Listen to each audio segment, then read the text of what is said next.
Okay. Here we go. All right, everybody. Hello. Hi. Hello, hello. Hey. Can everybody watching the stream hear us?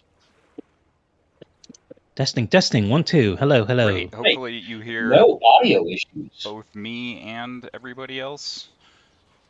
We're on separate audio streams, so any confirmation for hearing at least 2 different people would be great. Yeah, you got J-Cod can hear things. J-Cod's one Cool. of my players.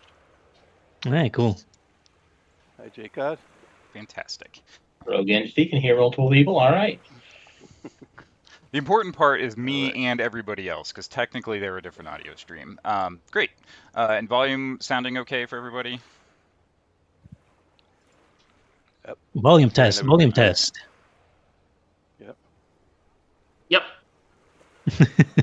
All right. You can hear at least 2 individuals. I think that's enough. And We can get by with 2. subtle sounds Sounds of good. birds in the background. All right. Okay, so welcome to our stream. We are speedrunning Abomination Vaults, and with a beginner box start. So this is, I guess specifically the category here is it's an any % run with a beginner box start. We're using automatic bonus progression, milestone leveling, and common choices only. So those are sort of the main restrictions we set. Taking it kind of seriously. So anybody who's not super familiar with speedruns, speedruns are something that happens a lot in video games from a... there's like an entire community that speedruns, and well, lots of different communities for different games. So the way that we're trying to tackle this is going through as quickly as possible. Obviously, to do that, the milestone portion is pretty important. The milestones themselves are predefined by the actual Abomination Vaults adventure path. We're not creating new made-up milestones. We're using the specific ones that are in the actual adventure path here. So, just put this on screen here for a moment. So these are the milestones that we're using. The beginner box start lets us get to 2nd level right as we start. The adventure path helps us get through some of the floors real quickly. So, I'll try to bring these up, when they're relevant. But for the most part, we're just hopping through a few levels. We're gonna, hopefully make this make sense in a way that happens as we go. So I'll let all the folks explain their characters and kind of what we're doing. And so just for clarity, I'm Rico the Bold. I'll be GMing this session today.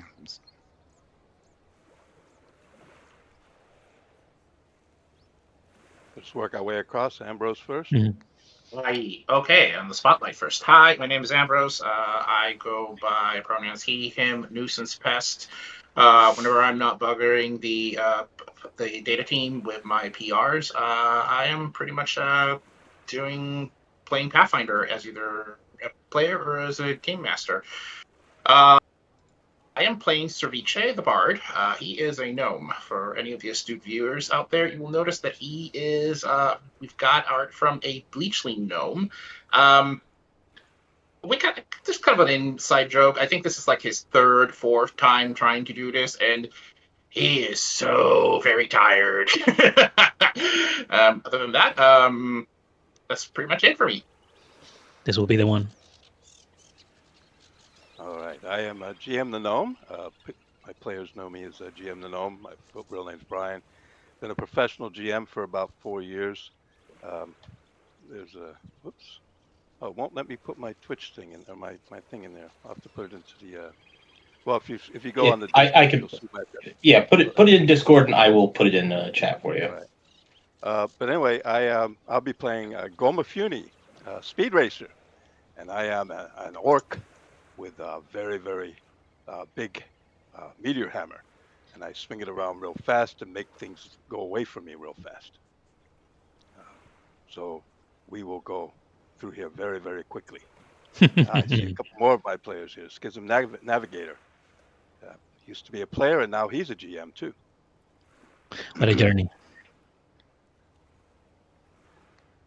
I'll go next then. Hello, I am Rigo, which is not going to be confusing at all with our GM Rico. So we're gonna try to navigate that. I am a professional substitute. I've been waiting my whole life to finally be able to substitute someone, and unfortunately, Josh was not able to join us. And yeah, I've been waiting my whole life for this moment. No, but I'm gonna play Hikari, the rogue.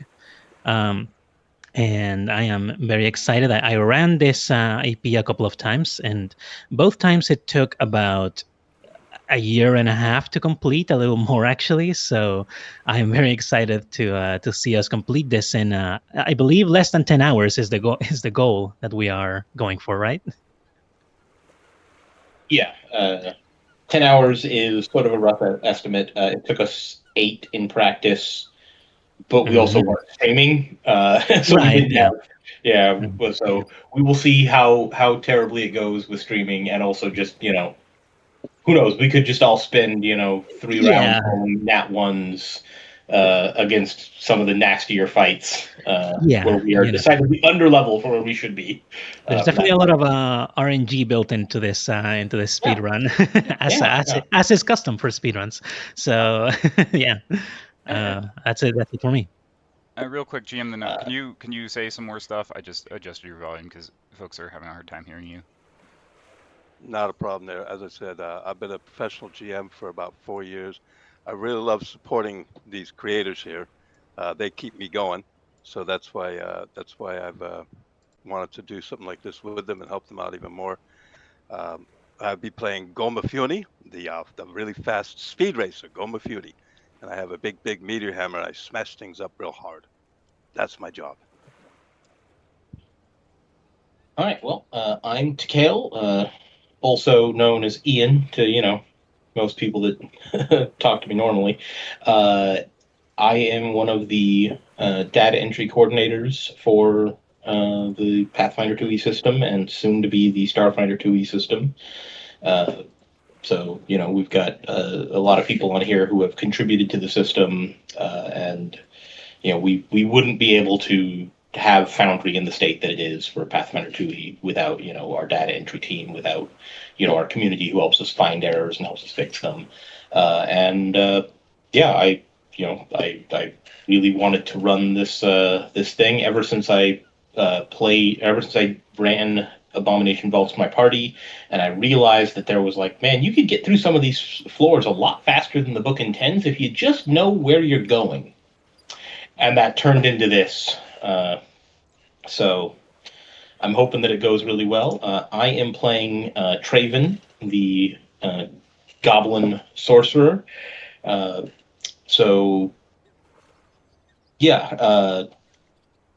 all going to go very fast, and I say we have 5 copies. I don't think I've even told anybody else on the stream this. We have 5 copies of Magic Plus that Team Plus has given us to raffle off during this stream. Ooh, so amazing! Yeah, I will be. Can I win one?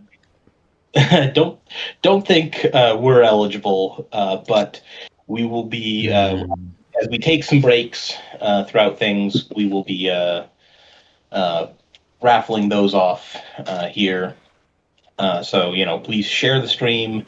I posted the Extra Life, and I pinned the message. So go there. This is what this is all about: is raising money for Extra Life. It's a great charity. I've had a chance to meet with the team at Extra Life a couple months ago, and meet the charity coordinators for my local hospital that I'm raising funds for, Nationwide Children's here in Columbus, Ohio. And they are just the nicest, most dedicated people. So really happy that we can, help get some money to help children's hospitals every year. With that, I think we've gone over all of the speedrun stuff. What it is. I would call this an any % glitchless, or any % no major glitches. We're not gonna clip through any walls, but if Paizo gives us stats for a door, I mean, come on. Yeah, I mean, that's raw. Yeah, that's right there in the books. They intended us to be able to punch through that door, right? Yep. All right. The only reason you give someone a stats is to kill it. Yep. And I apologize if you hear my chair squeaking. I have freshly oiled it the other day, but it is still Professor Squeaky Chair. There's no getting around that. All right. So, Yeah, and one last thing I'm going to call out is that we are using the official modules for Foundry for both the beginner box and for Abomination Vaults. They are fantastic and made the preparation for this so much easier. I originally ran Abomination Vaults before the module came out, and in fact had done all of my book 3 prep like less than a week before the official module came out. So it's been very nice to take advantage of not having to do all of that. Have had to do very little additional tweaking or preparation for this particular run related to those modules. So thanks to those. The music before the stream started for those first few minutes comes directly from the audio within the actual module, and that is all from Sirenscape. So that's, again, just great production value in the modules themselves. But let's go ahead and get started. So the party is here in the city of Otari. It's lovely because we're in the beginner box and not yet in actual Abomination Vaults. I'm looking for a door to kill. we will, for the sake of a speed run, we're going to be, doing some dialogue skips, which just means we are going to be abridging some of the roleplay content because that could go on forever. We're skipping cutscenes. They're pressing A as soon as I start talking. The good news is we don't have to do it in Japanese to go faster. So, Okay, so the party will be starting here in this initial staircase. Why don't you zoom in on the just real quick? Why don't you zoom in on a party token? Just show people. Yeah, we got to go fast. I'd like to thank before we get started, because we're about to do some very silly things. I'd like to thank Christian, one of the people from Metamorphic, who has done a lot of the very silly art that we are going to use. Why did Traven not get dropped out? He did. He got dropped out up in the northern corner. It's just taking a while to load. Oh, yeah, he's way up there. Wow. Okay. That's what I get for zooming way in. All right. Party token gone. So, you have a moment to move around this area and describe the first thing you want to do in this room. So one of the things that's important to know is that the players have perfect knowledge of the AP. The characters don't. The only difference there is basically if there is a check that is specifically required to know a thing, then the characters are going to have to make that check. If it's something like this, where the players know that there is about to be a fight in this room, we're going to follow the instructions as guided within the actual adventure text to dictate kind of what they can do. So in this particular case, they know a fight is coming, and they know they have a moment to get into exactly the spot that they want to be for that fight. They'll also know exactly where those enemies are going to appear, but at the moment, they still have to actually do the prep. So I just dumped you in. Feel free to move yourselves to wherever you want to be. It is a good place for me, next to cask of beer. Mm-hmm. Yes, I like this spot quite a lot. This is quite a good spot. I think I'm good. Also, if anybody knows what all four of our character names are, just really dumb references. So if you can please spot those, I'd appreciate somebody trying to figure out the just really dumb stuff that I did when I was trying to, like, what should I name my sorcerer? Oh, I know. All right. I don't know the reference, and I'm playing one. Yes, I am Speedrun. It is not Traven from Oblivion. All of these things have to do with going fast. Because we have to go fast. Oh wait, I know the reference. Okay, I know what it is. Yeah. Okay, I know what it is. Yeah, enough of a hint. So a strange chittering comes from the hole in the wall. Suddenly, a massive rat the size of a dog emerges from the darkness, and it isn't alone. The giant rats rush toward you, their huge teeth snapping. So real fast, roll everybody's initiative. Oh no, rats! Remember to actually turn off the auto roll. Always show dialogue. Remember to do that one, yeah. Everybody else should probably remember to do that. I was avoiding notice. All right. That was on our checklist of things to do, or at least on the discuss things. Wow, that's a lot of really terrible rolls for you. Wow, that's a really good speed run. All right, we're doing great. Oh, here come a tracker. I will take attack of opportunity, or did he make it as a 5-foot step? You don't have a reaction yet because you have not yet gone. So, and your character had no idea that there was going to be a rat. I'm sure this will be okay. Yeah. We're doing a marathon luck. Oh yeah, we need to start the timer. Nice. Oh yes, thank you. Oh my God, that's the most important part. We're gonna finish this thing in 0 minutes. Great. Yeah. We'll have to apply a couple-minute penalty on that. Okay. Anyway, so timer started. Speedrun.com will accept the leaderboard for this thing. Thank you so much, Delirious. All right. Oh, third one ahead, or second one ahead. Yeah. All right, I'm gonna real fast change my dice and nice settings so that it shows immediately because that is really annoying. 7 damage already hurting. I don't. Stream view is also question mark dice, so I think you've got your metagame settings hiding them. Okay. Well, let's change that real fast first. Oh, really? I was seeing the dice. Yeah, because we're set as assistant GMs. We're in a bad seed. Yeah, but over on the stream view, I just saw question marks. So the stream people can't see it. That's interesting. But yes, we are on a bad seed already. We had 2 nat 1s in our initiative. Yeah. I am running public, so I don't know why that would be the case.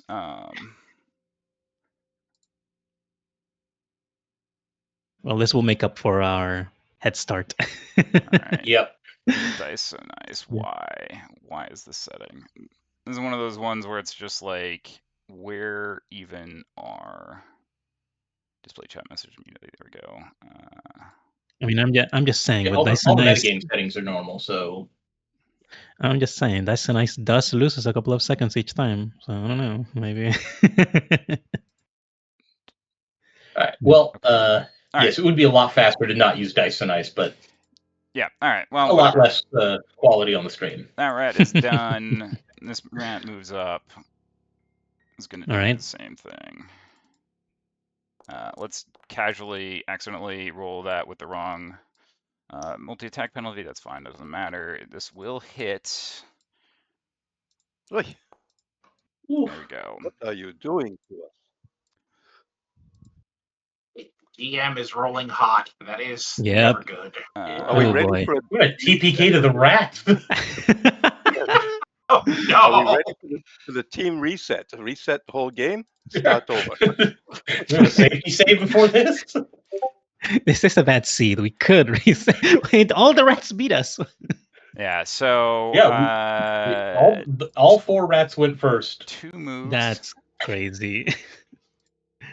Go rats! Come on. Yeah, I mean, I'm Team Rat, so I think that's appropriate. This is not good. That one conveniently also makes it all the way. Perfect. Get that flank. Oh, and look, max damage. Max damage. Perfect. Brilliant. Go Rats. Oof. All right, Cerviche. All right. I don't have a lot of space to move in, so let's see here real quick. Haunting him, man. Nah, I can't get them. Darn it. Okay. You can get them. So you can originate a cone from any corner of your square, it doesn't have to point away from you. You can originate it from the lower left corner of your square and point it up, so it hits both rats. Like this? Yep. Like this? Excellent. And- All right. Yes, we have target helper on, so make sure that you target both rats with Shift T. All right, let's do that. We need every advantage we can get. And then set the targets and Roll them saves. I knew we should have done the rat skip. They both make it. Ah. Fantastic. Well, I'm going to do the only logical thing here and cast shield and end my turn. All right.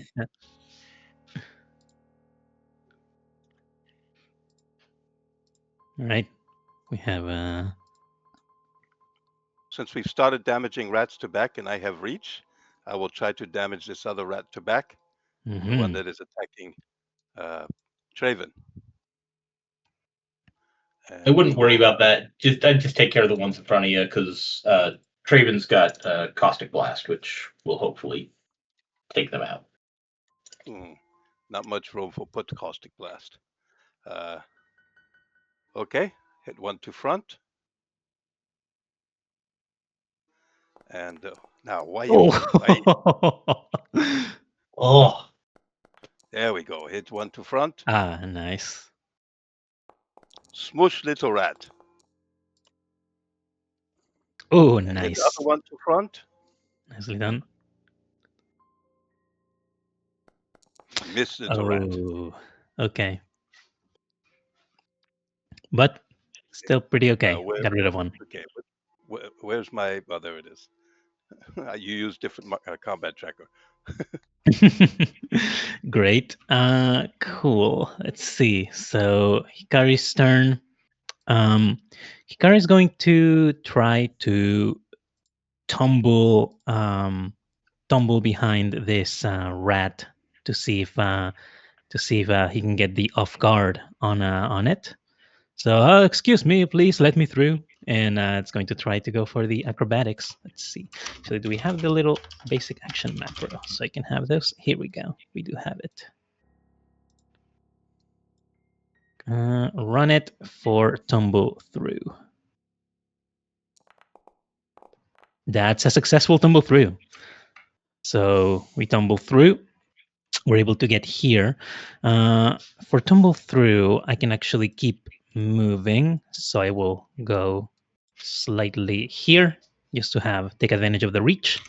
And Hikari's going to use the Dancer Spear. Let's see how. So this thing is off guard to me. I can do a toggle for that. No worries. Set it off guard. Here we go. I did give it a toggle too. So, that'll hit. So that gets sneak attack for 12 damage. Dead rat. I'm sorry. This is why they had to roll to go first. Yeah. All right. So tumble, attack. What else? Yes. I forgot I have one action left. So for the next action, Hikari is just going to move back to their spot here in reach of the other rats. All right. Traven. All right. Raven. I am going to cast Caustic Blast, centered on the wall back there, so it's just the two rats. So go ahead and roll those saves. They're so dexterous. They are.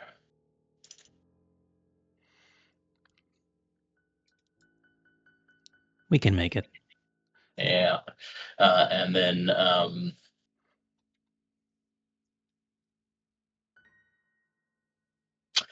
not going to leave Ceviche here to just get eaten. So move back behind me. Well, if I move, then Ceviche is the most obvious target. So instead, I'm just going to cast shield. Thank you for not leaving me to my own demise. All right. Yep. All right, rats. Please have mercy. Yes. Amazing.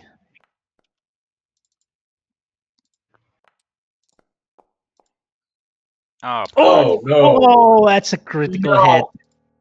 Natural 22. Oh, the nat 20 on the map -8. This is a terrible seed. Did you crit twice? Oh, wait, I actually I should be using shield block on that one. You should, yeah. Because we're definitely gonna have to heal after this fight. Yep. So, oh wait, what happened to my shield? Your shield went off because you went dead. Put shield back on. Yeah, but it's didn't just hardness 5, so didn't go just dead. You just went to like. It's fine. You're fine. No, The rats Oh are, no, rats aren't gonna your survive. shield is gone because I started your turn. right. Okay, hold on. Let's redo this thing in real quick. But just So- add 5 hit points quicker. Okay. Get that. All right, there we go. And now here we're okay. So we're going to go ahead and Courageous Anthem. So everybody, go ahead and apply that effect to yourselves. I feel You don't have auto. Okay. feel Are you not slightly using more the courageous. aura version?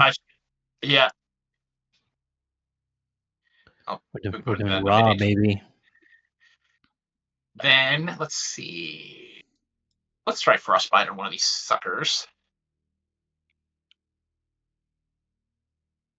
Ooh, okay, come on. Oh, nice. Finally a failure. Ha! Ooh. Nice. Did it have 6 exactly? Yeah, I think so. It's very good. All right. So better for me to move, have no cover. I go here. Yeah. Oops. Here, get rid of the rat. You Move kick it. there, no cover. And then I hit really hard. Ooh. Fighter We accuracy. pushed the rat. 8 out of 5. Yeah, fighters. All right. So, I want to kind of explain something. We are not under any particular time pressure for this part here, and none of us are at risk of immediately bleeding out. So, I think for the sake of Expediency and stream. expediency, we will just assume that the rogue is in fact trained in medicine, Yep. and we will just treat wounds until we are fully healed. Just treat wounds and basically for that, I have a magic macro that I use for my party in my home games, which is just roll 500 and heal everybody that. Yes. this is highly technological. Yep. Use it. Yeah. Sorry to lose you all in the technical jargon there. Yeah. Roll big number, apply. I think. Yeah. Go ahead. Nothing. Just happy. We are happy. I was gonna read this message. I'm so glad even experts experience such simple oops like the shield going down because the turn changed. I am so glad that you called us experts. That's big for me. Yes. We have no idea what we're doing.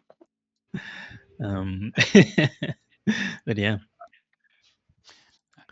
Right. We got past the rat. A lot of runs sent at the rats. So rats are dead. Time passes. So as you are continuing, card back into the party token. Squeezing through the hole, you find yourselves in a cavern. I'm going to move you to here. You find yourself in a cavern that seems to stretch endlessly beneath. Who knows what menace? Up ahead, the passageway ends in a cliff that plunges sharply into darkness. So do need some skill checks to get down here. How are you going to accomplish this very complicated task? Well, first off, we are going to lower a rope, which I am sure one of us has. Or did we forget to add rope to any of our characters? I have a whip. That's close enough. Close enough. Yeah. That's so funny. We're like 20 feet from town. I go back in and I buy a rope. I go back to town, buy an entire adventures pack. Yeah, it's also 10 feet, so like I'm not too worried about this drop. Tamale, do you have a rope? Yeah, so we get a rope. We set it up so we can climb down. Yep, we need to. There we go. All right. Thank you. Yep. All right. So. I think you'll need to take us out to the party. There we go. Yep. All right. Who Let's paid for go that first. rope? I bought Traven can, because Traven actually has not spent a single copper of his. He just has like robes. Just spellcaster things. And you need to put the It's skill all check ropes. back in again, because activating it through the party sheet and we can't use it. Well, you Yeah. should be able to just. I mean, the important part is you should be able to just select your character and click on the thing. It doesn't. It's not letting us. It's We No, can just just roll roll it from our Weird. sheets, I suppose. Yeah. You can roll it from the HUD. I got 23. I don't know why. Ooh, natural 20. Give me that. yeah. For Yeah. some See, reason, why do we you need even to have bring all the of us. rope? Yeah, for some reason, I decided that all of us should have athletics for I don't know. Maybe I saw this All right. this thing coming. Cerviche And fails, yet but you does fail. not critically fail. So We have our there you rope. go. Yeah. And once we make one success, we are 5 feet down the rope. We can just drop because a 5-foot drop doesn't hurt. I tell myself as I stare down 5 feet and think, yeah, that's not going to hurt if I land. I'm definitely not, almost 40. I will just Not I going will to shatter just my put knees. my arms around you and lower you to ground once you're Yeah. 5 feet down. All right. Let's stay out of the Go party fast. because we're about to be in a fight. Okay, so, yeah. All right. The tunnel continues deeper underground. Eventually. Oh, you won't let me actually finish these descriptions. Okay. I mean, you can finish the descriptions. We're just. Look, big tunnel go There's down. there's Eventually we webs. see what. Webs. I tell you. What was that? Sorry. So, okay. Let's Yeah, see. so a bunch of webs. Who wants to play guitar real quick? Reach out and pluck a string. Come on. Yeah, I'm sure it'll be fine. Yeah, webs. Get webs off my face. I rip webs away. Yeah. All right. Yeah.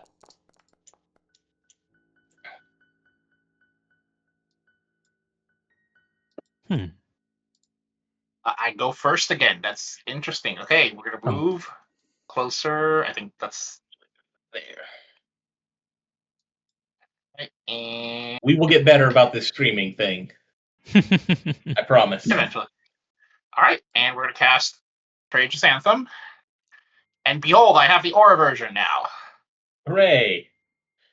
Right, Gotta go that's my fast. turn. You raise shield? Nah, I moved. All right. Giant spider. Going to start with a. Let's see here. Do we want to bite? Do we want to immobilize? Let's immobilize.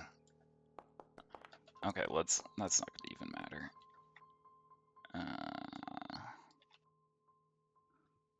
Use that, move up to here, and go for the bite afterwards. Let's show people the spider on the stream. Is it not Oh, yeah. visible? Spider. It was not visible. Now it is. Okay. I got it. Now it is. Yeah, hard to tell because it was covered up by webs because of the beautiful foreground art. Anyway, it missed twice. It's not. It's all attacks. It's Nice. not gonna have a good time. We love that. All right, it's not. Yeah. So, Traven is going to cast Frostbite.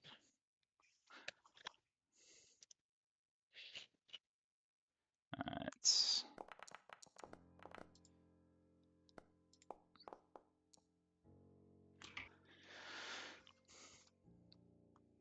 And that's it. Cool. Frostbite. Remind me, is the does the web have any like difficult terrain or trouble to navigate it at all? It is difficult terrain. Yes. It won't matter. We're not moving. You go here for flank, right? Yeah, I wanted to flank this because otherwise I'm not gonna have good old sneak attack. Let's see. I'm gonna have Hikari move. I apparently have another 15. copy of Hikari somewhere, but yeah, Hikari can make it here. That much problem.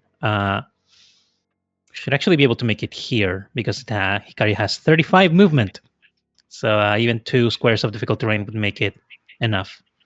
And then attack with the Dancer Spear with Courageous Anthem. It's going to be 23 Nice. to hit. Hit but no crit. Not crit, but 12 damage. That enough. is enough. All right. We redeeming ourselves a little bit from the rat fight. Yep. We actually strategized how to do these things. I promise. All right. Nice and safely through. Now I believe We that will take some time to look around the room because it just seems like there should be something interesting in here. Yes, let me look around a little bit. So please, somebody make a perception check now placed in chat while you are searching. Oh gosh. All right. The gnome sees nothing. Thankfully, the fighter notices that there is a web bundle of some loot, which I have helpfully made visible. Yeah, so how we are handling loot is we obviously already know where all the loot is. We are going to be, we have actors set up already with all the loot from each of these floors and for each of our shopping trips. So we already know how much we're going to get. We're just kind of highlighting that we do have to search for these things when the thing tells us to. All right. Mm-hmm. Great. And we're ready to keep moving? Yes. Yeah. After the web-infested cave, the passageway leads deeper underneath the streets of Otari and appears to be mostly natural. You do see a crude barricade made from old wooden planks and part of a barrel that blocks the entrance to a site. And you're ignoring it. Okay. Ignore the barricade. That sounds slow. That barricade doesn't sound like a good use of our time. All right, so there is a door here that is a little bit difficult, but you see a ledge that's about 10 feet off the ground. So assuming that you climb that ledge, you will very easily see this door. But we are back to an athletics check. Is anybody able to make this very challenging athletics check? If the fighter can't make it, then I Traven will. Okay, Traven you will critically give, succeed very casually climbing up this ledge. There is what looks like an ancient wooden door on some rusty hinges. Door I get to attack. I attack door. I mean, by opening it? Yeah, you could just open the door, man.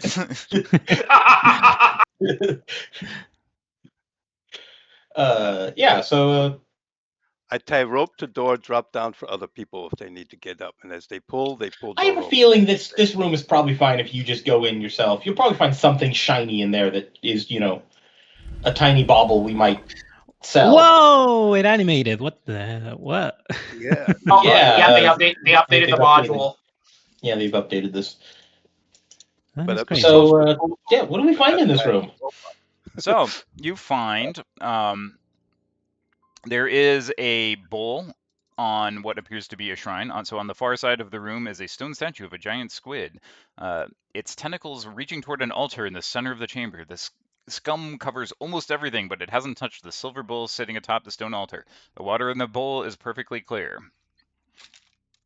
You know what sounds like it could sell for about 5 gold? A nice silver bowl. Yes, let's look to be exactly worth that. Yeah. So conveniently, you don't need to make this knowledge check to know anything about it. But you do know that it is a shrine dedicated to Gozra, the god of nature and the fury of the ocean. So I believe one of you is going to just take the bowl, dump out the water, and head out.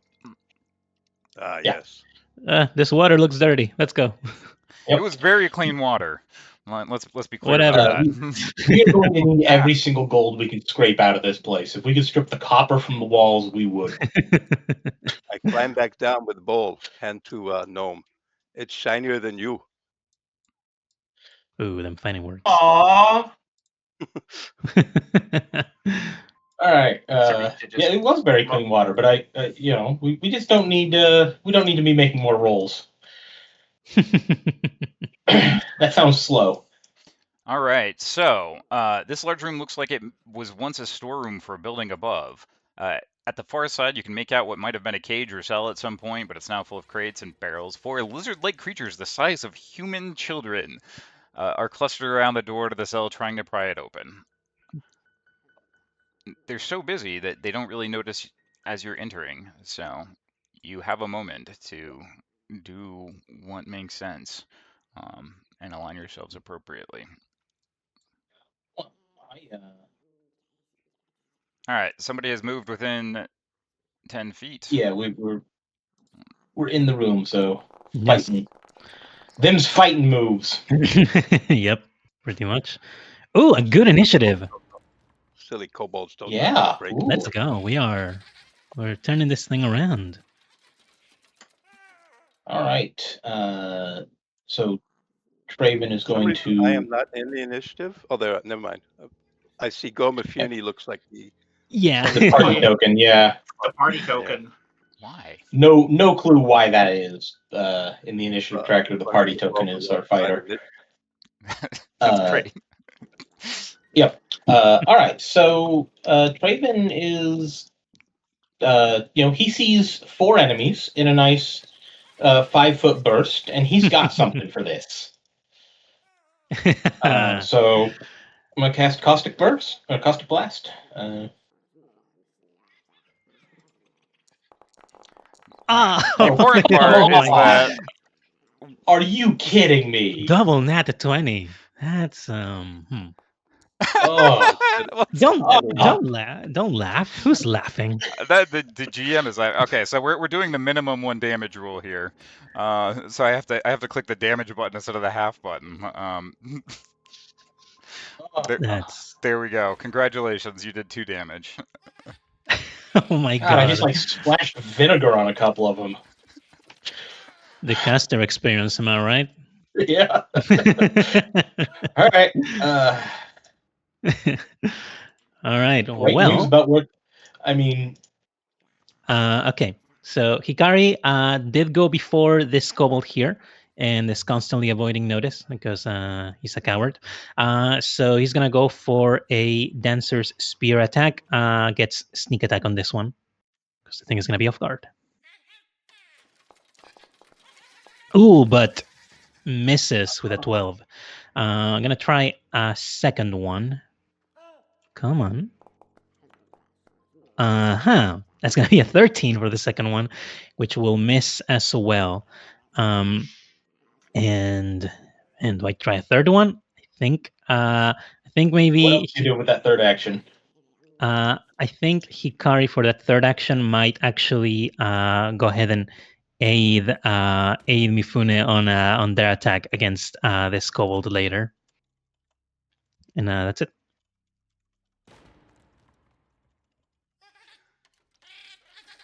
So if Hikari can maybe aid by trying to use the spear to trip the movements of this kobold here later. All right. But yeah, Kobold that's it. up. So because they have been foolishly trying to open a cage, the question is, have they been trying with their spears? We'll assume that the case is that they I weren't. almost assume they had their spears in hand, unless it's stated otherwise. And there's a couple times where it is stated otherwise. All right, so these are not, however, long spears, so they do not have reach. So important part is move up to the fighter, not that they know, before. Cool. Cool. Oh. We need to switch out Rico's dice. Somebody distract him. Oh boy, that wasn't a bad crit. But yeah, it wasn't that bad of a crit, at least. Yeah. Oh boy. Do All not right, we're root for doing the thing. We're singing. We're trying to boost everybody's morale up with a kazoo because that's what we have. Akasu. Let's see here real quick. How far distance? Oh, you're 20 feet away. So I'm gonna do. Frostbite's a 60-foot range, so Yep. By the way, I just want to say kudos to Shark for giving us this wonderful, beautiful little distance measure. It makes my life so much easier now. For somebody who is directionally impaired. Oh. Yeah. All right, I'm going to target. Roll damage. I'd quite honestly target the one further back just in case you kill it. Oh. But this one here that had already taken the one, but that's fine. Let's Yeah. Yeah, let's target. Let's retarget then. See if we can't keep one of them from having a turn. But he's got to make a save.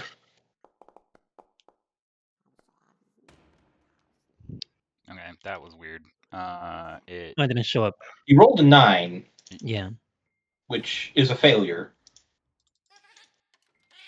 Was that the 9? I saw that roll, and then it just didn't come up in the chat. Yeah, that's weird. Dice on Ice has a bug where it sometimes eats rolls. Great, whatever. Well, I'm going to trust you that it was actually a failure with the map and go from there. Come on, chat backs up. And we are out. That is my turn. Great. I don't know what I'm doing here. No, it's fine. It's fine. The important part is that everybody gets to stab the... Okay, apparently I didn't target. That's fine. That's not going to hit. Yep. Okay. Nice. Okay. Cool. You're not good little child hits me. I will aid this attack. That was not a good aid. You tripped me instead. Well, yeah, the aid wouldn't have mattered. So that's fine. He's so distracted by the spear that's just sticking out of his liver. That's beautiful. Oh my god! That's beautiful. Oh. An insane fighter turn. You rolled 3 20s in the last minute, and we rolled a bunch of critical misses. So the good news is that you do actually get to make a reactive strike. Opportunity on him. Yep. That's why we give the fighter reach weapons. Oh boy. There we go. That'll do it. That's more like we would expect from a fighter. 24. Massive damage. Oh my god. You can kill like 3 or 4 of them with that. Massive damage. That was a fun turn. All right. It's Traven's turn.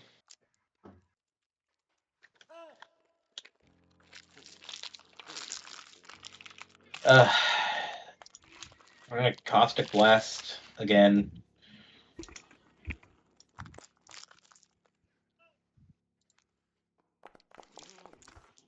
There we go. One more nat 20 for the road. Covered the spread. But hey, all right. His corpse is taking 1 persistent acid damage, by the way. Great. Just don't step. Yeah, we do need to keep track of it. Yeah. All right, that's Traven's turn. Hikari is going to move here and then attack the Kobold Warrior 2 times. It's the first one for a 19 to hit. You're gonna need a second one. Let's see, 7 damage, which is That enough. their max HP. Yep. Yep. All right, we're done. Oh, now I get to attack door while someone patch me up. Please be careful. I'm trying to. No, please stay still for a moment. No time crunch for heal. I think we do take a little bit of time, right? I think we can just. So yeah. Yep. I smashed door open. All right. And yeah, he got just 3 wounds on Mifune. All right. Yes. Going to assume that 2 hours pass in case you've got terrible rolls. Not that that hugely matters. We started this. I don't know why you went down to the basement at like 2 in the morning, but somebody made some choices. We were sleep deprived. Poor choices were made. Traven doesn't sleep he works shifts, okay? Like, you know, We have he's day just used jobs. to being up at 2 a.m. You all deal with that. Get door open. All right. All right. So What door are they looking for? Then? Yeah, So- I think that door actually is supposed to be locked. it is supposed to be locked. Oh, I break. Ah, broke okay. Your dangerous Then, GM powers. The rogue has Also, just the, Right. the yeah. module doesn't lock the door. I submitted a request for them to do that, but Hikari has Thieves Toolkit, Yep. so he'll try to get this unlocked. The roll is in chat. Here we go. Great. hooray! All right. Do we find anything interesting in the storeroom? Now you can break it if you want. You find some long spoiled food, some stained cloth. One of them contains a small pile of treasure, 200 silver, a gold ring that you know conspicuously is worth 5 gold, and a beautiful +1 short sword. That is Oh. suddenly not a +1 short sword because we are using ABP. Oh no! How tragic. Yep. It is somehow still worth exactly that amount of gold, though. It isn't though, because ABP tells you you're supposed yeah. to subtract loot from the pile. So we're not going to be taking advantage of that. But it is just a short sword worth 9 silver, which I promise we will be selling. We're also going to loot all of the kobolds. They each have a spear and leather armor, which also go into the sell pile. We're just leaving nice, neat piles for ourselves on our way back out, because we're going to be flooding the town with small-sized things. And yeah, it is a little weird that we are using ABP when, if you've been in our Discord, you know that we spend a lot of time trashing on that rule. But it is faster. It's just faster. And it goes back to one of the other principles that we didn't really talk about. But one of the things that we're trying to do is interpret this with a conservative GM. So, you know, this isn't something where, as a speed run, the expectation is that anybody is able to exploit these patterns or anything like that in a way that a reasonable GM or even a somewhat unreasonable GM would allow. So it skews towards rules as written, and while you know, automatic bonus progression is a rule as written and is a very short rule with a lot of interesting consequences. We are using that and not, you know, any alternative version of it.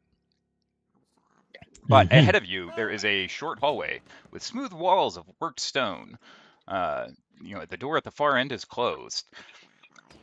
By chance, is everybody searching right now?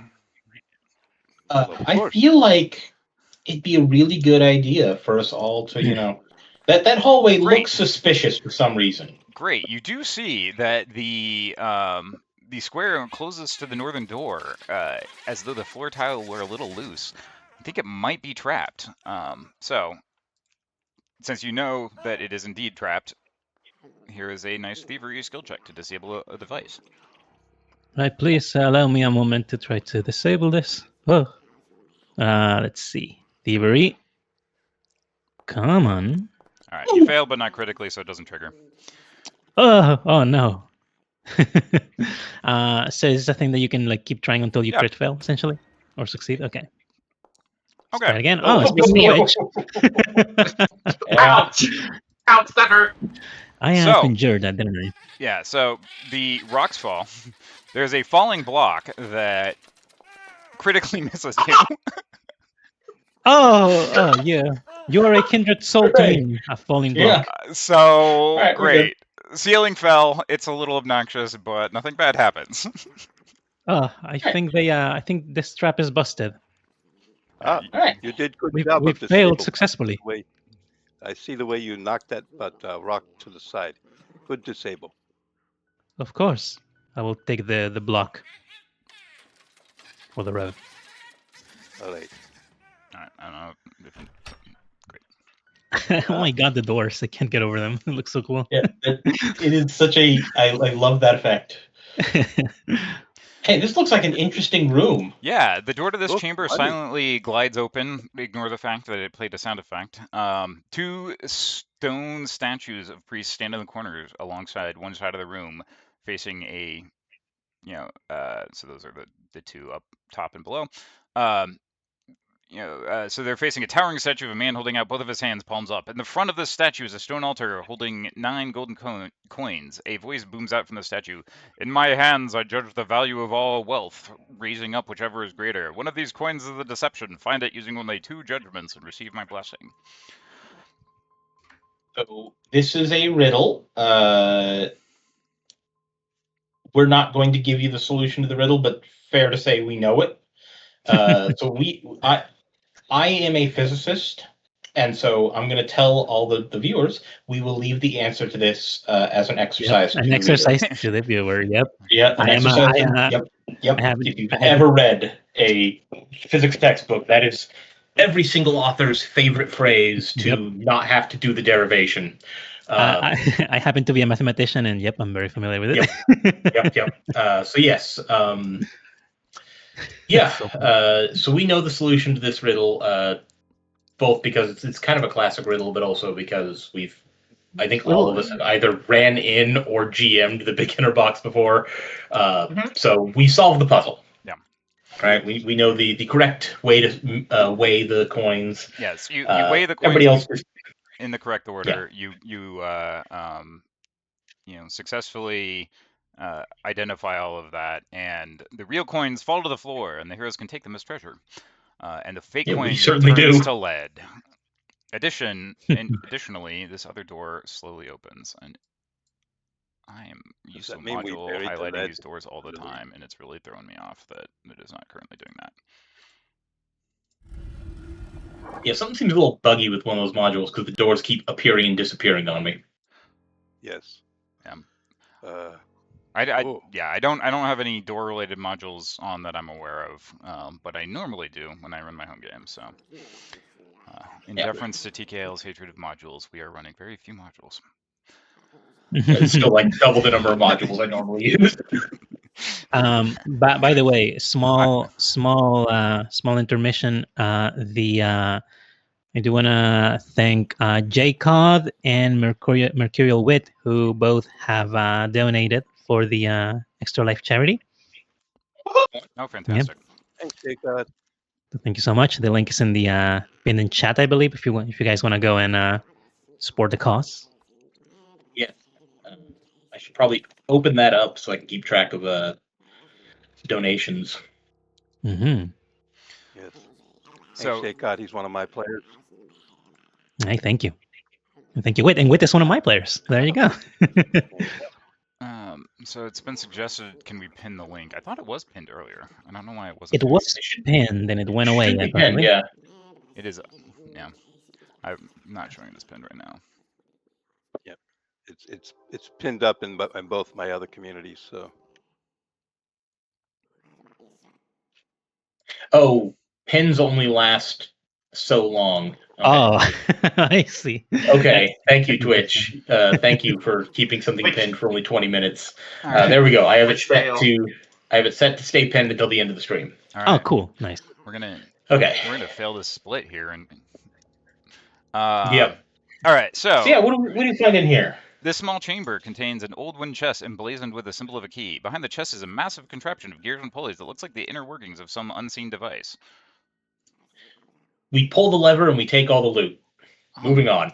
We're behind. Let's go. Come on. Great. So who wants to open the door?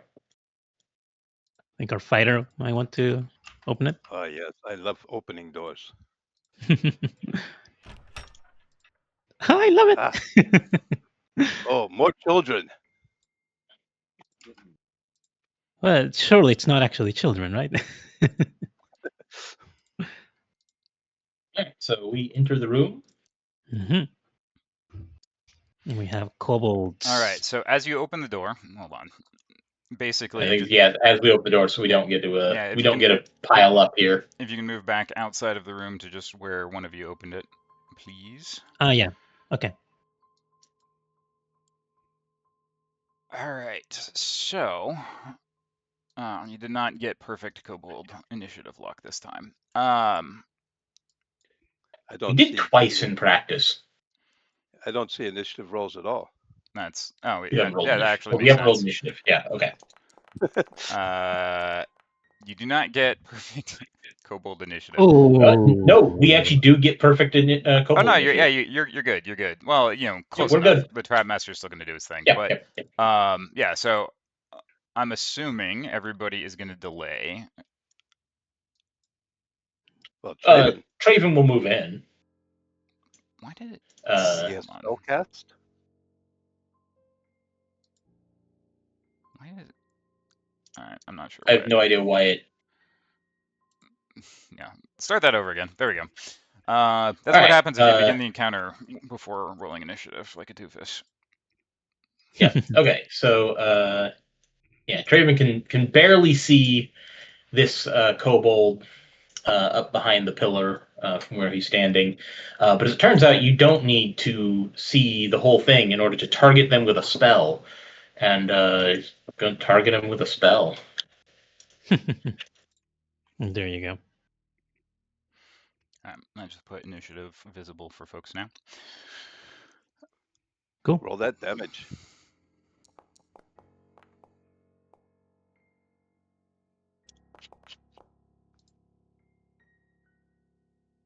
That did so much. I mean, like, it's the most damage I've done with a spell yet, I think. Yeah.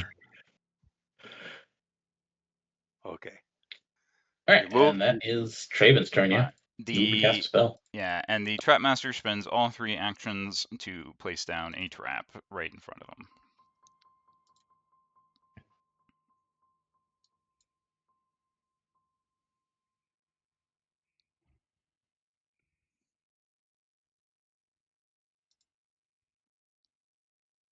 All right. So you're moving. Yes, I move 25 feet with 1 action. See that warrior child within reach of my meteor hammer, and knock him back into the traps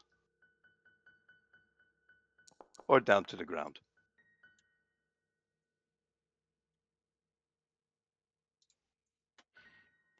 Is he dead, Kobold? He's dead. Then I will go to there for second action or third action. Okay. I think how much movement did you use in that last one? 15. It was 25, then 5, 10, 15, 20 more. Okay. I think that probably this last square is going to be difficult terrain since you're squeezing. Well, you're moving a little bit past the column, so you're good to go. Okay, well, I have 25 feet movement, so I am fine. Yeah.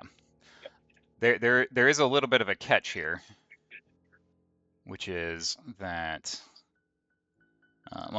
this kobold is going to look at what's going on here and assume that you have that the Trap Master has that covered and is going to go after the other ones, which is not a super ideal plan. Because what he doesn't know. So we threw a switch in the other room. Any idea what that switch did? Anybody know? Yeah, it turned on a trap, which basically barrages a set of spears, one per row here, if you consider 1, 2, 3 rows, and so the trap is going to try to hit everybody in that set. It is going to go ahead and hit this kobold right out of the gate. Why? Oh, that kobold is gone. Yeah. See you later, buddy.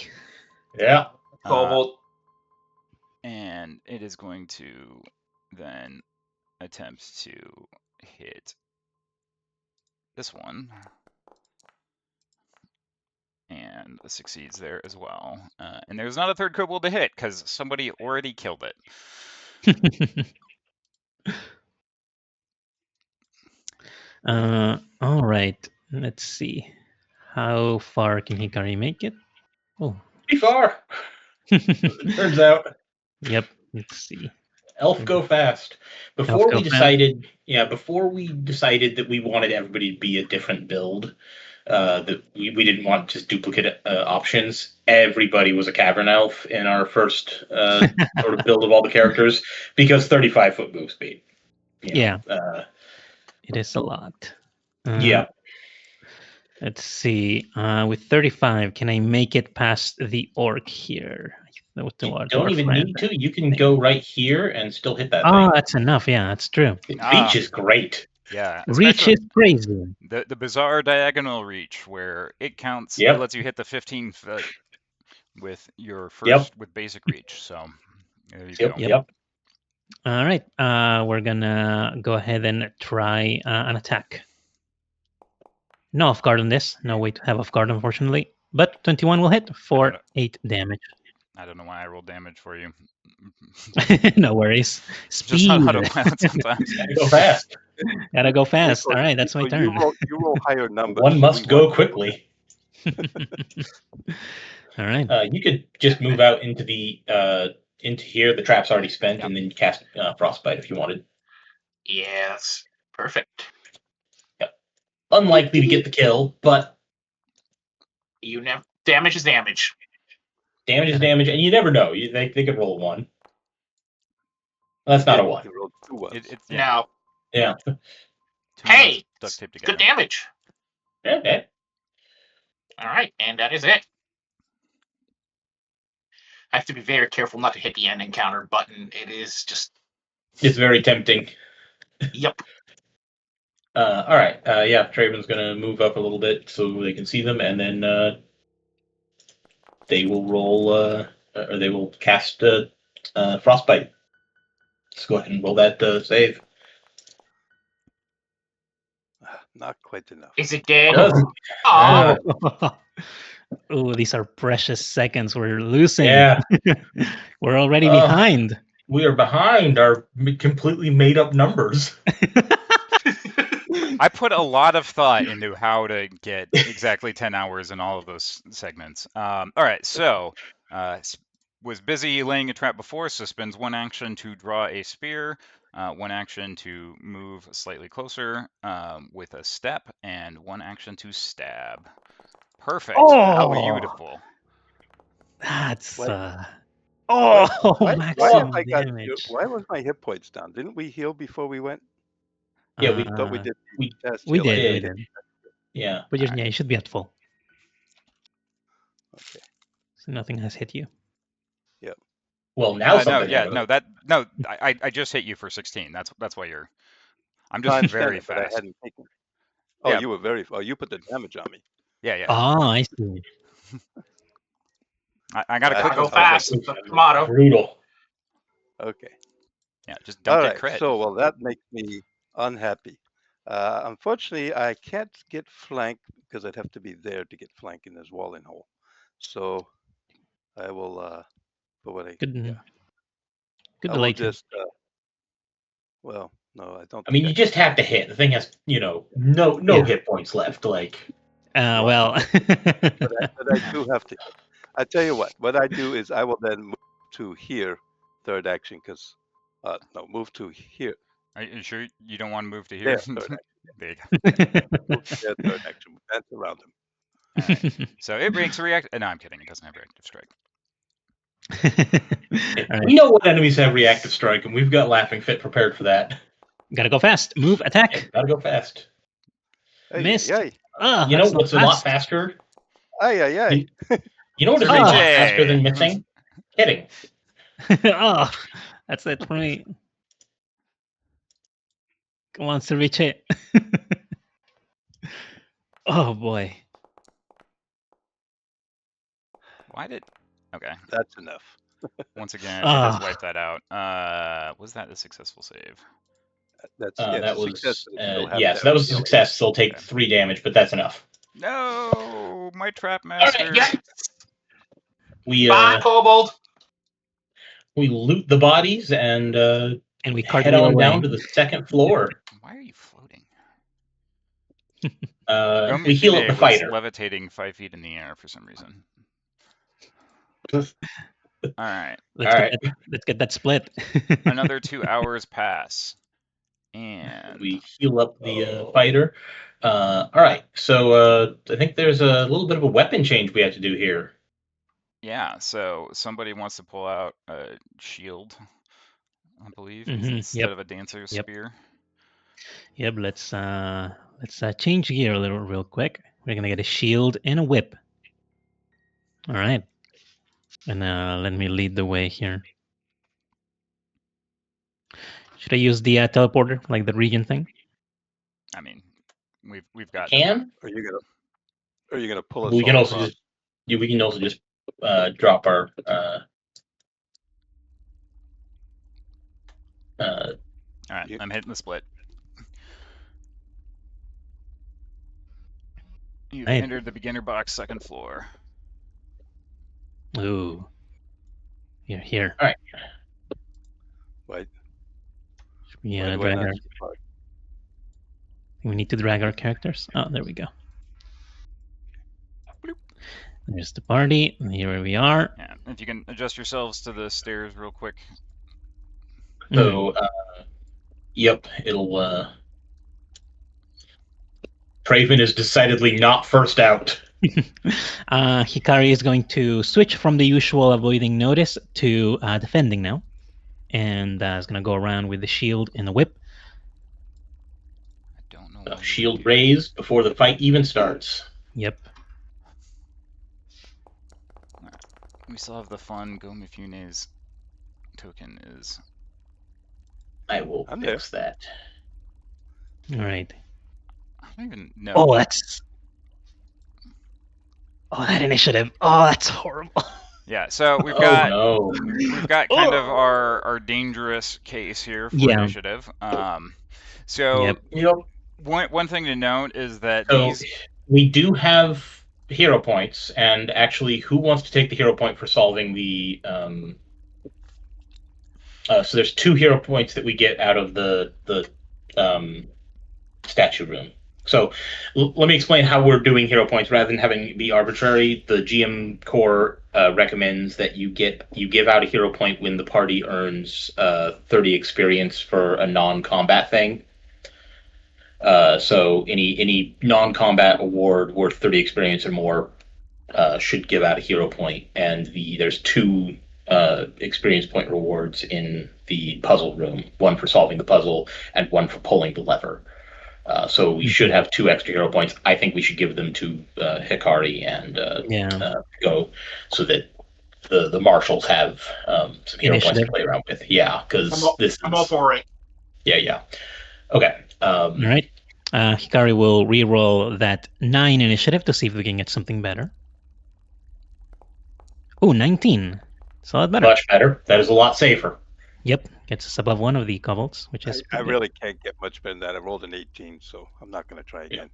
Okay. Yeah, and so kind of importantly, this first one is going to be hidden to all of you at the outset, and I think it's going to be hidden to Cervice, and the other one is going to be hidden to Cervice and, well, basically everybody but the rogue. So that they start out with successful stealth, and so this is one of the more dangerous encounters that we had in our practice because they have a pretty significant chance to just absolutely wreck things with their sneak attack. Yep. So let's see how it goes. I'm gonna real quick make sure that he is marked as hidden. I don't think that. Whatever.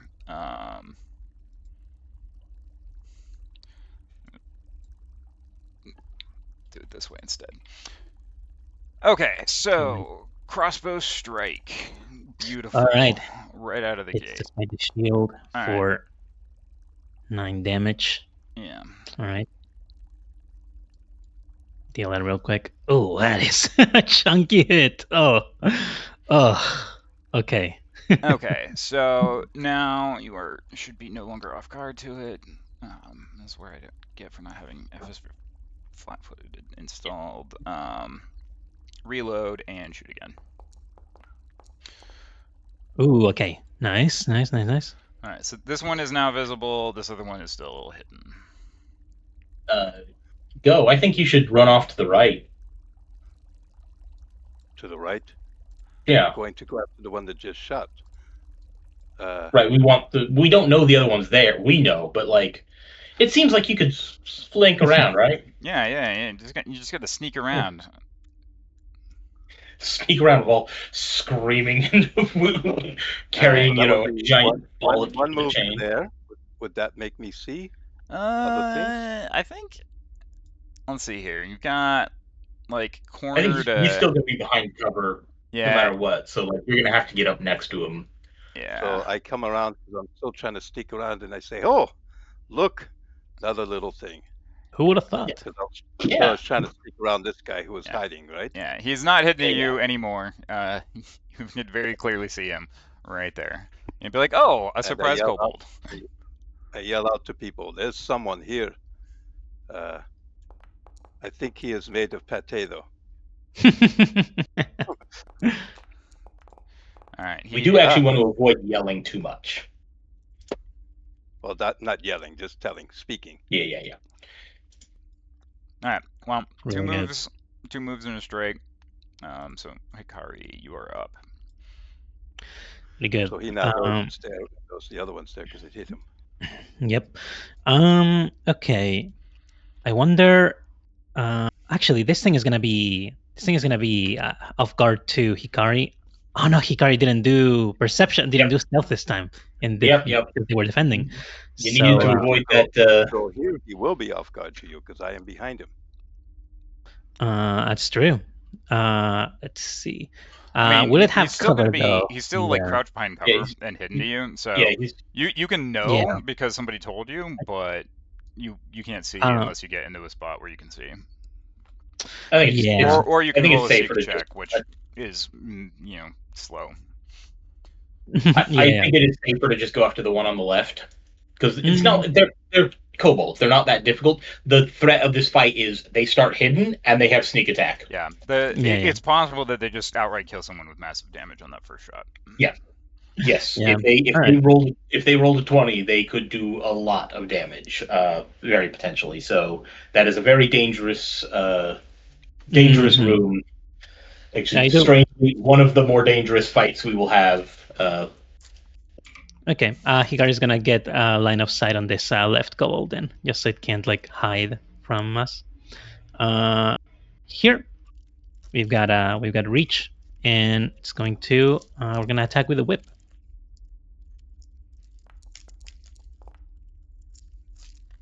For 16, ooh, manages to hit. For a measly 5 damage, and we're gonna get a second attack, which manages to hit as well. Damn. Okay. For 5 more damage. That's it for Hikari. Okay. This one did have a crossbow at the ready.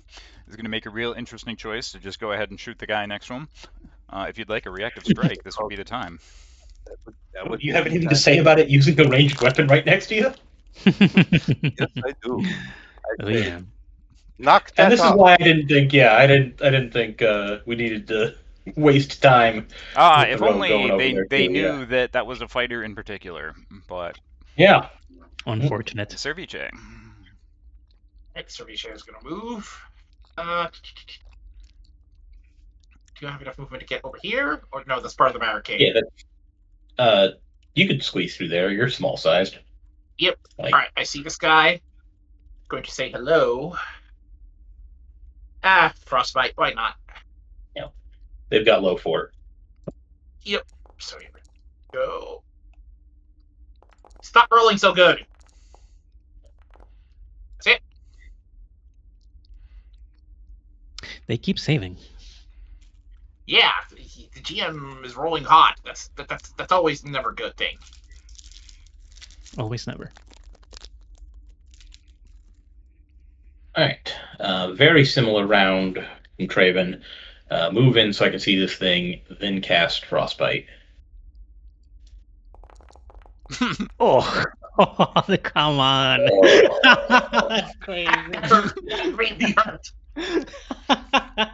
Got 1 hit point, folks. 1 hit point left. That is. It's got the important hit point left. This is some. I kill 1 myself. You kill 3? Yes? No? Yeah. So, obviously, everybody who's not the rogue is not a real threat. What's the smart move here? Draw the short, drop the crossbow for free. Draw the short sword. Step. and stab. Oh, come on! What is this damage roll? Oh, that barely hurt. At least it wasn't max damage. That could have actually dropped the rogue. Easily. I was at 7. Yeah, that was the idea. He's trying to finish you off. Mm-hmm. Double move to there. You don't hit the rogue. He might. I guess you do hit rogue. This be my first hero point, or you guys can take him, right? Yes. We can handle it. Yeah, he's got 1 hit point left. The odds of him taking no damage over 3 turns. Well, let's see. Whip attack against the kobold, flanking this time. That's a critical hit, so it's dead. Yeah. 22 damage. Oh, yeah, 22 damage. My God. Good God. You should have just done that the first time. Very angry. Yeah. Why didn't I roll better? Yeah. All right. We loot, and Hikari spends some time practicing self-surgery. Yep. Do you want to go west into a room with a conspicuous statue?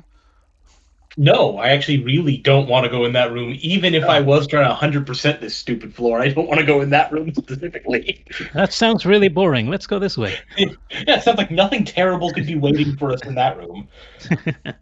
Foreshadowing. Yeah. So there is a barricade here. It smells. It's unpleasant. If you examine it, there's a perception check, but you don't really care about that in particular place. Are you going to try to bypass this barricade? Yeah, let's take a few minutes and just take it apart. We've got, a couple hours while Hikari is, sewing his arm back on. Yeah. Yeah. All right, so... And I'm cleaning blood up with your hammer. Yeah, so assuming that you carefully disassemble this, everything's fine. Yeah. No reason to rush. It's not like we're speedrunning this. This is real time, we're speedrunning in real time. RTA, not not in-game time. We're gonna waste a lot of in-game time. Yeah, no kidding. But notably, not multiple weeks. Yeah, we are still gonna finish this thing way faster in game time than you normally would. This is a couple week endeavor, as opposed to taking probably up to a year. All right, so you've got a nice crossroads here. Passageway meanders briefly, descends slightly, and soon becomes flooded. Do you want to go right or left? Sheridan just looks over to the right and says, "That's bait," and points everybody off to the left. That looks boring too. Yeah. Oh. Well, that looks like an obvious trap. Boring. Yeah, head toward the faint growling noise that you hear. Now that sounds exciting. Oh, like growling noise. Sounds like my stomach. I didn't have enough money for snacks.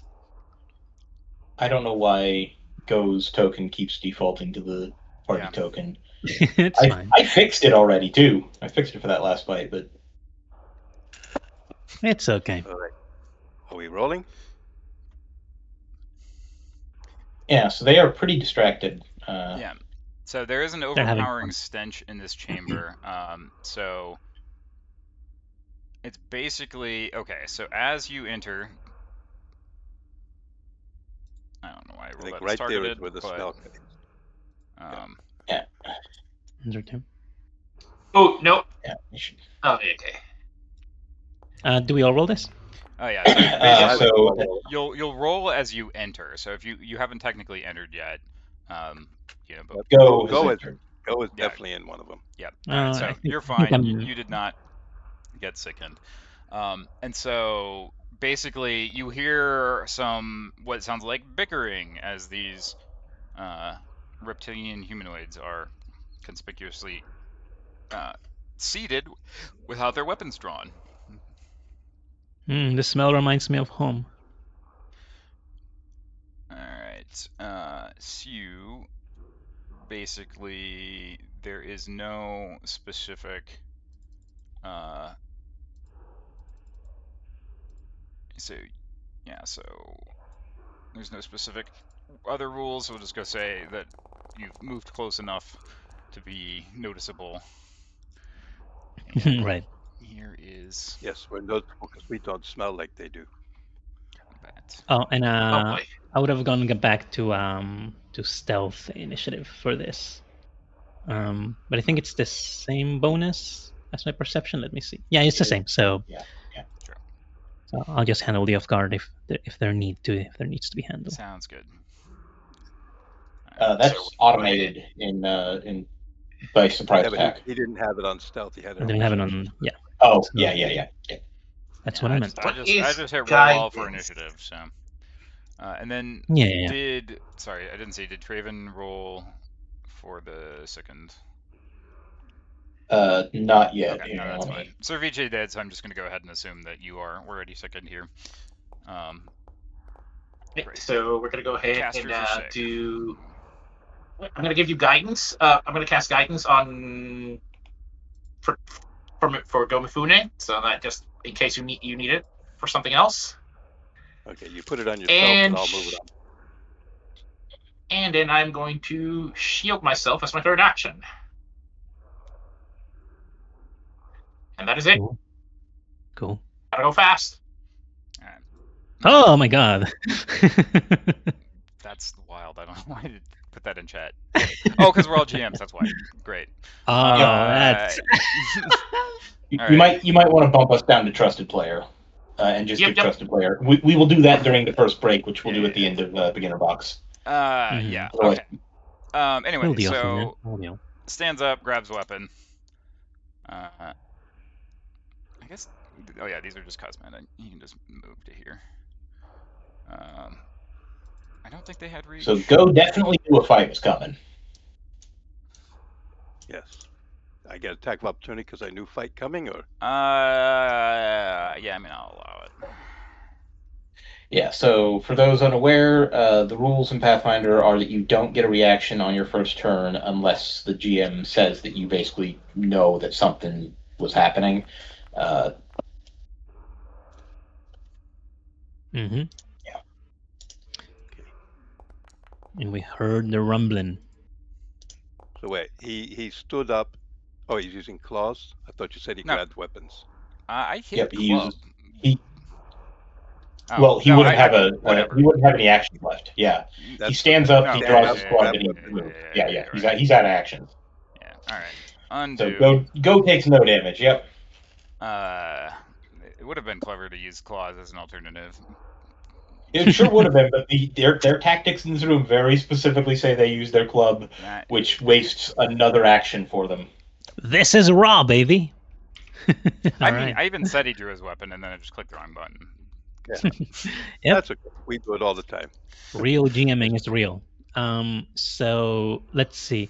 This guy have like cover from the pillar, or am I do I have a clear spear attack against it? I mean, he'll have at least partial cover, the light cover, so -1 or. Okay. You have I'll- time to run around. Yeah, I'll just move, and if that's the case, I'll like go Yeah, I mean, around like this. I don't know why you wouldn't want to flank that one anyway for the sneak attack. Well, I have off guard anyway because of the. Oh no, this guy went before. Yeah, me. he went first. He so- went. Yeah, it's true. But also, if you hit him and kill him, you can attack this one's next. Yeah, you're totally right. But that's not gonna be the case. But let's see if the second attack hits. It's I would rather move on. I would rather we don't talk about this and we move on. It's okay. It's okay, Yuki.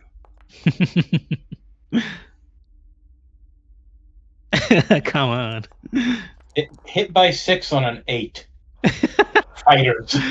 With a flank. Just so everybody knows, we are playing like a believable party. And, that's why we're not all fighters. Let's see. Do I have enough? I Oh, apologize. get out of here, Sonic. Surprise, Sonic. I was trying to see if I had enough to get around. with one Don't action. move there. No, I wasn't going to move there. I was going to move there. Don't move there. You have reach. Don't get close to him. Well, I know. I was trying to get around so I could flank for Hikari for his turn. Don't bother. Fine. Oh, that's right. They are flat-footed. They're prone. They're sitting down. They're sitting down, and there's a good odds are that Hikari doesn't get another turn here. We want to abuse the fact that we have reach, and they have to waste all of their turn standing up, picking up their weapon according to their tactics, which are just terrible, and then getting to us. Okay. I am done with turn. Yep. Great. All right. Well, this So one he is stands going up. to What kind of move? stand up first. Yeah. What kind of action is standing? It's a move action that provokes. It sure does. I say sit back down.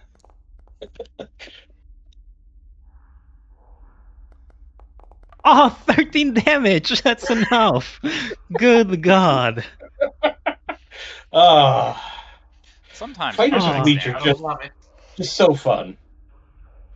Oh my God. Well, that was a cool turn. It was a cool turn. It was a really cool turn. I loved it. I get it. You're second. All right. Going to move in, and then I don't have a whole lot I can contribute to this fight, but I will cast Frostbite here. Yeah, I mean, anything that'll prevent them from living by one. Like they've got good fort, but it's not like super amazing. So yeah, odds are decent. They crit succeed. Oh, holy crap! Hey, there we go. An actual failure. And solid damage out of that? Oh. Yes, it's an amazing turn. I feel useful as a character for once. The dice gods have smiled upon you today. All right. Oh my God, now this is it ridiculous. is safe to stand up. It is safe to grab a club, and then step. Why? Why would he do that? Why tactics? Why? That's so funny. You should. Are you sure you want to? Okay, well there he goes. There's a reason they call it the beginner's box. So let's see here real quick. Yeah, we're gonna Courageous Anthem again because want to make sure that the damage people have the ability to continue to do damage. I guess we can move a little bit closer and shield. I mean, obviously, if this guy's going to survive, he needs the extra. He needs the extra die size over his claws. Yeah, I mean, it's really important. I don't think this fight was intended for us to have reach. I think that's the real hitch here. Is just they waste their entire first turn. Just ignore that their jaws do the same amount of damage as the club, and they could have just bitten. Instead. Oh my God, really? Yep. The tactics are just bad for them. That's so funny. All right. There's critical hit. All right, buddy. Hit See you later. Beautiful. All right. And they did not get a single strike off on us. All right. Let's take a moment to get rid of these bodies, because for some reason I want this room specifically to smell better. Yep. We can toss them down this tunnel. No, I feel like that tunnel's actually going to be important to us. Do we want to spoil the surprise now, or? Hey, I don't know the surprise, so. Let's wait till the end. Yeah, let's wait till we're done with the beginner box about where that tunnel goes. Ceviche and Travin, why don't you puke a little? Yeah, we will spend a little bit of time retching to clear off the sickened.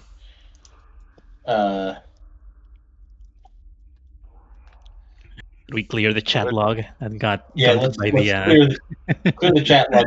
We've been filling it here. Yeah. All right. So what do we?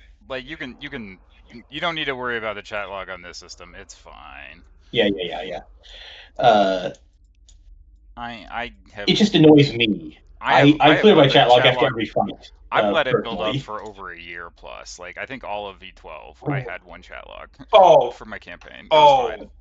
ow, no, ooh. Traven That looks hurts. around this corner. What do we see? We're gonna try to beat this hour 45 mark for the beginner box. Let's do this. So there is this one is a little awkwardly described because it assumes that you're coming from the other direction for some reason. So there's a barrier there of some kind that is a freshly dug tunnel. So the tunnel curves up and around before ending in kind of a thin wall of loose stones and dirt. You can kind of peek in and see not a whole lot because everybody's in a slightly different spot. But oh right, I didn't. This was actually one of the things that we didn't note down, that they're supposed to be in slightly different spots. Yeah, there's one in each alcove and 3 on the table, but that's only if we don't. You might as well not move them because we might not need to move them just yet. Because we need to. So we need to make an athletics check in order to take down this barrier silently. So in order to maximize our odds, we should probably assist. Hikari has the second best athletics, and Ceviche can guidance. For a potential net 0 or up to +2 or +3. I'll try the result of the aid here. Yeah, I'll try to aid with athletics on this check. Ooh, 22. That should be a success. Yep, that is a. So +1 circumstance bonus. Yep, and then guidance will give you a +1 as well. So. Okay. And did not critically fail, so we could try again. Yes. So. Gonna need to check on a fail, it remains intact, and they notice the sound and prepare for a fight. Yep. Okay. So on a failure, the wall remains intact. They notice the sound, prepare for fight. So now we can just hero point that one then. Yeah, probably a good idea to hero point it. Yeah, you have 2, right? Like you took one of the ones we received. Yeah. Great. Hero points are working. All right. All right. Well, then in that case, we are going to fight is left a little ambiguous. I'm going to. It isn't left ambiguous. It is that they gather up in the center like that. Oh, okay. Because it's assumed that you come in through the south, through the room with the statue, and there's like no way to not make a bunch of noise in there. Yeah. So, anyways, we then just break down the barricade. Kool-Aid Man our way through. Mm-hmm. Not ideal, but also not the worst that could have happened. Yeah. Okay. Yeah. I'm still the thingy party, but okay. Roll for us. That's fine. Okay. All right. So, did everybody have your initiative set to the correct skills this time? Yep. Okay. Yep.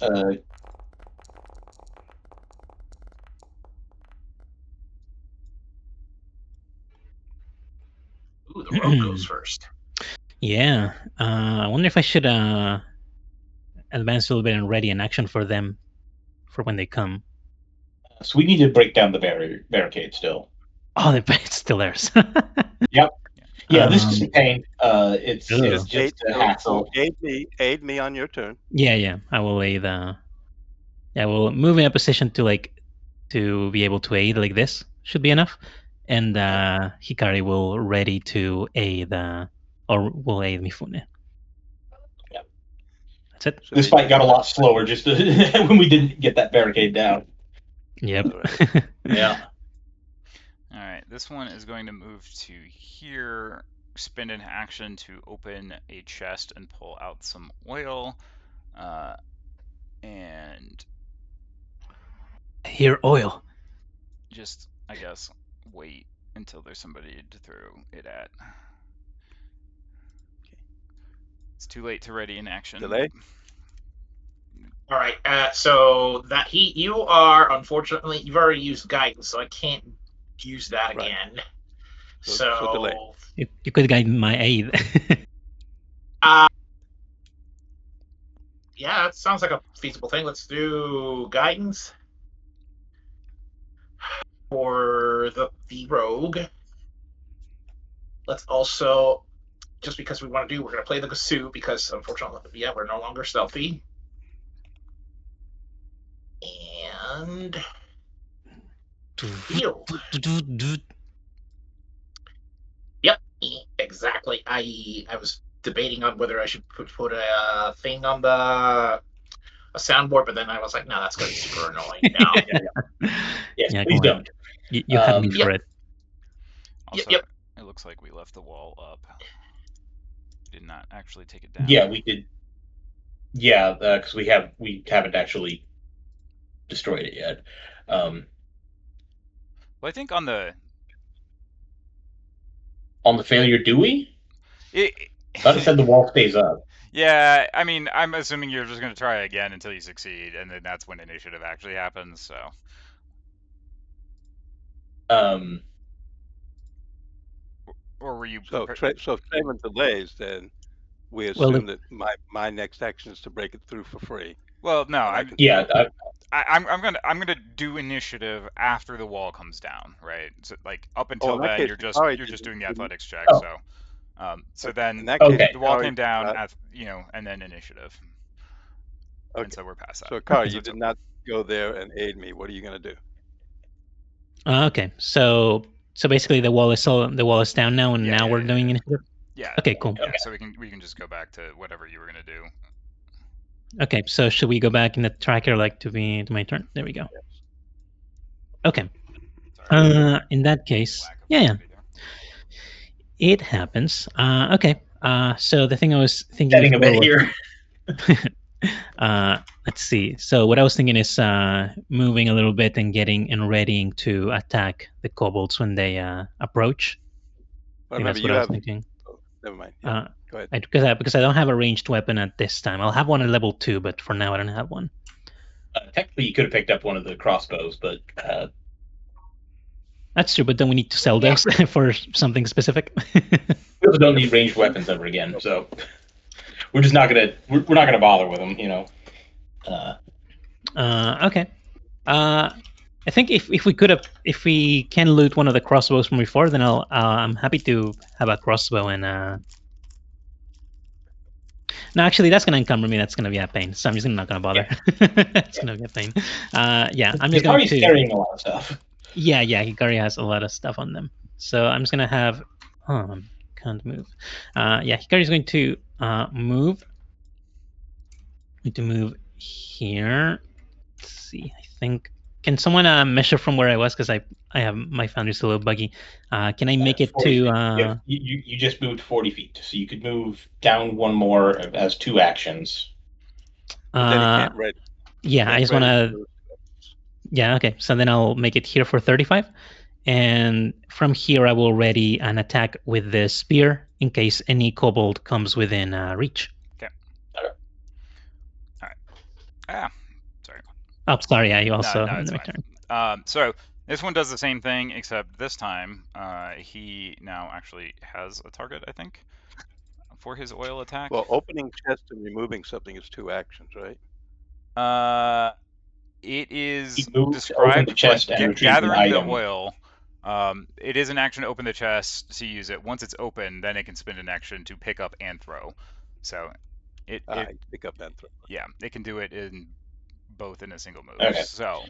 Okay. Yeah, their tactics are specifically giving them like a quick draw thing. Yeah. Fair. Entertainingly, it does. I don't think it actually gives them the range attack. So plus I'm gonna 5 attack modifier. So entertainingly, it doesn't. So it is a +5. All right. So we'll just use the thrown spear roll for the hit. So it does miss. Nice. It covers the ground, but not the hero. It is it's going to be slippery in that specific spot. But it's only going to make that one. It's only going to make that one square slippery. So there, I've got a slippery square there. Okay. You fool! You've accomplished nothing. All right. Actually, it'd be really funny if everybody slips on the way in. That's kind of a perfect spire. What I are mean, the if you've mechanics ever of looked at the the of the yeah, if you've ever slipping? looked at the uneven terrain rules, like they're pretty nasty actually. Yeah. Yeah. Now it's a DC 10 acrobatics skill check, and if you fail, you do stop moving and fall. Oh, that's nasty. That is really nasty. Okay, the bard's gonna do what the bard is gonna do. Courageous Anthem. Get that up and running. And shield. For the moment. Don't want to clog up the space so that the fighter can move on.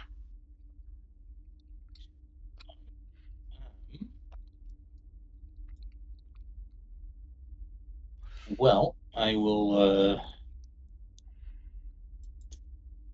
move in here. I will make the acrobatics check. Success Ooh. by 2. And then I'm going to cast Caustic Blast.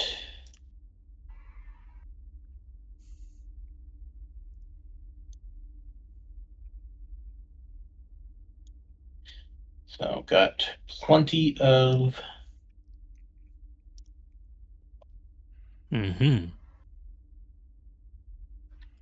Nice. That's a perfect position. range to do that. So gonna. Come on, fail Why for did- once. Oh. All Okay, right. Well, one of them failed. That's pretty good. All right. Yeah, decent-ish damage. Yeah. Yeah, that is Traven's turn, and then he is a caster at the front of the line. That's probably good for him, right? Well, let's hope someone takes the bait and comes here. Yeah, I think the important part is that these kobolds they only have a single spear each, so they're not going to throw away their weapon. They will, in fact, charge. Cool. Hikari will react to that attack with a bootleg reactive strike. And let's see. Here we go. Dancer's Spear. I did move before this kobold, so it's off guard to me. 19 damage, and that should take it out. It wouldn't actually be 9 off damage. guard to you. So because it's its turn. Yeah. Surprise attack is anything that hasn't acted yet. So conveniently, that doesn't actually That'll hit matter anyway, though. because the sneak attack was only 1 of that damage. So 8 Yeah, gets it's through, true. and it's super Nice. dead. Phew. And it was a hit either way. So We might need to fix that on Foundry. this one is going to do exactly the same thing. But the question is, take out the squishy caster or the more guy who just dangerous killed rogue. his butt. I can do that again. I can do this all day. Yeah. We're going to go for the rogue that just speared it. All right. Aha! It was bound to happen eventually. Oh, whoa! I love that. Where's the swashbuckler? All right. This Gonna need one is dodging going to on top have to of do. oil. Nope, that is not the right button. Get out of here, Sonic. What it? They keep changing X? it, and yeah, X is hijacked right now. So whatever, I'll just do it this way. It's fine. All right. So 2 actions, 1 spear. Come on, can't even stab a caster. Get out of here, kobolds. All you do is save. Start a religion, kobold save. I believe waypoints are set for F right now. Yes. Okay. Yes. It's one of those, like, every time they change it in Foundry, I just, like, forget what the new default I'm is. just going to step here and tell Big Tall Elf, duck. Oh, I will duck. I'm on oil, so it's difficult, but I'll try. Yeah, I got promoted from shield to page shield 3. Ooh. Nice. Nicely done. You can just leap over the oil right to where the. Yep. Yeah. Little leap. That's why you duck. I use you like leapfrog. Yep. Yeah, it's we've practiced this move. We've got it down. Classic duck and leap. That would be my turn. Here, warrior. Oh no! What if he moved Oh, through no. 2 squares and triggered a no. reactive strike? That'd be terrible. No way he's dumb enough to do that. Yeah, why would you do that?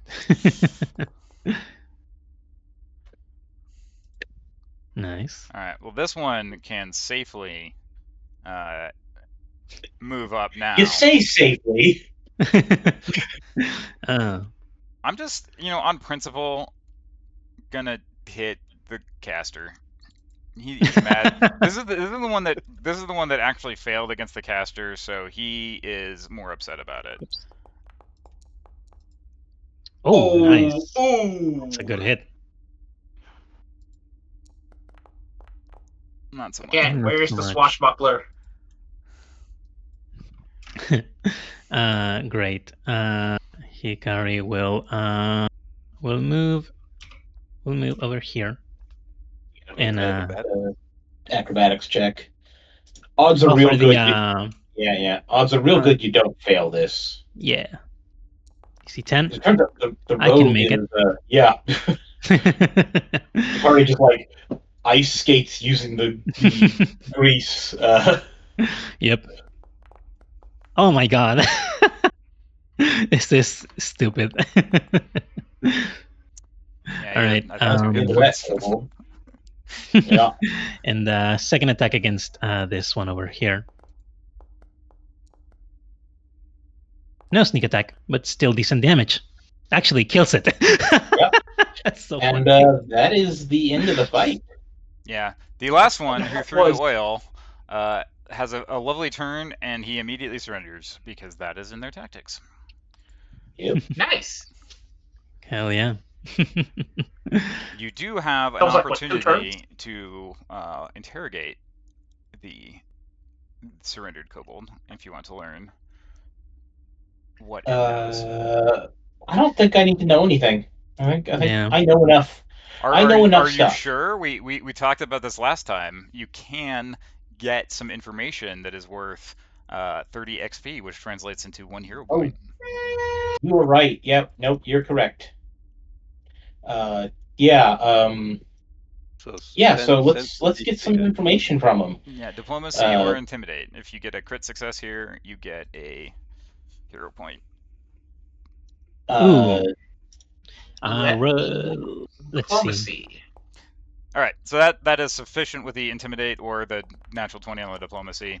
So you learn that there is a boss who's the big leader of the mighty kobolds who has powerful magics to roast you alive. She's very angry all the time and demands much from her servants, especially now that we have a powerful new friend. And the powerful new friend is a dragon and a blessing from the gods, a sign that the kobolds are destined to return to the surface and conquer the pathetic human town.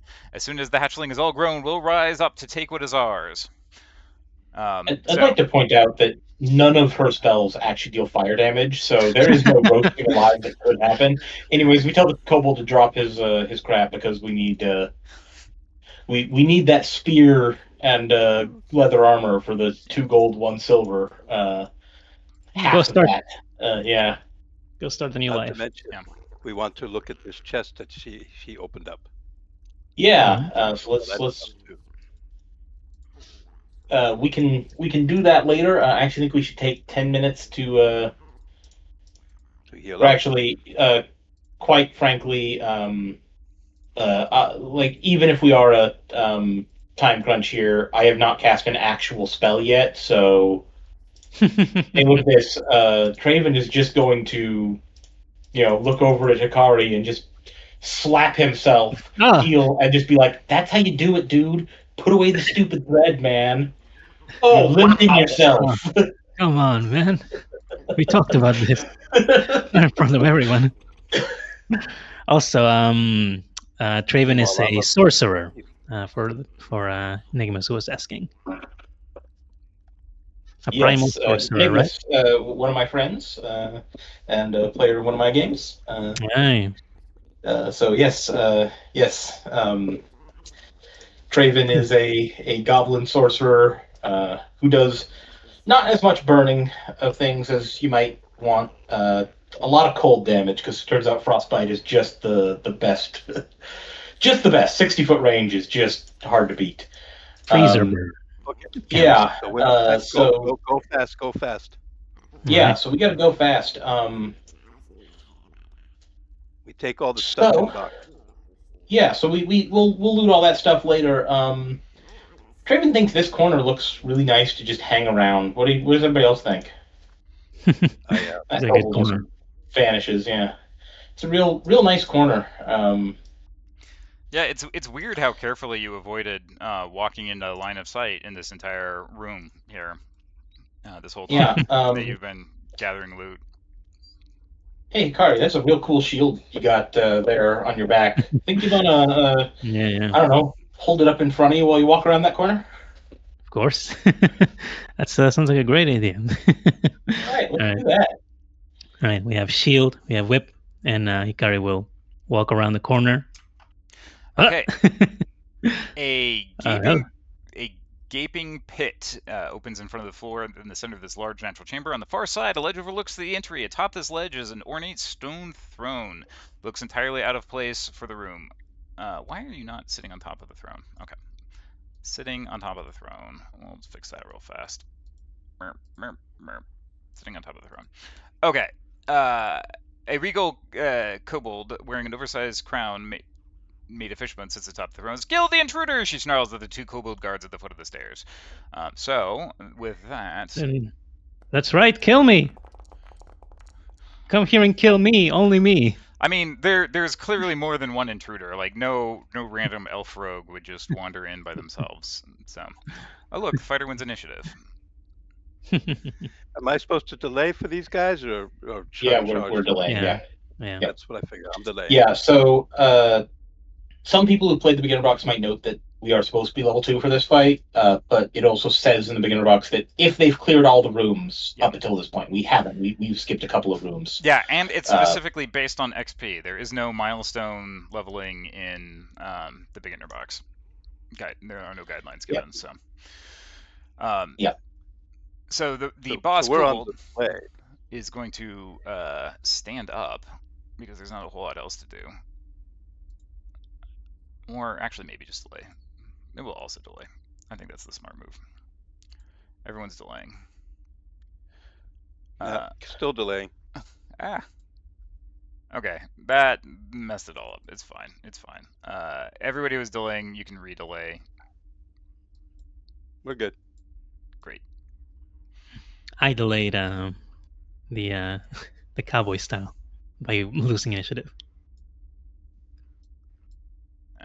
So, the tactics for these kobolds is to specifically move to either side of the pit to block. So, this one moves here. Now I come out of delay, yes? Nope.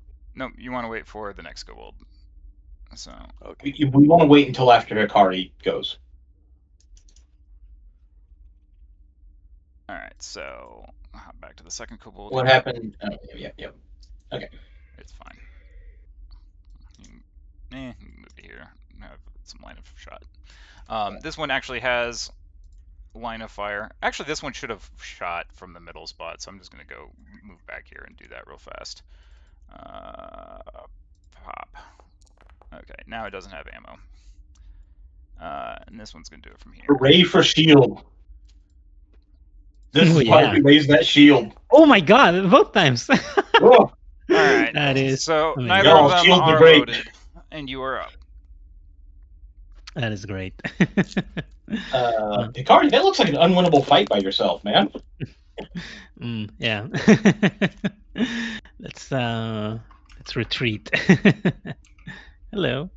Yeah, Hikari will retreat back, get them to come to us.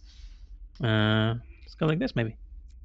And all right. I think we'll just ready to in case anybody comes. Yeah. And so basically what's going to happen here is we're just going to go to the next round because everybody is delaying. And actually, we are the casters and stuff, we're gonna do some. Oh, you stuff. are going to step out. Okay. We're not gonna step out, but Yeah, like we're gonna start. That's yeah, fine. we can start buffing. Yeah. Go ahead and buff. Yep. Here we go. So everybody, the kazoo starts playing. So there you go, Courageous Anthem. Good old kazoos. All right. Yep. We are going to then, shield, just in case somebody decides to get smart on us. And I guess we're going to put ourselves a little bit in position to just basically, if somebody comes out there, I think here will be good. No, wait, that's difficult. That's a pile of rock. That's difficult terrain, right? I think that's good Yeah, where you yeah, are. We'll call it difficult terrain. It's fine. All right, so I think that's fine. And that's it for me. Okay. Traven is going to go ahead and just tap Go on the shoulder and say, "Hey, that weapon looks like it could use some help," and drop a conductive weapon on him. Ooh. Okay. I messed up the range on that thing. And then just step back just to get out of danger. Okay, so real fast, just because I really should have done this on the first turn instead of having this delay. I forgot that Force Barrage actually does have a range of 120 feet. So that should have been a 3-action Force Barrage. Yeah.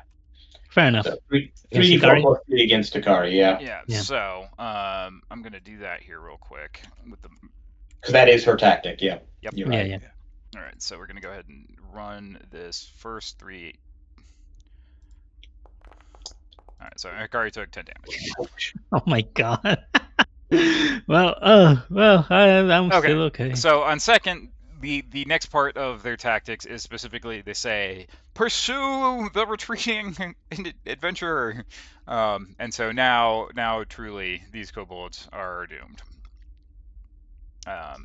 I'm sure that these 2 kobolds will do great. Right. So it's gonna reload, gonna move to. That's kind of an awkward bit of movement. So we'll move here. Moves here. Oh God! Why? I also get to react after that. You don't need. He's think I do. fine. He's fine. He can take it. All right. Here's a whip attack. Great. I'll miss. Great. He's going to follow his instructions closely and shoot the thing he was pursuing. And unfortunately, that is his last action. This one, though, is 5, 10. Also going to do the same thing. Reload, move, shoot, and miss. Oh boy, that is lucky.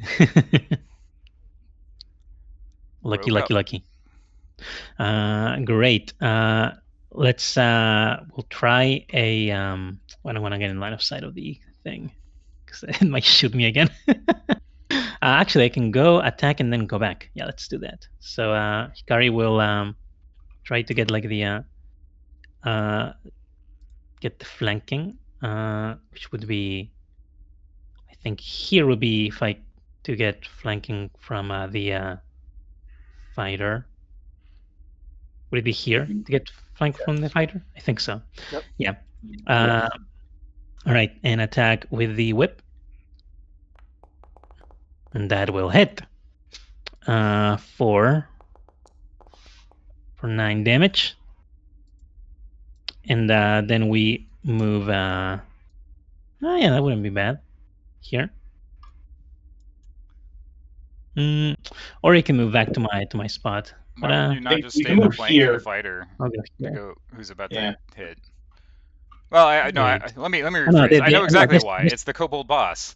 You do not want to stay in range of the kobold No, boss. I don't want to stay. I don't want to stay there. But this guy's down, right? He's dead. Yeah, that one. Yeah, this guy's down. Takes 9 damage. It's down. Yeah, that's why I was gonna move out of the way. I was distracted So- bringing up the spell list for people asking about the sorcerer in chat. No worries. That's it for Yeah, Hikari. All right. People can see my build.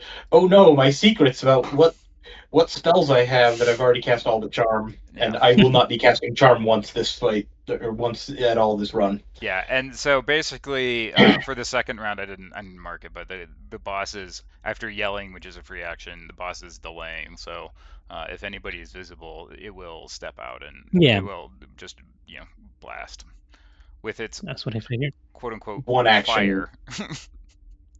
No, it's Yeah, delaying. It's well, delaying. the only thing. That's the beautiful part. It's delaying, so it can Yeah, hit you with the one, 3 yeah. actions. But all right, fight her up. All right. So I have line of sight, or is he cover? I That's mean, probably some amount of cover, but you could 5-foot step down and yeah, it's still in range. Yeah. Just wanted Agreed. to make sure because I didn't want to waste a turn.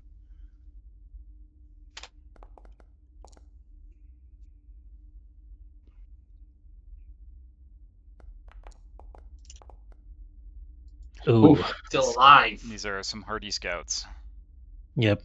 Yeah, scouts are actually level 1 critters. Miss by 2. If only you had a flank. Yeah. Oh well. There's no way we would have been able to get a flank Yeah. like that. You went all the way into the room.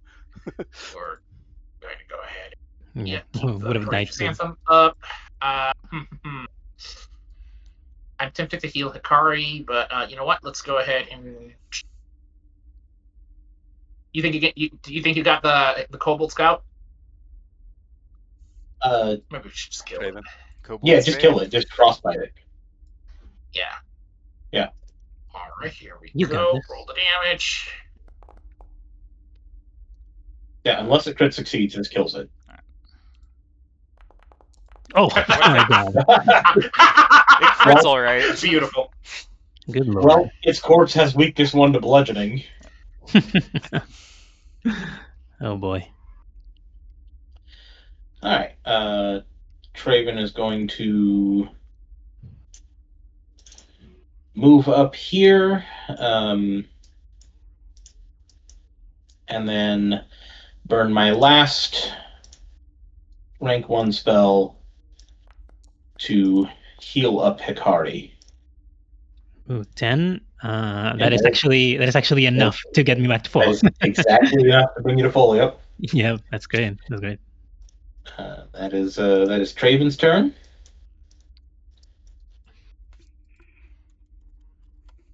It's RTA. RTA. Yep. Yeah, it would be very ridiculous otherwise. All right, so boss is like, well, I'm going to do it myself. But is mostly just going to stand up. No, actually, well, this is the downside of having delayed, is that wasted an entire turn not doing it. So gonna go ahead and stand For up. tactics. Yeah. Go ahead and stand up and not try to guess all of this. And I don't know that. Do we want to ready action a 1-action force barrage? That'd be kind of fun. I mean, that's basically the only thing that she's going to be able to do in a minute. Yeah, we're gonna go ahead and do that because she could at least just see these 2 fools die. Has a backup plan for the next thing, so that will at least give her something to do this turn. Hikari. Great. Well, are we just going? Yes. It's go time. It's go time. It's All right. very much not a difficult fight anymore. Yep. All right. Let's see how fast we can make it. So it's 35 here. When We've a got- force barrage goes off. Yep. Yeah. Want to do that? However, will you deal with 1d4 plus 1 damage? Well, while I take that, let's see. It'd be so fun if I could make it. Oh, Yep. I think I can actually make it to reach to that. Make it. You Yeah, can make it. I can make it. That's so funny. 35-foot move speed. All right. All right, let's recenter the camera for everyone because the action's moving up here. The action is moving. 70 feet movement. in these 2 actions, and then attack for Oh. 19. That was Yeah. almost a crit. You need the Oh, 20 so for the crit. unfortunate. Actually, hold on. That is a crit because you have Courageous Anthem. Courageous Anthem is not in Oh, it's because we range. have it as an aura, but it's actually an emanation that should stay with me, or Yep. the effect should have So- stayed with me. Yes, the effect stays with him because it's not technically an aura. We're just using that for the speed of Courageous applying it to Anthem, everyone. why can't Yep. you automate Got it. conveniently? All right, fine. Sorry. You get Sorry. the beautiful crit. That we'll have to add 1 to damage as well.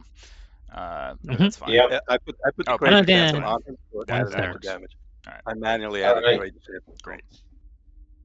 Thank you. All right, 12 damage. Damn. That's it for Ikari. Halved the hit points in one go. Speaking of go, It's go time. All right. So, Yeah. it is go's time, and go. You've got a fun feat for this kind of nonsense, don't you? yes, I do. But I move first, and then I speed. I do. Hey, I think you got one more square you can Charge. move. So you can move to the the left by So- one. so charge from here, which allows me Yeah. to go here, and then So you got a total of 75 feet of movement. so let's see, 55, 60, 65, 70, 75. We'll do 75 up there so that they can't do. And then Man, it's Did he not like survive? Good. All right. I would honestly just stand next to her because you're a fighter. 21 will hit. yes. Oh man. It's almost done. 8 damage. Yeah. Should be at 5. Yep. So I'll go ahead and apply that, and then Ceviche. Do I have? Oh, that Well yeah, within that's range. 15 move. Yeah, I have. We gave you frostbite for a reason. Yep. Got that range. No.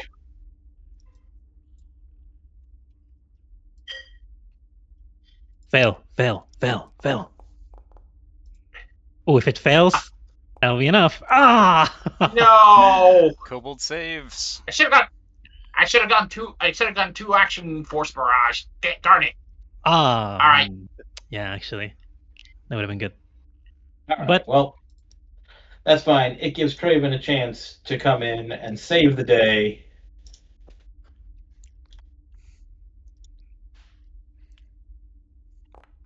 All right, 6. All right, even a success will do it. Yes. Yes. Nice. All right. Okay. So we have killed off Kobold Boss Zolgren. Out of curiosity, does the beginner box require us to actually fight the dragon? You know, it's Hmm. interesting. It does not. Huh. Yeah, we can go back and tell Tamily that things are taken care of. What's her response? If the PCs defeat the kobolds and their boss, they might return to the Otari fishery. If they decide not to explore any further, the adventure can easily end here.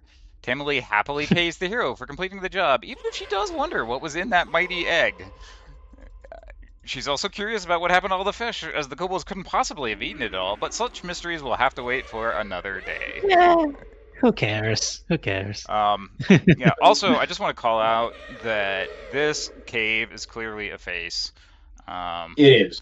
It is. It is. Beautiful.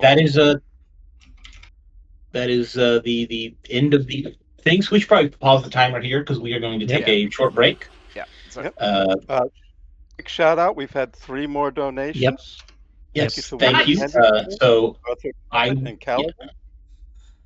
yeah. So let's take a break. Do we want to do 5 minutes, 10 minutes? I think 10 would be good. yeah. So And I need to stretch. Yeah. So Yeah, Yeah. 10 minutes. Everybody watching, please, stand up, stretch, get a drink. I don't have a do whatever you need countdown to. timer for this setup, unfortunately. And just for anybody who's like a speedrun purist, so like segmented speedruns are out of vogue these days, but a lot of when you're sort of learning to speedrun and stuff like that, there's a lot of practice can be done to segmented speedruns. Also, it's just way healthier for all of us to get up and take breaks and all of that stuff. This is our first actual timed full RTA run through of this. We had like We did one one practice run. test. Yeah, and Yeah, we did one test, and we finished the beginner box in about 2 hours in that test too. Yeah. So we're on pace. Yeah, but speedrunning is fun in kind of any context, and I generally participate as a viewer. I'm a huge fan of the Games Done Quick and the charity speedruns that they do, which is one of the reasons I raised my hand to volunteer for this whole thing. So, Yeah, anyway. and one of our system devs, Soup, does work for Games Done Quick, helping them make their on-stream layouts. So we've got to tie into that community. We love the Games Done Quick community. We love speedrunning, and that's why we're doing this nonsense. Yeah. So we're going to take a 10-minute break. So everybody enjoy Sonic for a bit. They won't actually get to see Sonic for that much because I'm going to transition them into something that will not transmit our voices. Remember, everyone, it's good to take breaks. Yeah. Yes. Yep. We will be back in a little bit. Get a stretch in, and I'll probably be back before the 10 minutes, and I will talk about raffling off those Magic Plus copies. So yeah. So go ahead and I'm not sure if I can raffle them off for donations. That might actually run afoul of some laws. That seems like A gift. I'll be right back. Yeah, I think that is the case, that you can't raffle things off without a chance to not whatever. But I will have a way for people watching to get it. But please do take a chance to donate here, and we'll be back in just a bit. Alrighty. Thanks.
All right, everybody, we are back. We're back. Hello. So let's, before we get back into this, let's talk a little bit about sort of where we are fundraising and where we are, with the raffling of Magic Plus. So Move us to a room that's a little less kobold noisy. Yeah, please. Yeah.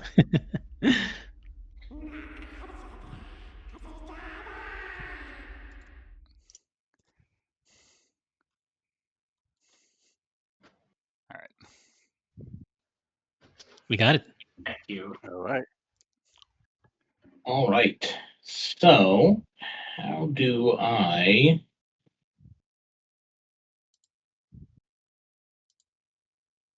Really should have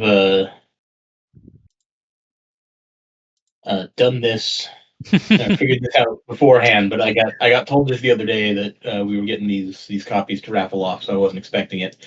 And uh, I have a house guest right now, so I've just now got my office back just before we started streaming. So I haven't had a ton of chance to do this to do a bunch of this setup. But what I am going to do is I'm going to run a quick uh,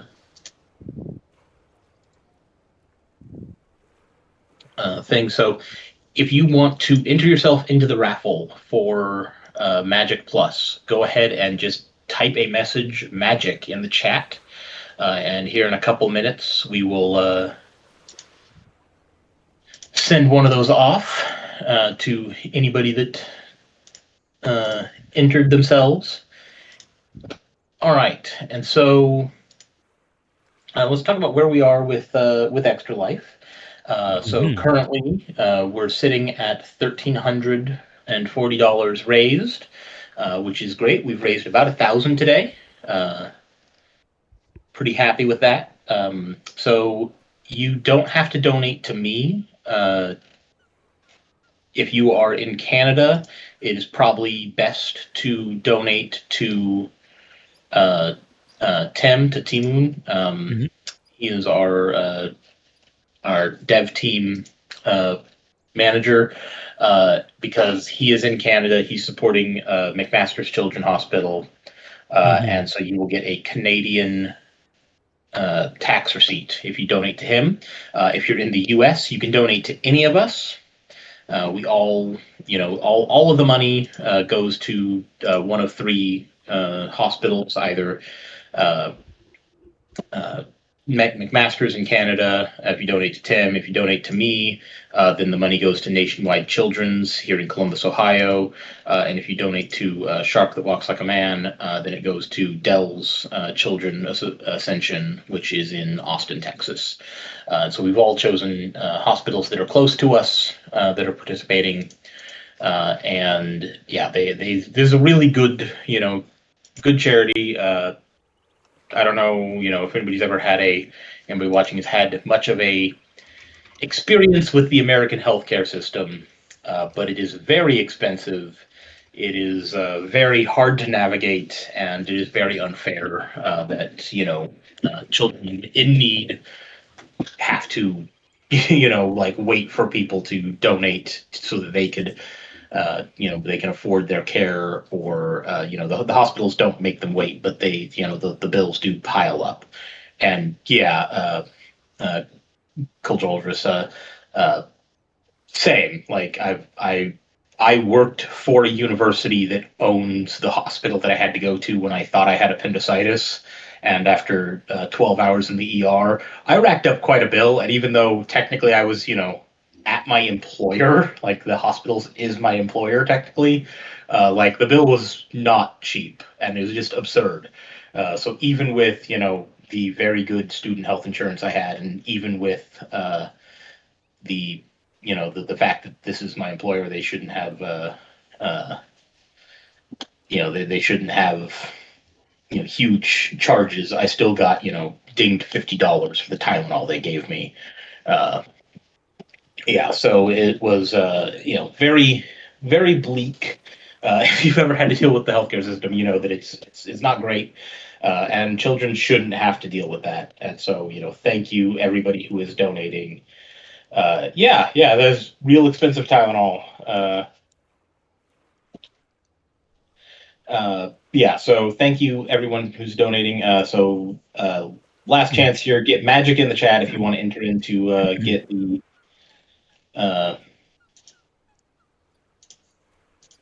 magic in chat. So you want to throw your hat in the ring?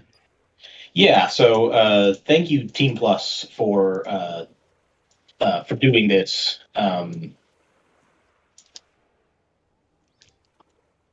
Did we get the chance to shout out the individual people that donated?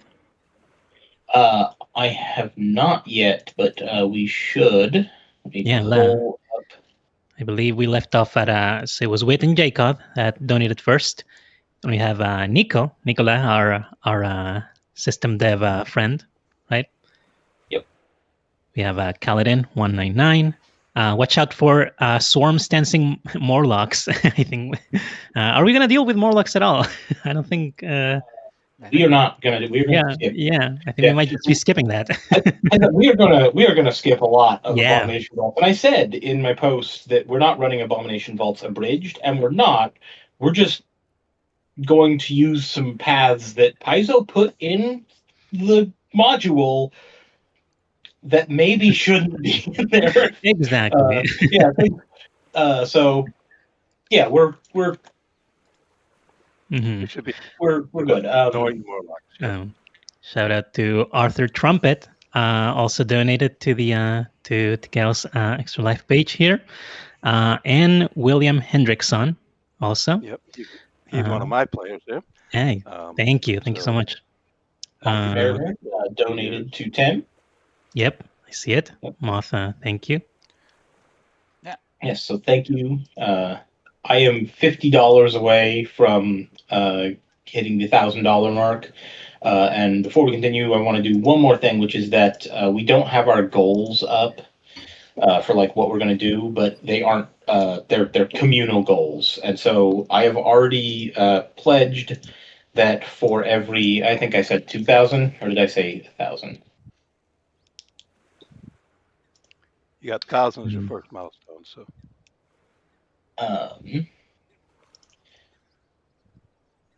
So I still want us to have a goal to turn Shark yellow again, like we did last year.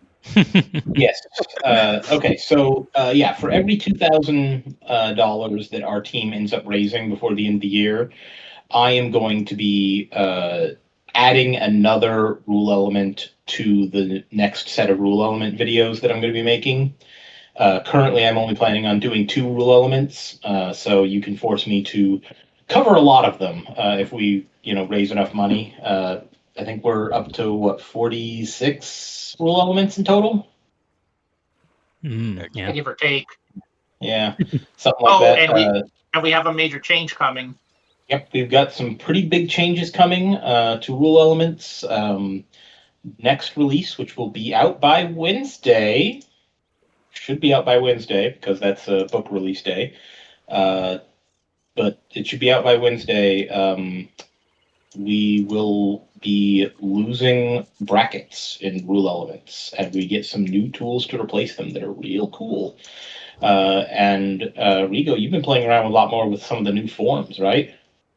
I have the damage alteration rule element has an auto-generated form. They apparently there's a way to kind of auto-generate some forms for some of the rule elements, and they're testing it out with damage alteration, also with I believe base speed also has that, and so that's gonna if that goes well, that seems like a way to really speed up the creation of those forms, and that'll just make using rule elements all the more easier. Yeah. All right. So let's go ahead and I have got a list of names here. Rico, do you want to give us a D11? One second. I want to confirm whether, because there's like one person who commented that this Yeah. sure is magic, and I just want to make sure. And I don't know if you got the last person. Yes, I got the last person. I got that. So let's do this. So Rico, give us a D11. All right.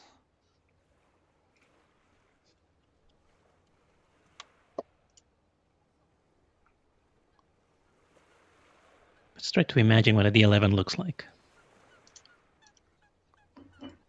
All right. There's a D3 out there. Crab Flesh. Go ahead and send me a DM on Discord, and we will get you squared away with a copy of Magic Plus once we get this once we're done with the stream today. All right. So that. Yeah. And did you get Mercurial Wi-Fi in there as well? They were. Yep. Okay, great. Just wanted to Yeah. make sure. Mercurial Wit is in there. All right. I Let's. can't read. Yeah. Do we want to? Purple Yeah. and black. Do we want to do another one here? We got 5 to give away before the end of the stream. Sure. So. Is that before Yeah, this let's one, do or do we need to spread Let's them do- across? Because we're actually let's doing do- 2 streams. Yeah.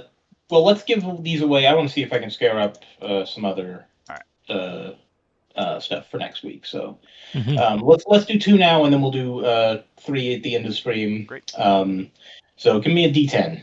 I just did a Oh, yeah, D11 D10. again in case you weren't renumbering them. Oh no, my mouse is visible again. All right. Well, that's a 5. That's wouldn't have changed. So Moon Goddess XYZ, also send me a DM on Discord. My Discord username is Takale. You'll find them at the top of the server. Yep. So yes, if you don't DM me before the end of the stream, we will hand They'll go to your me. copies. Yep, they'll go off to somebody else. So They'll go to me. I want All them. And also, in the spirit of speedrun incentives and donations, I will donate $50 for every PC that I kill, or $50 for every PC that makes it to the end without dying. Oh. That's great. I would love to be able to join you. Unfortunately, I don't start my new job until next week, so Yeah. I will make a hefty donation at the end of the year. We'll hold you to that. All right. Okay, so So I'm starting the timer again before we enter all of this other nonsense. So yeah, let's Here get we back go. to things. Congratulations, Moon Goddess and Crab. It is real-time attack. Shopping is part of our real-time stuff. So as a reminder for folks on what some of these milestones are. So actually, one thing that we called it out a little bit very briefly, but then didn't spend a ton of energy on it. So I'm going to bring us back here real quick. So this tunnel, you can't see because there's no token here. Let me just drop the party here real fast. So this tunnel, party is not visible. That's great. Get out of here. This tunnel, eventually you will be able to see this tunnel, I promise. Why did none of the tokens drop here? That's fine. This tunnel, there we go. So this tunnel here leads to actually an area of the Abomination Vaults. So this is one of those deep connections between the adventures that's lightly called out. But it leads you to what, because I did not run, when I ran Abomination Vaults for my group at home, I did not run the, we'll just do Cerviche again. I did not run it this particular way, but there is this tunnel that if you are looking at it in Abomination Vaults, it says, leads on to, this area in the Pathfinder beginner box, and I think it just kind of says it's like beyond the scope of the adventure. So we go straight to this tunnel, and so that is how we hit now our split here to enter the vaults. That's so cheeky. I completely forgot about that. Yeah, so we are going to skip floors 1 and 2, and quite honestly, most of floor 3, because. So, are we using the right party here? No. And have we talked about the shopping trip? Yeah. I'm just gonna transition here real quick. So, the advancement track.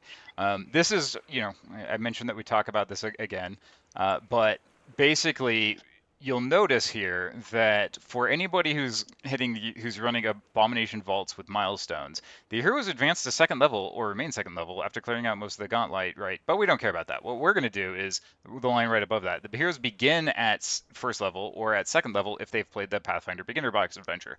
So this is how we get to second level. Yeah. And second level is kind of important just for survivability, but more important, far more important than anything we did in the beginner box for leveling is all of that loot. Mm-hmm. Yep.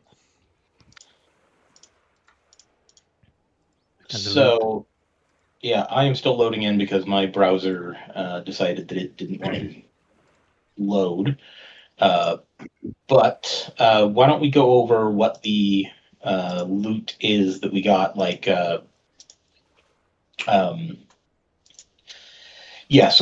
Okay. I've finally loaded in here. All right. Cool. All right, we're good. Where is our? Oh, we don't own the gonna have to actors anymore. Oh, Rico, you have to go. fantastic. Or give us That's permission. fine. Yeah. I'll just. Yeah, in order to prevent the duplicate messages, we are now. Mere assistant GMs. Yeah, we are. No, you just were trusted players with a assistant. whole bunch Yeah, of you were assistant GMs before. That was Oh. enough to trigger the messages like 5 times. So. I see. Gotcha. Yeah. So here are all of your level 2 tokens out, and that is now the active party. So any equipment that needs to migrate needs to be migrated now. But we have all of the. I think that mostly applies to one rope and any. Ikari's whip. I already have the weapon, all the build. Yeah. Okay. All right. So in the beginner box, after we sell every single thing that we found, all the loot, all the bits from the kobold, we sell any equipment for half price, any consumables for half price, and then treasures we sell for full price. What we wind up with is one scroll of Force Barrage that we're not going to sell. We are instead going to give it to Cerviche because he can cast Force Barrage. We are then left with 235 gold and 3 silver in total. And that is very, very important because we are going to be buying a bunch of stuff. So, before we get started on the Abomination Vaults, for people who haven't actually played it, what is the story here? Like, why are we going into this thing? What even is it? What's the problem? And while you do that, let's split up party loot here. So, and we'll sure. put the. So while they're doing all of that, so Abomination Vaults, these characters don't know anything. They just wandered into this whole thing. So I'm going to swap back to the landing real quick. So the Abomination Vaults takes place, in a nearby location by the same town. And I actually got the map for Otari here, where you can kind of see. We'll use this one, I guess. So the town is here. Nearby, there is an old keep. There is a lighthouse in this keep called Gauntlet. That is kind of the crux in the intro of sort of the entire thing, is that the heroes are supposed to go to this keep. So this keep is notable because as you sort of enter this whole area, you are not intended to walk in on the 3rd level. That's not really how that normally goes. But that is indeed how we're going to do it here today. So the actual Abomination Vaults journal here. So typically, like, the way that this whole thing is set up is that there's like one prominent structure. There's this lighthouse. The adventure itself is largely set up as a, for folks. Don't forget, you can also turn off your cursors, since we had to log back in. The cursors are currently flying all over. But basically, each level of the dungeon is kind of set up such that it's covered for sort of one level of character. That's really relevant for this first couple of chunks where we're going to be fairly under level. So we're starting on the third floor, which is roughly the so that tunnel on the Abomination Vaults is at the bottom of the map of the third floor. So that third floor is really anticipated for characters that are level 3. Obviously, the party's going to be level 2 as we go in here. The next milestone is going to jump them to level 5. So we have to get to the floor and hit that milestone where we can specifically get them to hit that milestone, but like we have to sneak through several areas. So not super surprisingly, the need to get to that point requires like sneaking through some other information. So overall, the entire setup for this adventure is basically that there's a lighthouse glowing. It's spooky. Go check it out. Instead of checking out the lighthouse, we're starting underneath and just kind of dealing with stuff. So there is the entire town to interact with. There is actually the the dungeon itself. There's a whole bunch of different floors in the dungeon, and we're just going to be skipping as much of that as possible. Yeah. Okay, so for shopping, the party got its about 230 gold, and we're going to spend 200 gold of that on some stuff. The NPC that gave us the quest to go look at Gauntlight, to go investigate, because is Rin. Rin has very sharp eyes and saw some glowing at the top of the Gauntlight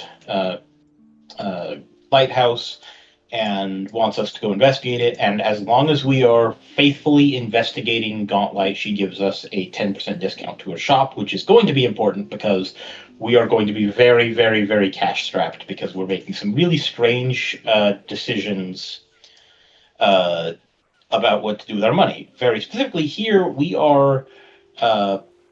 We just spent all of the money that we got from the beginner box that we scraped together from selling all the kobold gear and all the loot we found and the 40 gold that Tamily gave us. We spent that on a bunch of scrolls. And so I think we can move on into level C and we can talk through what we're doing with those scrolls because things are about to get very, very silly. Yeah, there's 230 gold, basically exactly, worth of loot in the beginner box without looting the dragon's room, because there is more in the dragon's room, but that's slow. That's a fight. We're not going to do that. And also, the dragon's level 4, and that is actually a fight that could go poorly. Yeah. Absolutely. Yeah, and so knowing exactly which there are several shops that have discounts, like Rin. And we like a lot of them have conditions that are just a little bit too slow. So GM the Gnome, your cursor's still flying by periodically. Just there you go. It's gone.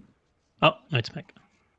Yeah, I don't know. Maybe it looks like it's actually only happening on mine and not on like my main screen and not the stream. So I don't even know what's happening there. I see it on mine, but yeah, I don't know what's going on. I don't see it on mine. Yeah, okay. I'm not seeing it on the stream feed, so that's fine. I'm just gonna not worry about it. Yeah. How about now? How about now? Is it there now? Nope, still there. Yeah, like the stream doesn't see it, so it doesn't really matter. Yeah, it looks like it's almost glitching because it's always dropping all the way up from the top every time. So it's kind of an interesting. Anyway, I'm not gonna worry about it. So. Yeah. Several of the shops have conditions that are required to get that discount. In most cases, we're not going to be able to meet those conditions. So the easy one, like Rin's, where it's just, hey, you have to be, trying to solve the puzzle of Gauntlight. It's, pretty much the characters are like, yeah, we just came from there. Of course, we'll solve that problem. So the main piece is actually how to get there with the money through there. And like technically, we do. We have the ability to just go right back up the stairs. Rin says, hey, go investigate the lighthouse. We say, great, good job. Also, we found this tunnel. We might go there. And then take the tunnel instead. Yeah, so we have taken the tunnel. We are now in a very strange place. Don't ask why there's a cave system under a swamp. That doesn't make a whole lot of sense. But Wizard hat. Yeah. So we have about 200 gold worth of scrolls and 50 gold worth of very fun item we will talk about when we get to use it. Yeah, I see them on my inventory. I see a couple of fun toys. Yeah. Hikari's carrying something real fun there. Mhm. Okay, Yes. so Traven just gets a feeling that, I want to play The Floor is Lava. And so I think it is, best if you want to clear chat real quick here. Sure. I think it is best if we start just casting a bunch of spells on us. So Traven has 4 scrolls of Gecko Grip. And so he is going to cast Gecko Grip on each of us so we can just climb on the walls because we don't want to touch the ground. Touching the ground is going to be slow here. So that is a lot of money. As it turns out, each of those scrolls is 12 gold. But that was that was a good use of our money, right? 10 minutes of crawling around on the wall. It's a tunnel under a swamp. We don't want to be in swampy water. Yeah. Yeah, It's yeah. gross. Let's go on the walls. Yeah, and so then Ceviche, you've got a couple scrolls here. What are you going to be casting for us?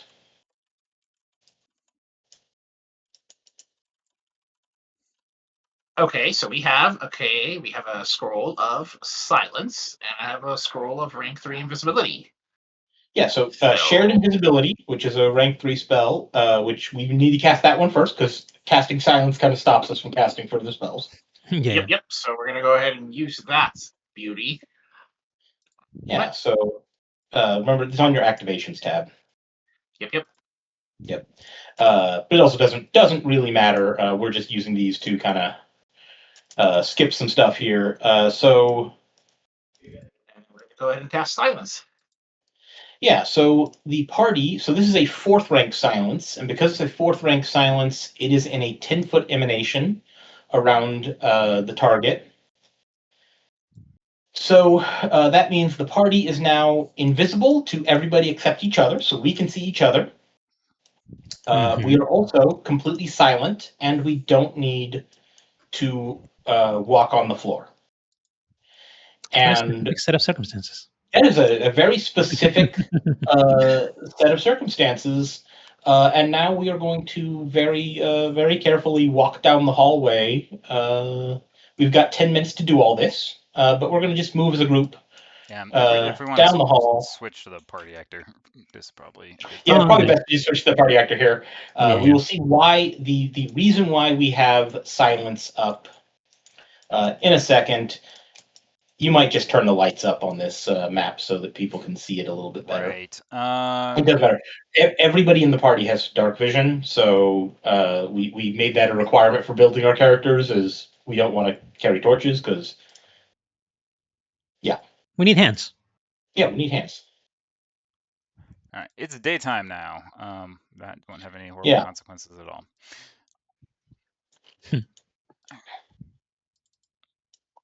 Okay. Okay. So I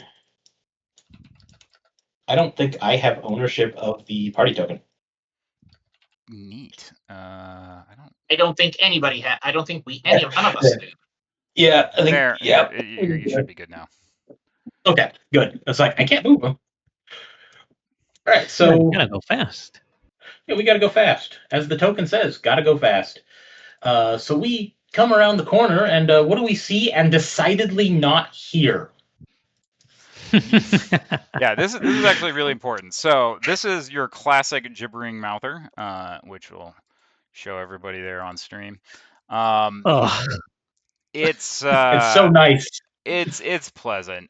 So it does have a gibbering aura. It's auditory, which is very important because of the nature of the silence. And each creature that begins its turn within 60 feet must attempt a will save. On a failure, they're confused for 1 round. That is really annoying. Wouldn't it be much better if you just ignored that entirely and kept moving? Yeah.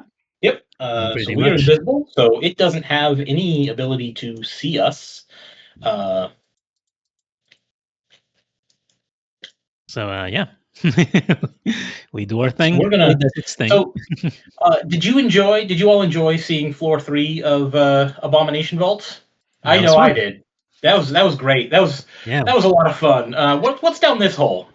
yeah. Down So this. there goes like 3 or 4 months of my party's experience. Yep. Right. So By the way, I Like I do said- want to say while we're loading to the new page, I've run Abomination Vaults 3 times professionally. I've run over 800 games in the last 4 years. I never ran the beginner box. That was a lot of fun to play. Ah, I just ran the beginner box as a sort of like silent stand in the back as a psychic and just heal the party as they kept dying because it was 4 new players, a new GM, and me who decidedly not new at this game, and it took us 5 sessions to get through the beginner box. So showing yeah, this bod. I would have probably up the. Can we show the players, the viewers, a little bit more of this map? so the party Yeah. token is supposed to have dark vision. That is just not going to play nice, apparently. Good to know. Good to know. Good to know. We'll just adjust the scene darkness as well. Everybody's got dark vision, so it doesn't really matter. Here's the Yep. problem. We You got are in the vision wrong range place.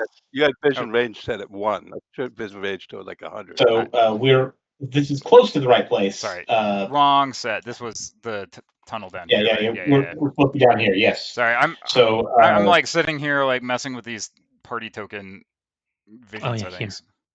Yeah. Yep.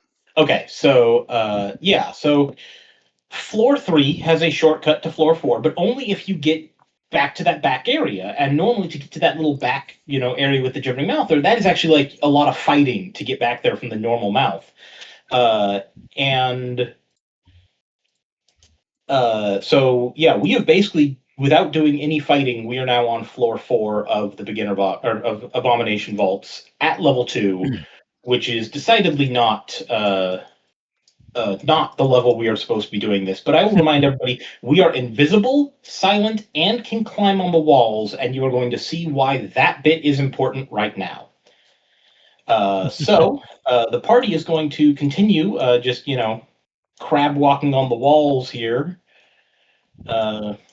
Yep. Around the corner, wave hi to whoever is up on this. I think this is a 10-foot high platform above us, to the north of us, and that seems, that seems like it could be a whole other fight, and we just don't want to do that. We don't have time. We're busy. Yeah. That big like exhaust pipe there with the weird thing at the bottom. That looks like it could have been important.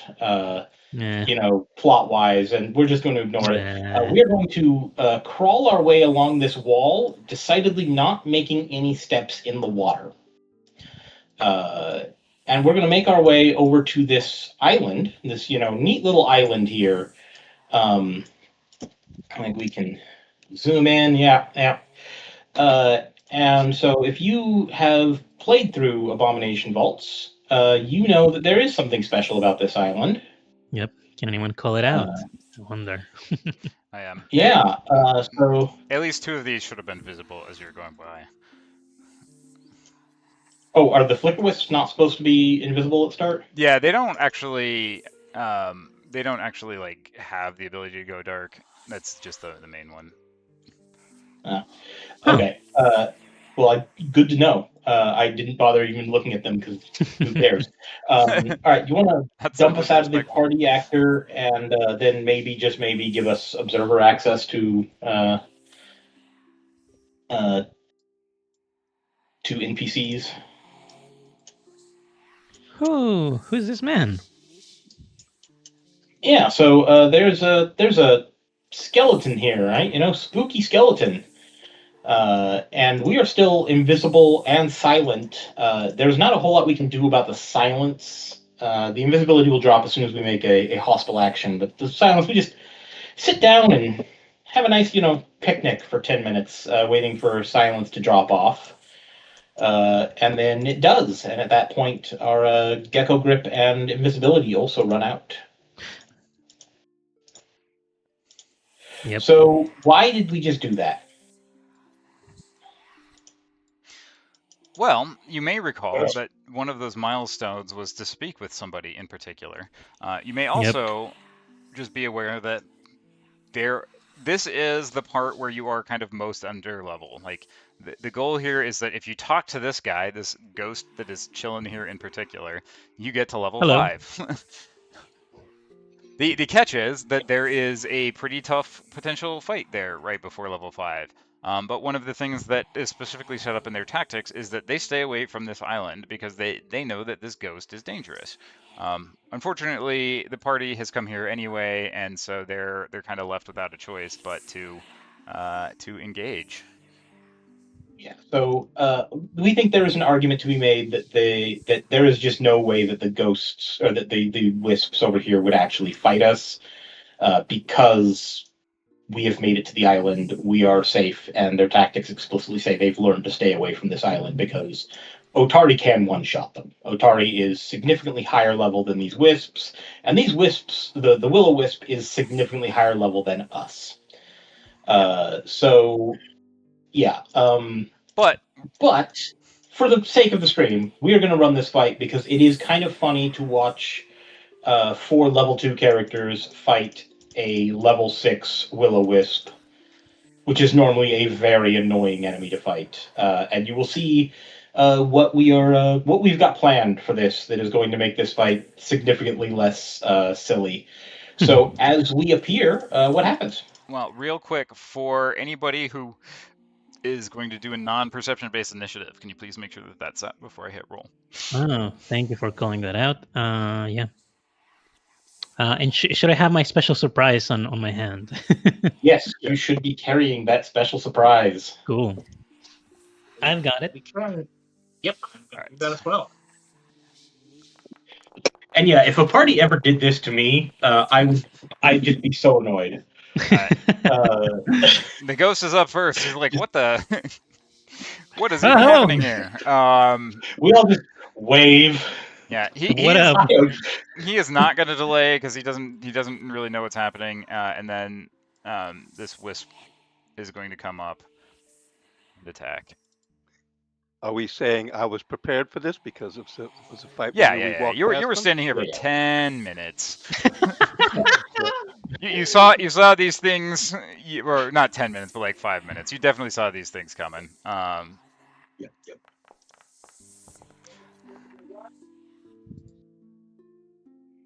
Ooh, all right.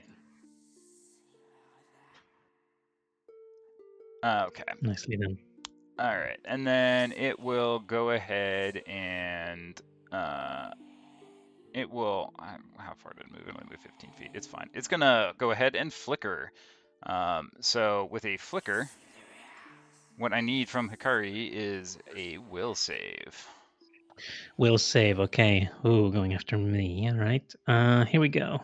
Now, the first flicker wisp that you would traditionally fight in this is actually okay. You succeed. So you do, so you are not confused at all, and it has wasted its entire turn. So the first one of those you actually fight at level 1, on the floor, like the first level of Gauntlet. It's an annoying fight there, but here these guys are not that much of a concern, even though that you're only level 2. So, Cervice. I would delay until after Hikari. Yep, that's basically what I'm going to do. I'm going to hit the button, and there we go. Okay, so Flicker Wisp number 2. I'm going to take its fly speed of 25. It's not quite enough, so it's going to have to move twice. It's going to come over to here, because I don't think it can fit next to Hikari, and it's going to try to do the same thing to... Well, actually it can't, so it's just going to straight Flicker's 2 actions, though. But Ooh. Oh. Roll hot. Ouch. At least it's on the weak one, right? Yeah. All right, now we get our real friend. So you can see it on the stream. The actual Will-O-Wisp is going to swing in here. I think it's the just vein of everybody's existence. Yeah, This it is guy. going to move here and just go straight for Hikari, because this is probably the most brutal thing it could do right now. Oh boy. And he crit hits. Oh, damn!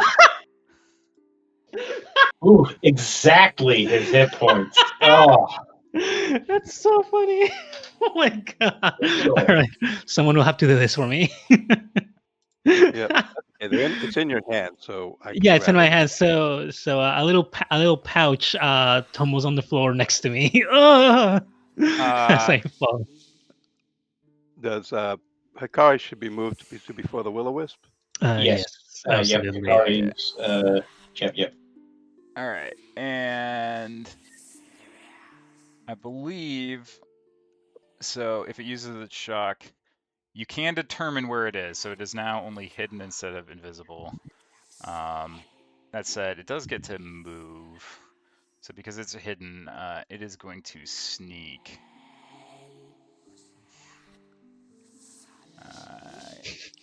This is classic. Sneak over here. Classic Will-O-Wisp. Until it moves, so it's back to invisible. Oh, don't forget to move, my guy. Initiative, yeah. Yep. Okay, that was brutal.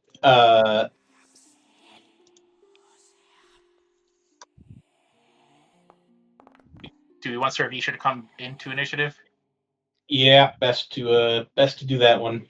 All right, I'm gonna bring Hikari back. Oh, are we fighting yet? And then yeah, got that, and then not a whole lot I can do.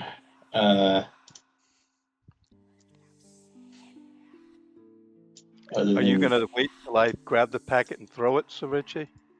Yeah. Let's go ahead. Let's go ahead and wait then. All right. So you're going to stay and delay? Yep. Should I pop it to chat for you? All right. Okay. What was your last action, Traven? He raised his shield. Okay, shield. Yeah, that shield. Go Mifune. All right, so I'm going to grab the packet that was in Hikari's hand. All right. Can you transfer it to me, or? It's on the ground because Hikari dropped it. Yeah, so I'm just saying it. So I grab it and I toss it in the area where I know this is in a 10-foot burst. So right around here. Here we go. So, Dust of Appearance. Yep. So for people who missed the chat, this is Dust of Appearance. No save. It just negates invisibility. It removes any illusions of third rank or lower, and other effects. Similarly, anything like that is just gone. So the Will-O-Wisp's invisibility is not a problem. Really crazy item. Invest in it. Tell your players. that It was also 50 gold. So it was a quarter of the gold that we got from the beginner box. Oh boy, we got it at a 10% discount because we can buy that item from Rin, and we should note why we are able to buy all those consumables. By the way, because Otari is not a particularly big town. Yeah, so Atari, even though it's a low-level settlement, the Adventure Writers did specifically put in that it has consumables of a higher level, so that you can at least still up get to those. 10th level. Yeah. Yep, we can buy consumables up to 10th level in Otari, which is very, very important because we are going to be buying a lot of 4th rank scrolls. Yeah. Yep. And for folks running it at home, one of the things that we did not specifically do is say, hey, look, you can just wander over to Absalom. It's a short jaunt away. My party took advantage of heading over to Absalom relatively frequently. There are several key points during the adventure they did that. We are not doing that in this. We never leave Otari or the dungeon. So I'm gonna take my third action. Picked up the item through the thing, and then retarget. Regrab my. For some reason I can't. Wait, is that it? And turn. There we go. Yep. All right, Ceviche. Yeah, so Ceviche had one thing in his hand. He is going to use this sucker. And we're going to cast the 3-action version. So 3, 4 plus 3. Who are you targeting? This. Oh, the guy who just recently appeared. Yeah, strange. Why is. Yep, I got a map. I got it. Why is this macro not working? Okay, I give up. All right, so yeah, just one. roll 3, 4 plus 3. Yeah, I think it might not be working because or I that. don't have it as like an actual spell in your thing. It doesn't play as nice with Maybe. the scroll. That's some good rolls on that. Yeah, that's solid rolls. Yeah. So will-o-wisps, for those unaware, they are immune to all magic except for a handful of spells. And one of them is Force Barrage. Hey, now it's Otari's turn. I wonder what Otari's going to do. Yeah, it was very conspicuous that he wasted an entire turn by rolling first, because he's actually the secret.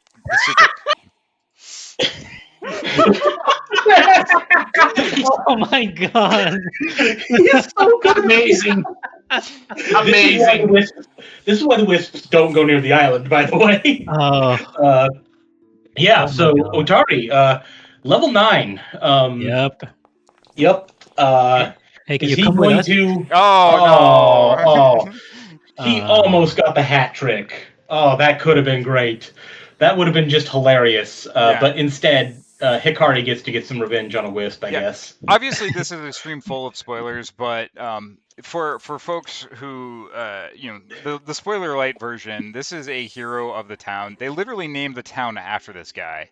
Yep. So his ghost has some powers. Like the main thing is that, like most Pathfinder ghosts, he doesn't get to leave. He's stuck where he is. Cannot leave this island. Yep. So, like, the fact that this one fight, which was, as we were planning things out, one of the trickiest, most dangerous fights, the fact that we were able to just be like, wait, what if we just moved over here and then waited? Yeah, what if we just blew 200 gold getting away from this thing? Because at first we were like, we can fight the gibbering mouth, or we just get earplugs and we won't have a problem, and then we can, get in here and, like, dust of appearance and blah, blah, blah. It's like, we just gecko grip across and then start the fight from the island, and all of this is free. Yep. Yeah, this fight was originally very, very scary, as you saw, because one-shotted the rogue. Yep. Speaking of which, rogue stands up. Sorry, stands up. No. It's the flicker wisp. Flicker wisp gets to crit you again. Oh, come on! All right, see you later. All right, so you are now dying 3. We're doing great. You guys got this. Oh, dying 3. We're good. Yeah. I mean, the important part is that we get to see why there is actually an incentive, because even though those guys are not that dangerous, this is what happens. This wisp is just out for blood. Oh, that's not very good. Ooh. Nope. And it can't even consume confusion because it's not a real will-o-wisp, and so it can't get hit points back like the other one could. But it will crit. Look at him. Here, that's beautiful. Scarrative, that is a much. The reason why we didn't walk through the water is because it would be obvious where we are. So invisibility doesn't stop our footprints from, like appearing as holes in the water or whatnot. So we came over here, and the wisps, they have no way of possibly even detecting us because we have taken away all of their all the possible senses they could use to detect us. Okay, so Traven is going to sigh. Oh, I didn't mean to move. Yeah, notably, invisibility in Pathfinder. Where did I go? That is a good question. I think we were trying to move me at once, and I hit Control-Z, and it just deleted my token. Cool. Anyways, we can put that back out. I think technically I actually get Sorcerer's Potency with this, which would have been an extra 1 or something. Right. Yeah, you can take special precautions for stealth. Given that they just walked into the dungeon, like it's relatively easy to do that, and try to prepare for smells and other things like that. Technically, anybody moving through still has to make stealth checks and all of that kind of stuff. But the reality is that with the party as stealthed up as they were and as prepared as they were, like that's about the safest possible thing, and then they can move across in essentially one round. So it's this area also smells so strongly because that thing that's underneath the pipe up there. Dead. It's dead, but it's a alfalfa or whatever they're called. Yeah, it's a big dead ball of trash, so it smells. Yeah, it's dead. it's one of those like notoriously bad smelling monsters. I can't remember what it is, and I don't have access to the journals anymore. So, okay. anyway, so that is Traven's turn. Is just going to do that. Just about as bad smelling as a goblin. Otiug, yeah. So It's the thing that killed Otari. I am. This is not good. I am going to do brutish shove. Okay. So with this strike, I make weapon attack. Oops, sorry.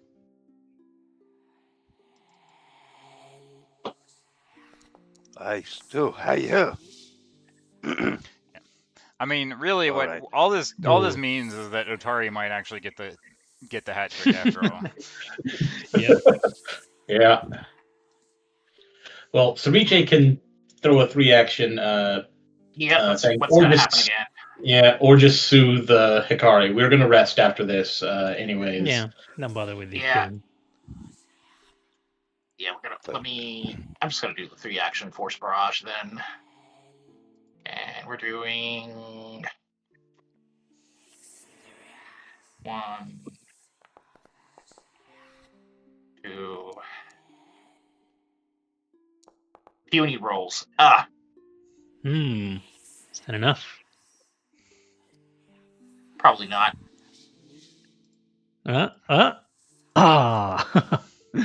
So close. Yeah. And so Alright, technically well- what Otari does is he reaches through somebody's shadow to make the attack. It is not super relevant because everybody's within one reach of somebody's shadow. So He actually doesn't need to do that because the only reason he needs to do that is because that's the thing. he's Yeah, not he's just within going to reach. crit this guy, and that's just the end of that. Yeah. This is Yeah. just the Okay. bonus. So that is the end of that. So Otari has some words for us. Yep. So he will explain, quite a bit. This is something where Otari has a ton of information.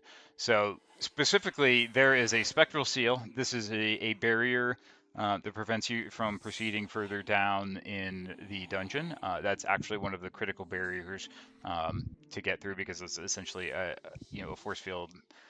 What you need specifically to actually do to get this is to collect a set of artifacts from each of the heroes of Otari. I forget their names at the moment, but one of them is specifically his own set of infiltrators, thieves tools. They're one of the 4 icons that are required to overcome this barrier. And so the basically each of these barriers is one of our first kind of most important bottlenecks in the adventure because we do have to actually collect all of these things to get past, one of which is a little bit more complicated, so we're not going to go into a ton of that, but I will say we are at least making up a little bit of time here as we hit this particular incentive. The other thing is that like we were talking about before, I'll bring it back up again here real quick. Reveal fade. So the party has just jumped several milestones. So the heroes should be so if you look at the level 4 milestone, the heroes advance to 5th level after speaking with Otari's ghost. So very, very important milestone. We just jumped 3 more levels. So level 2 was fun. I hope you enjoyed watching our party be level 2 because now we have to do it all again. Yep, our single fight done at level 2. Yeah, and so only got to dying 3. Didn't even kill anybody. Yeah, didn't even die. Nobody died. But yes, that fight could have gone very, very poorly. That was a fun romp. Yep. Okay. So we are done with that. So we can swap out to our level 5 characters. We will. Party here real quick. Yeah. And do you want to give us access to. The loot.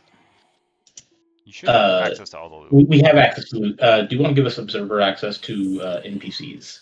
Ah. I don't know what the easiest way to do that is going to be here. Probably this entire folder, configure ownership. Yeah. Observer. Yeah, that way we can instead of having to actually keep track of their hit points in our heads, we can just see them. So double check that you can see Otari's. I don't know if right now I can't. You can't. No. Okay, so I'm gonna have to do it one by one, which is not ideal. We will macro that up at the end of the thing before we start the second half next week. We'll get more of these things ironed out here. Okay, so everybody has now. Traven has his first piece of equipment, his first permanent piece of equipment, which is important. So I guess I should harder. Yeah. So we're level 5 now. We can swap out our tokens here because we're going to be back on this map in a bit. But we will take a rest, not on this island because this island is filthy. But now that we're level 5, we can go back up to Area C. We got one fight we have to do on that map. How nostalgic. So yep. use the party token and move us to the area? I would just change the map back up and we can get rid of the level 2 party and. I say yes. All right. Can you pop us out of there? I don't have access to. Weird. Yeah. I think somebody's in the wall. There we go. Yeah, Traven was. All right, so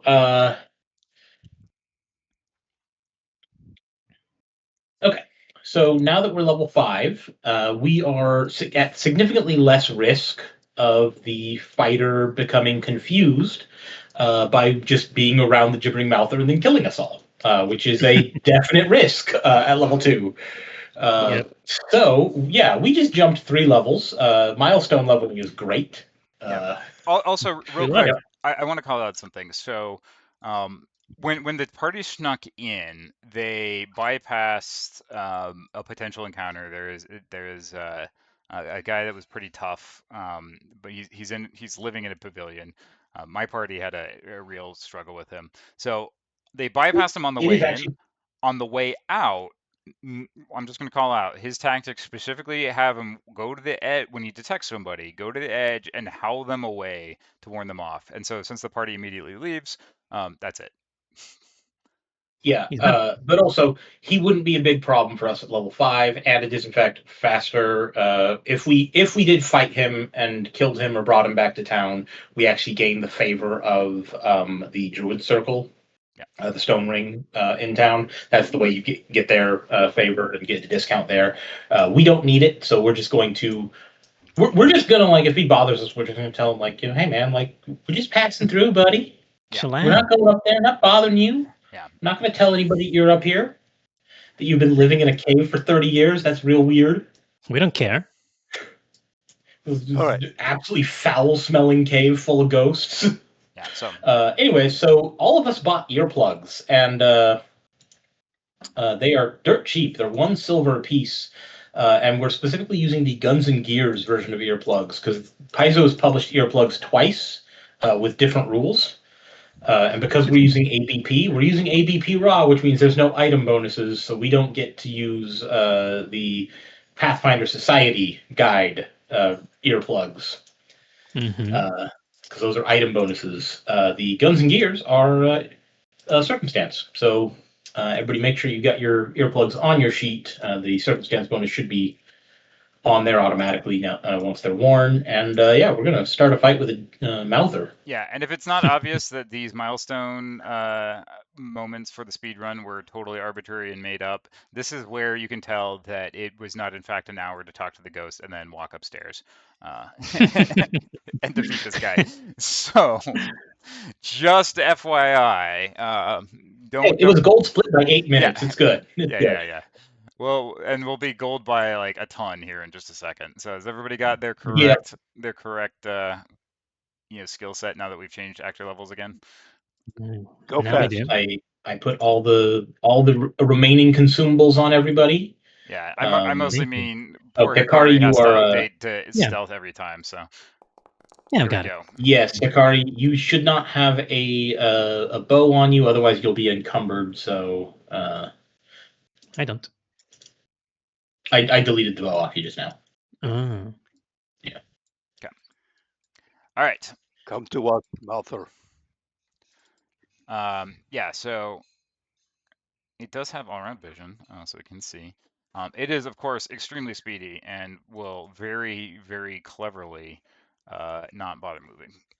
That it will happily take the range penalty, I think, on just spitting in your face.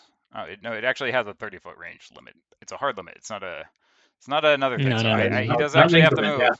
He has to move. Yeah. All right. Yes. He moves his 10 feet, and then misses. So that was fantastic. Brilliant. There we go. Not But that he bad. hit me. 10 damage, Ow. and I specifically. Why is chat expire so fast? I need a fortitude save from Gomifune. It's good. All right, critical success means nothing bad happens out of that. Okay. So I will. You know what? I will do the run around because I can do that as a 2-action, but still attack with my Sudden charge. sudden charge. Yes, that's the word. And that will give. So it has all around vision, so you don't actually want to do that. Right. I just realized that. Yeah, read your tactics, man. It says slam down, slam down, slam down. Yeah. Either way, it's going to take 2 actions to move and strike. So 2 actions to get there and strike's not a big problem. All right, so Well, slam down might have knocked it prone, but yeah. It is weak to bludgeoning, so it gets a little bit of bonus damage there. Right. Yes, that's right. I'm sorry. I should have done the slam down. Should I? That's all right. Yeah, That's what's done is done. What's done is done. Yep. I gotta get. There we go. I wasn't on that page. It's at the bottom of the page there. I hadn't scrolled down. You know, input errors happen in speedruns. Yep. All right. So I am done. All right. Cool. Well, Hikari does have a versatile bludgeoning weapon. So seeing how effective the meteor hammer was, I think. I think there might be a reason why we gave the rogue a dancer spear. Yeah, for sure. All right. Hikari will move over here. And how does the for the mouther, do we have to save against an auditory thing, or is that like on its turn? Oh, or right. It's at the start of our turn if we're within the aura, which is 30, so 60 it's 60. Feet. I think everybody was in range at the beginning, so that is me being distracted. So Gomifune succeeded, so great. We're good. Hikari. Right. Let me roll for Hikari. Let's see. Great. So, great success. Yeah. Nicely. The dice are generous and are like, you did not screw up at all. It's fine. Also, all right. it's with the earplugs, this is a lot less dangerous. At level 2, this is horrifying. We tried this without that rank. That is a critical hit with the dancer spear. So here's the crit bludgeoning damage, 28. 33 damage, and why not? Let's go for a second one. No! We've got gotta balance out. That's it for Hikari. All right. This thing is exactly 35 feet away from. I need to take one step forward. Give me my save, please, for my aura. Mine is targeting here. Hikari still. It's all right. No Okay, worries. there we go. It's not a big deal. Great. Oh, What aura? nice. All right, so then what we're going to do is we're going to cast Teleconnected Projectile, and oh my, what is it weak against? All right, let's see if we hit. That is a hit. Yay! All right, damage. Okay, 11 damage. I'll take it. And I believe that is it. Right, let's get that save out for me.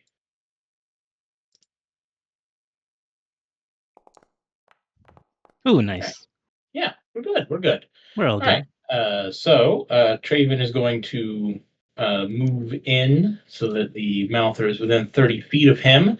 And then this is probably just overkill at this point, but he is going to hit it with a laughing fit.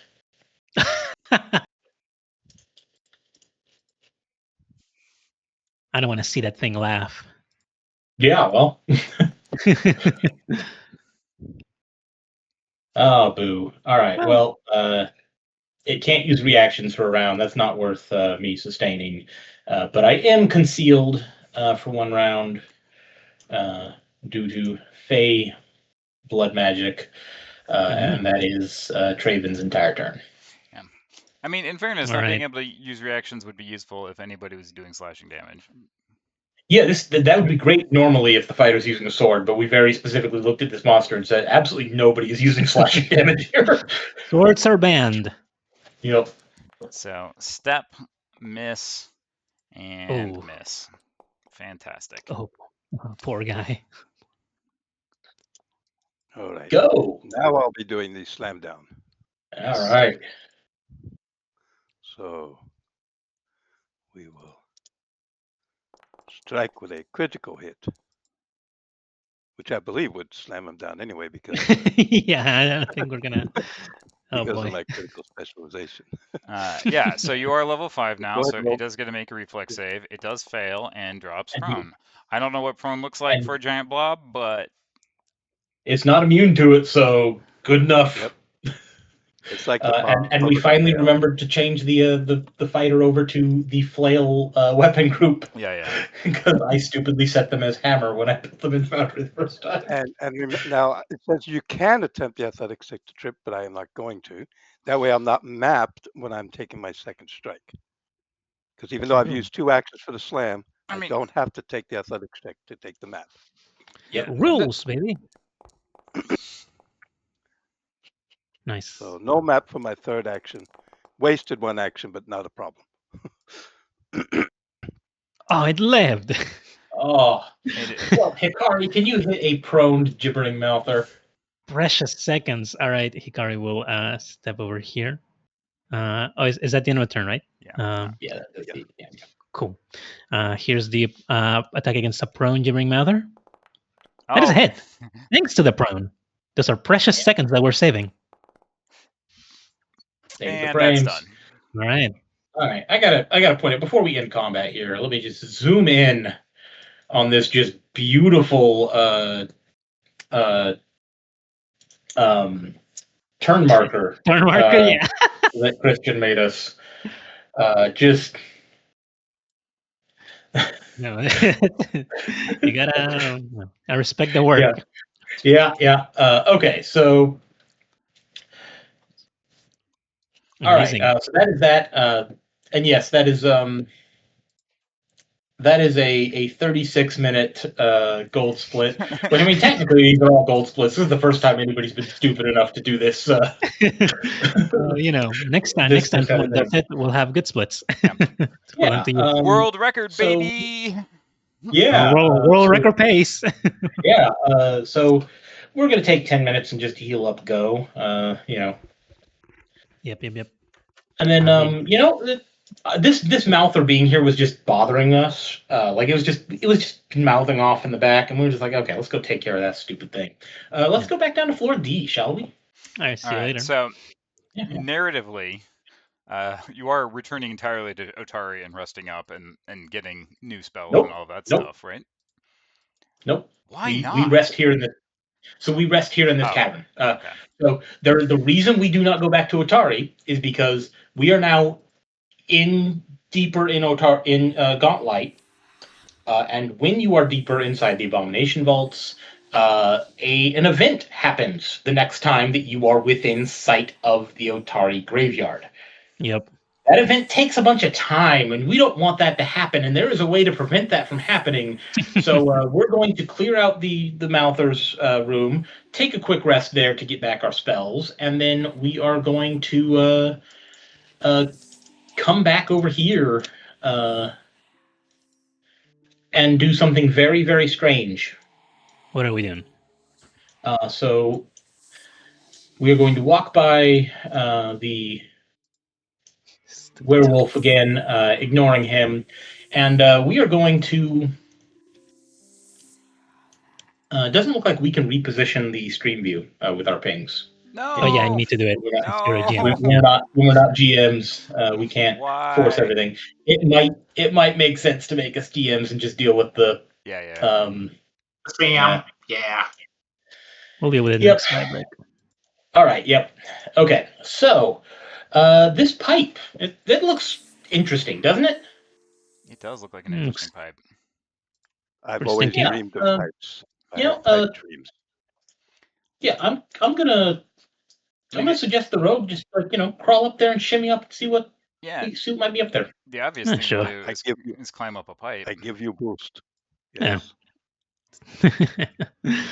All They right. got this. It's only DC 18. What's yeah, wrong? it's a rusty metal chute protruding from the ceiling to the west here, coming to an end over a pool of slimy water. A huge amount of fungus lies under it. Why wouldn't you want to climb directly up? That's my question too. This is my first thing. I see a horrible pipe filled with like fungus that's like pouring into a room like with filthy green water. Right. I'm climbing up that pipe, man. Are you sure we need to do this? Okay, there we go. The funny thing is, my first party who ran this, they did actually climb up that pipe. Yeah, this is the kind of thing my party would just do. Yeah.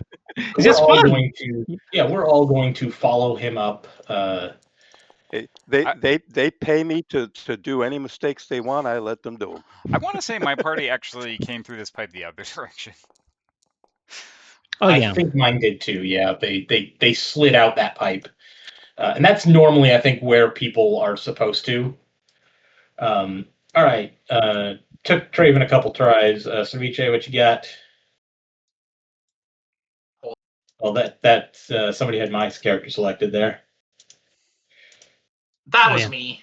Let's try that again. Oop, failure. Let's try that again. Yeah, it doesn't really matter. Like it means he falls and we patch him up and we move on. Yeah. So anyways, yeah. What's sort of entertaining about this one is that characters who are dumped into the pool find it cold and unpleasant, but it's only 3 feet deep. Like you don't actually take damage. There's not like fall damage to take here on this climb. You just get gross. You have a nice soft opal to land on. Yeah, it would be a disaster for the in-game time, but we're doing RTA. So does anybody have prestidigitation? Is I think the question to clean yourself up. I actually don't think any of us do because it's not a particularly useful spell otherwise. I mean, all right.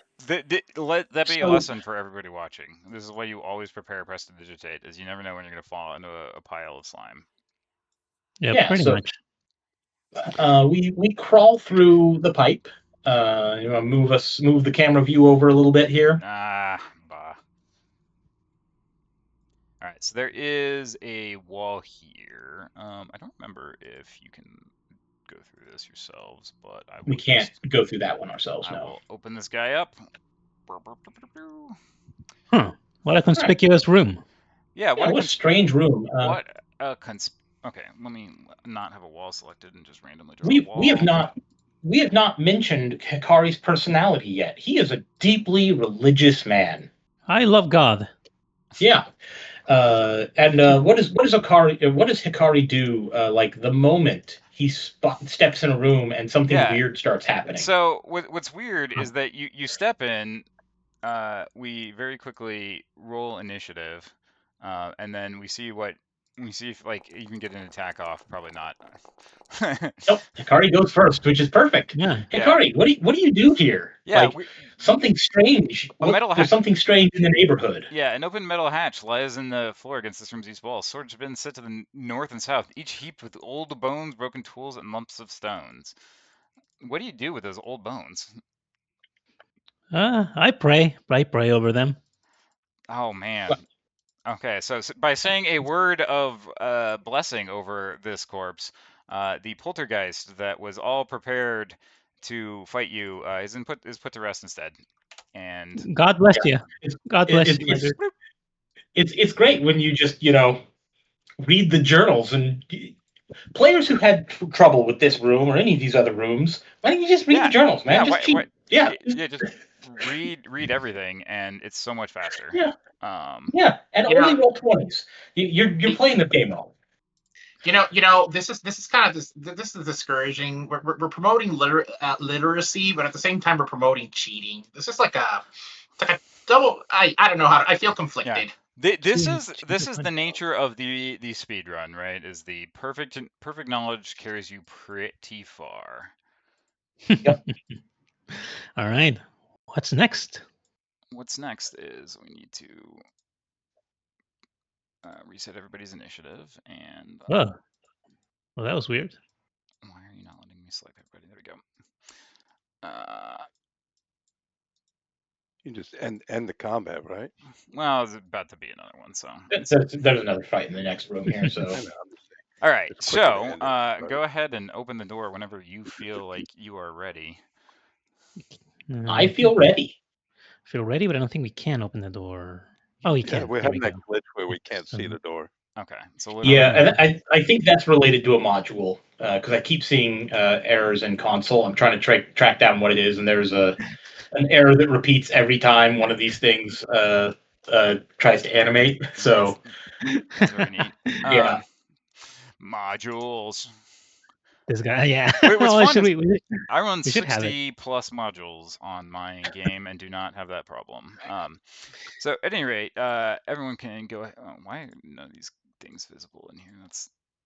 Are we going into the room, or are the creatures going after us right away? So I don't remember what it said in the journal, whether they wait until we enter the room. So basically, you technically have to enter the room when a living creature enters this room, other than one person. All right, so at that point, we've got initiative. Amazing. Yeah, so basically, you see 4 skeletons of tattered finery scattered about the room, some of them clutching their own necks. Well, Go gets to go first. Should I move for a flanking position, or let's kill it first and then see. Yeah, just smash things. Yes. Smash. Hulk smash. Whoops! Wait a minute. Hold on. I changed the group by accident. Dropping your weapon is the opposite of smashing. Yeah. Hit by 3 on a 4. Oh, it's almost like we're not supposed to be level 5 in this room.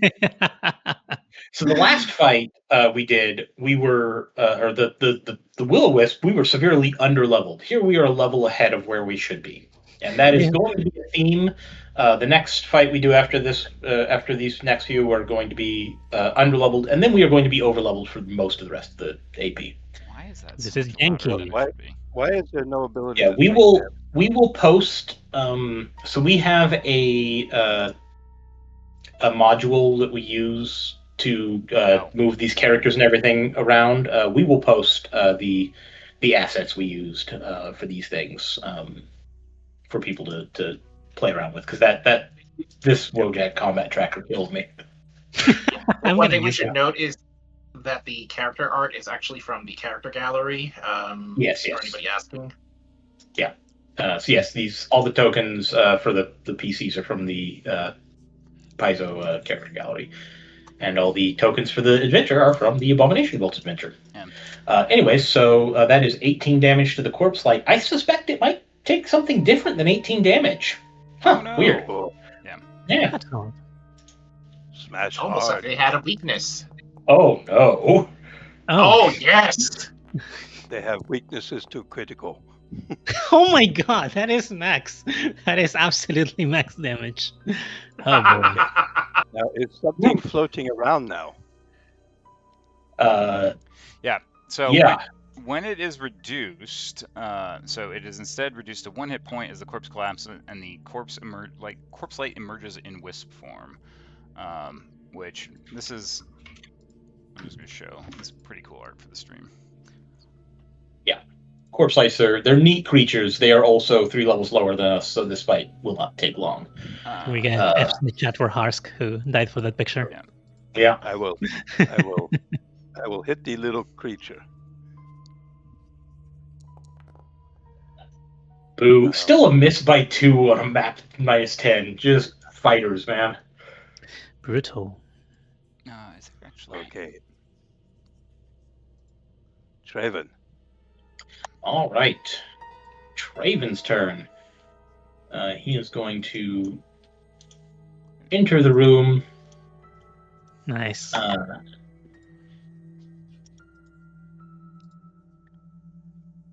And then he is going to trying to remember where my tactics are for this.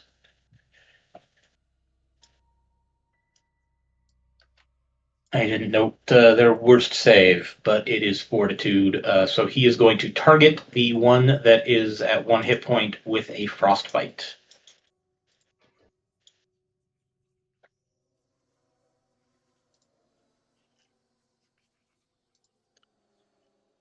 All right. Okay. You didn't actually target him.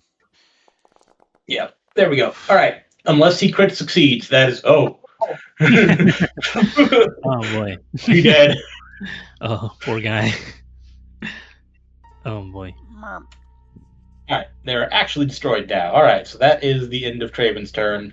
All right, Hikari. Hikari is going to move over here to get within reach of this corpse light over here. And target it with a Dancer Spear. We go before it on the initiative, so we actually get a sneak attack on it if we hit. That is a critical hit with my Bludgeoning Dancer Spear. So this is gonna hurt.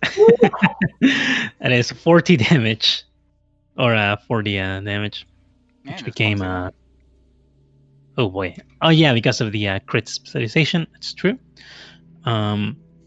And oh yeah, and it's immune to the precision part, right? Of that. Yeah, I believe so. Yes, it is immune to precision. Yep. Gotcha. So I didn't need to bother. Cool. Second attack, I didn't target for that one, but 14 would miss anyway, so that's it for Hikari. Yep. Yeah, the question of how the critical specialization built on piercing works with bludgeoning, don't worry about it. Who cares? Yeah. Okay, so this guy is going to move. I'm gonna go to the bathroom real quick. Apply damage to me if I get hurt. He is going to be smashed. He does not want to be smashed, though. Well, that is his problem.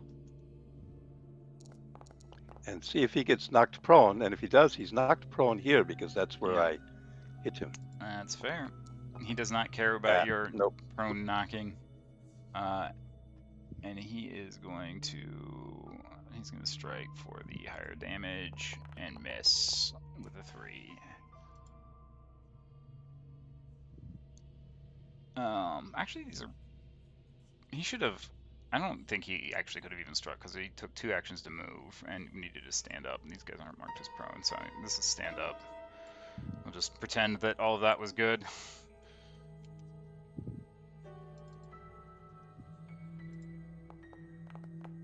And no bite here either.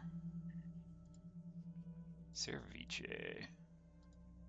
So we're gonna go ahead and think so here. Gonna target this guy with like an F projectile. Bludgeoning damage.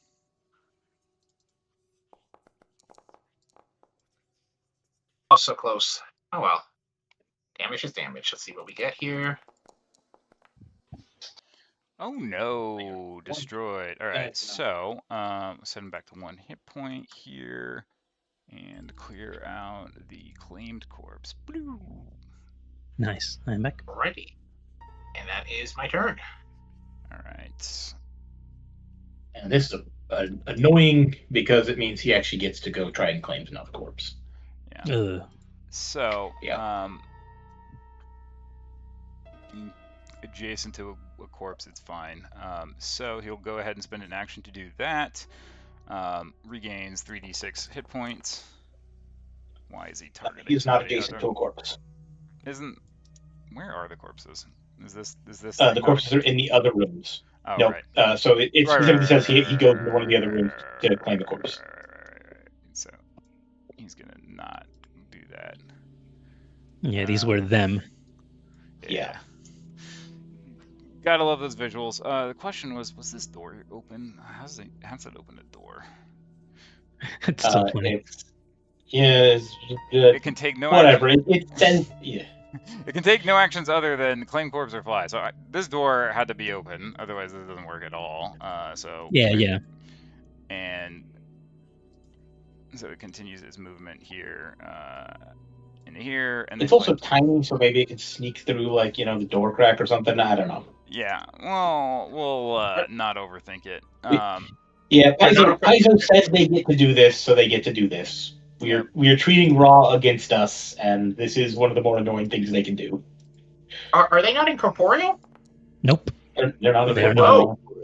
They just okay. yield wisps. All right, so that's 2 actions, and They're not actually wisps. They are undead. They're just wispy. Yeah, they have a wisp form. And They're with they have a wisp form, so. Oh, it has to make a flat check at the start of its turn. All right, yeah, it does have to make that flat check. Okay. Again, the flat checks are like everything is fine. You have never messed anything up at all. So entertainingly, they also can sense corpses within 30 feet. So anyway, so he does that. All of that. Still has 1 action left. Very dubiously. Well, did he make his flat check? Yeah, he made it. Failed his flat check. He died. No, he made it. He's fine. Yeah. Sorry, I didn't see it. There it is. Yeah, everything's fine. Why is it rounding this damage very weirdly? Anyway, he's gonna move up to here with his Last action. Yeah. Okay. Well, let's see. We will aim at the one that I already hit on his way in. And critically hit him, so I believe he is going down. Oh my god. Level 5 fighters, man. All right, so it's at 1 hit point now. Let's try him at 20. And I will. Oh, it's so cute. I think he is gone. Yeah, that's Oh my the end of that one. Third action. And I will grin at this one. So we should rename the fighter's action instead of strike to delete. I cast fist. Traven. All right. Well, going to cast Frostbite on the one farthest to the north, so that we can hopefully get rid of him. Oh, that's promising. Yeah. Nope. Ooh. Oh. Oh. 1112. Jeez. Ouch! Ouch! And then move out of way. Go somewhere like over here. Grumble. No. Traven wants to make himself useful. He's gonna punch a dude. Yeah, I mean, if you hit, Oh, hey, that's nice. some good damage. And hey, we are using ABP, and what happens in ABP when you are level 5? Like starts at level 4, you get your first potency dice. And so yeah, that's a pretty solid chunk of Striking damage. dice, yeah. All right. That's yeah. I'm really Alright. surprised that he took non-lethal damage. Yeah, I mean, Do they? they are not immune to non-lethal. Yeah. Hell yeah. Anyways, Amazing. that is Traven's turn. Hikari. Hell yeah. Well, this one is this one still clumsy, or would it? I think it is until the start of my that turn, would right? have worn off, yeah. Yeah. Oh, would have worn off. Okay, cool. Then in that case, let me move. Let's see. I can go for this one. Or I can go for the north one. I think I'm gonna want to go for the north one. I do appreciate So that it's more. the clumsiness also stuck around through 2 different bodies. Mm. That's fine. All right, moving here. No sneak attack, but off guard is still useful. Yes, so I can hopefully hit. All right, 23. And here's the damage. A little less than that, but the weakness makes up for it. Now it's at 1 hit point. It's at 1, and let's see if we can finish it off before it goes off and do its thing. Oh, Hey, no. that's a hit. We've done it. All right. And that's the end of that. That is the end of that one. That's it for Hikari. All right. It is chomping time. Chomp. I said claw. Claw again. No.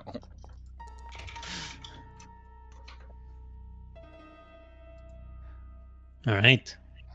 That's some Okay. good misses. Yeah. He cries on, out Ceviche. in Let's sadness. see.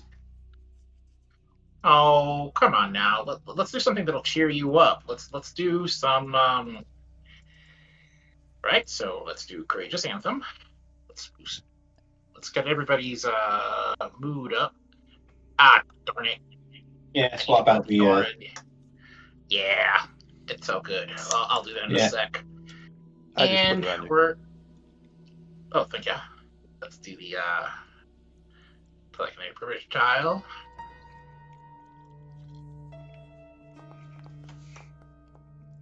Beautiful. Ooh. Stop critting my Well corpse done. lights. Well done. Well done. If you want us to stop critting the corpse lights, you're gonna have to bump them by like 4 levels. No, that wasn't even. Sorry, hold on. Let me fix that real quick. There's your double. Yes. Damage. There's your double damage. Yes. Thank you.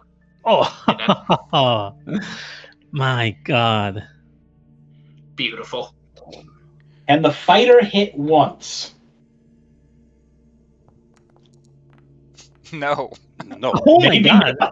Oh my God, Missed that's a by miss one. by +1. You cursed him. Missed by You one. cursed That's a him. miss by +1.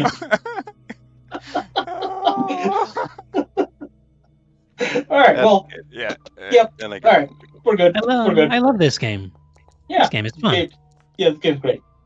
All right, so we have killed the corpse lights. Just a question. If I was to go into, say the room up here, would I find anything interesting? Just, Which room? The one to the east or the one to the north? To the north, This one up here. you find that there is a whole bunch of wine, like tall wine rack, bottles thick with dust. You I'll would find the 3 nicest bottles I can give stash me aside. a society check here, real quick.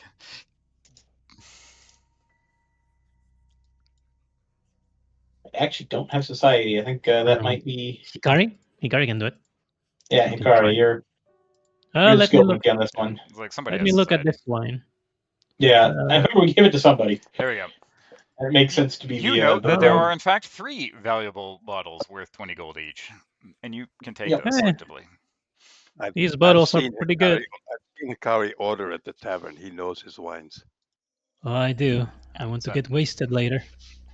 Sorry All for right, anybody who did not get to so- see the room full of wine. It's a very exciting closet. You didn't miss Uh, much. You just saw Hikari find bottles. Yeah, we just need the 60 gold from that. And speaking of gold, let's loot some bodies, and then Hit another gold split. Traven's gonna. Yeah, Traven is gonna just park himself up here, and we should probably get rid of the corpses. How Yeah. dare you? Just kick him to the closet. Yeah. So I think none of us took any damage, right? I don't think so. All right. So yeah. So Traven's gonna park himself up here. Everybody else want to go down to that door to the south? That looks like an interesting place to be. Yeah, it looks it doesn't look dangerous at all, and it's quite comforting. You Yeah, reach over so, to the Stop moving when I'm trying to select so I you. have Hanson. I'll do what I want with my token whenever I want. Wham!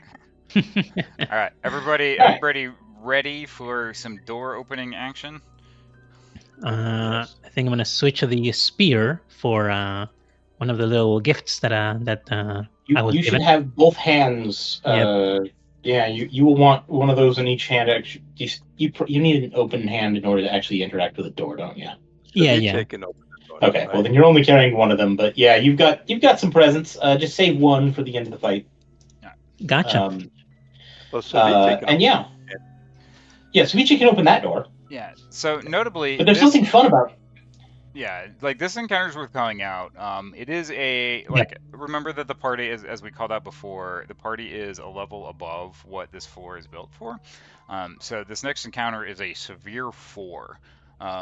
Not extreme. So on paper, this becomes a moderate 5. But anytime you see severe, I can still do a lot of damage. yeah. Anytime you see severe, anytime it's a single, opponent encounter, right? Like Pathfinder math means that single opponents are often, generally more dangerous. This is one where it absolutely can be, but that's probably not how this is going to go. We're not rolling initiative just yet. Okay. Because we're not in the room yet, and we're not even. Yeah. We're going to open that door, and we're still not even going to be in the room. Because Paizo decided to give this guy an airlock. Yeah. and we're gonna take advantage of that. Yeah, so, this is gonna be real stupid. I'm sorry. No, you're good. We could just beat this guy in a straight up, brawl. This is more fun. Yeah, this is more fun for sort of everybody involved. All right. So the important part is that he's also gonna just win initiative. Not that you know that yet. Yeah. All right. We expect that. I believe in the original tactics. I just say, yeah, just delay until he goes. Yeah. All right. So Hikari, you want to open the door and do us all a favor about revealing what's in here? Of course. We're gonna go opening this door, unsuspecting of whatever may be in there. It's out of reach. So I think. Oh, there we go. So here it is, and I just want to call out that my party, one of my parties took about 3 tries to beat this guy. It was several sessions. It was a whole little character arc that they all had. It was amazing. Yeah, he's fun. Rico, you want to just send to his art to chat? Because first off, he's a cool NPC. He's a major NPC. We have not interacted with any of the lore about him yet, but we should have been finding tidbits and little things. But remember, we have come up from this, we are approaching this fight from the back. We have snuck our way into, 4 levels deep in this dungeon. He is a living pile of leeches. So, you might know that a worm that walks. This is a worm that walks made of leeches instead of worms, and he's a rather nasty customer. We are going to make this fight as stupid as possible, because it is entertaining. Yeah, he is technically reading at his desk when they first arrive, and as soon as he notices the hero's intrusion, so this is when the door opens, he stands up and demands to know who you are and why you've come. Gross and weird. Yeah. Oh, I bet you look a lot better, and you're probably pretty angry about that fact. Can you picture yourself in your mind? No? All right, All cool. you have to say I is, bet you looked a lot like this. Yeah. Yeah. That is a The reference joke's to about a screen printing his- strategy yeah. that you could take that would have required a long detour. Yes, yeah, we joked about getting a picture of him and screen printing it on T-shirts, which would require us to have crafting, but we don't have the picture of him to show him. Yeah. All right, so Now it's initiative. yeah, now it is initiative, and if everybody would remember, Traven should go first from the party, so everybody should just delay until after Traven. Cool. yes. Yep. All right. So, Alright. you want to start the fight? Yeah, we are. There Might clear the image on On the the stream. screen view. Yeah. No, but Jazz Hands. He's very excited. He's very happy to be here. Okay. So he's gonna start out with probably one of the most useful things he could actually do. Let's see how well this goes. Ooh, against Hikari. All Yeah. right. I mean, Hikari's right there, having just opened the door. Ah, and called him gross. All right, it's fair enough. Here's the save. That is a Ooh. failure. Paralyzed for 1 round. That might Hero actually. point that. Yeah. Hero point that. Yeah, I think we're gonna hero point that one. I do have one. Yeah, one to I go. don't think we ever gave one out for the dragon after we did that. Yeah, after we going should to all give the that one hassle out. of getting that, I don't know who would have taken that at the time. Give it to split them between Hikari and Go pretty evenly. Whoever has least, and then I think Otari also would give us one too for talking to him. Well, not a great start. Hikari is gonna be paralyzed for the first round here. Well, that is unfortunate. Yeah. Mm-hmm. I am not particularly. playing nice, and I will indeed do the tactics that will be absolutely worst for your strategy in some cases. All right, so well,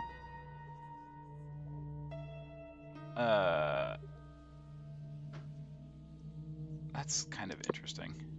So he does not have to do this. He's going to Squirming Embrace. So he strides, ending his movement, sharing. Except he can't end his turn there. So I don't think he can actually do that. So he's just going to move to here. Does he have the move speed for that? Because his move speed is terrible. Oh yeah, his move speed Yeah. is terrible. Never mind. He is Yeah. like, Yep, what if I move his to move speed here? is truly abysmal.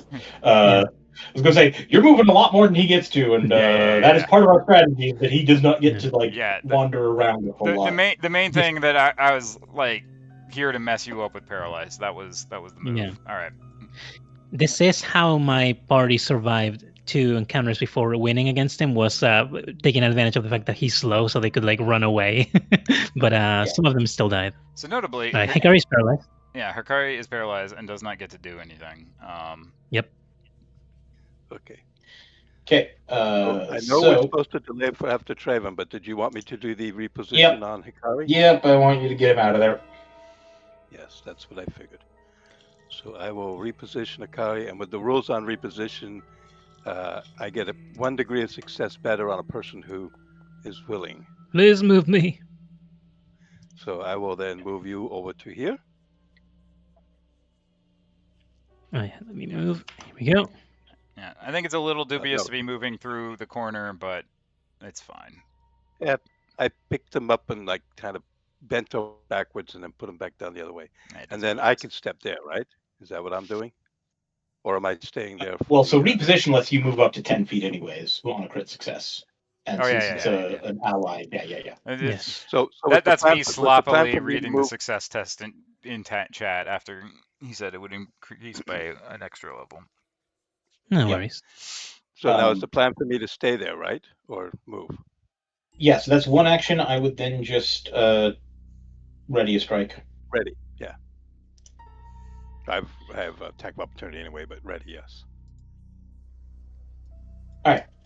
So Vijay, so we're kind of out of order here, but you probably want to Courageous Anthem and then ready Yep. to do the silly thing Yep. to let Here let Traven. Let Yep. Traven make Volluk's life more interesting. Yep, so here we go. Everybody gets the Kasu little play. And then 2 actions and a reaction to do something very, very horrible when the time comes. Yep. All right. And then it's Traven's turn. Traven cackles like a lunatic and casts Ash Cloud.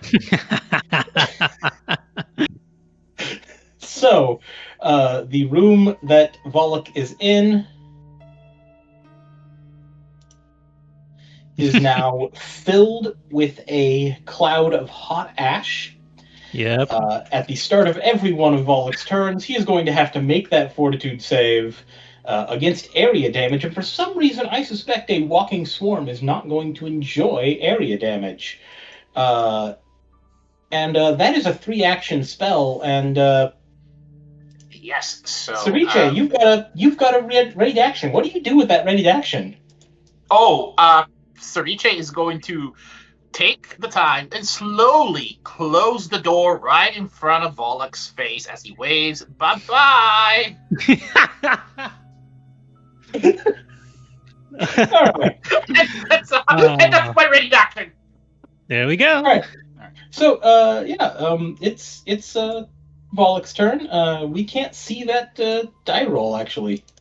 Yeah, so that's just his automatic healing. So he has fast healing, which is going to always roll secret. So don't worry about that. I didn't roll any actual dice.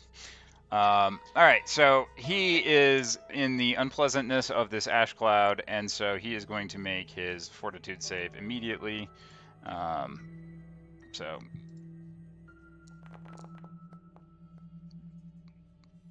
Oh no! Did it crit fail? Did he just? Oh. He just failed. He didn't crit. No, so sorry. That was I did hit the save. That one was him actually crit failing, but it didn't apply to the chat because I timed it slightly off. So at any rate, so he did crit fail. He is weak to area damage. So that is. And he is now blinded for 1 round, and that means all terrain is difficult terrain to him. He has a 10-foot move speed. That is amazing. So I love this. This is the funnest. Like, once we figured out this strategy of just, they gave him an airlock, and we can just close those doors and trap him in here, and he can get out. There's ways for him to get out of here, but not without taking a bunch of damage and just being generally very annoyed. And this is a lot more fun than just walking in and smashing his face in. This is just a lot more entertaining, I think. That's so good. So for everybody who ever struggled with this fight, this is your it's catharsis for you. Look at this. Yeah. So he moves twice. Volluk, 2 5-foot. he moves 2 twice. 5-foot strides. These are not steps because he can't. So he moves twice and then opens the door. Does somebody have a ready action? Blind. Yeah, somebody does have a ready action. Yeah, he's blind. He shambled his way up to the door, but he lives here, right? Or stays here a lot. He knows where it is. He's blind. Yeah, he is blind. Yeah, that would make him off guard. Yep. I don't think it's applying because he's got all-around vision. Whatever. Yeah, but he's blind. I don't. Yeah, I'm going to automatically do it. So my ready action was a brutish shove. That seems like a jerk move. Why would you do this? I don't think you can't do brutish shove because you're not under map, so you just have to. My ready action was the regular attack, right? Yeah. Oh man, you almost missed. We very nearly had the fighter using a bow staff specifically for the crit spec to just knock him back 10 feet into this room. Yeah. He is unfortunately immune to, or resistant to physical damage, so he does not take a whole lot of that. Yeah. But that was his entire turn anyway. Yep. Hikari is no longer paralyzed. Yep. We're back, baby. We're back. All right. Hikari is going to Go ahead and let's do an attack with this acid flask that I've got. Let's see. Yeah. We've got an acid flask. We have Courageous Anthem. It's off guard. So let's see how we do. That'll hit barely. So we think. Let's see. We've got acid damage, some sneak attack in there as well. He's And Which is immune to it, but does take damage thanks to the. So he's immune to the precision, but weak to splash. So weak to splash. There we go. Yep. Persistent damage as well. Takes a whole bunch of damage. Go, Hikari, and Ceviche all take 1 splash damage, which isn't, they're fine. It's fine. Oh no! How will level 5 characters, survive? Go is approaching triple-digit hit points here. Sorry, something scrolled on me while I was clicking on a thing. All right. Hikari will take out another one of the flasks, but probably won't throw it now because it'll be a waste. Yeah. I think I might ready to close the door after people. Actually, no, I don't have enough. Yeah, you can't ready because you draw the flasks. Yeah. You can shove them. I could shove them. Does the swarm make him immune to the shove, or is that not a thing? The swarm defenses thing. He can still be shoved. He can't be knocked prone. All right, then in that case, let's try to shove him. Let's see if we can shove him away. Let's see, athletics. We are pretty okay at it. Not quite there. All right, that's the end of Hikari's turn. You should have mapped that too, by the way. Oh yeah, well, doesn't. Wasn't a crit. I'm going to Meteor Hammer and hit. He resists a lot of that. But then I'm going to do he's pretty resistant to physical damage. Yeah, but then I'm going to do the Brutus Shove. Oof. Ooh. Okay. Doesn't quite get there. Doesn't quite get there. All right. And that ends my... No, Brutus Shove is 2 actions, right? I think it's just 1. 1. Yeah. So it is press, so I could do another one at map 10. You could. The problem is... it used the same...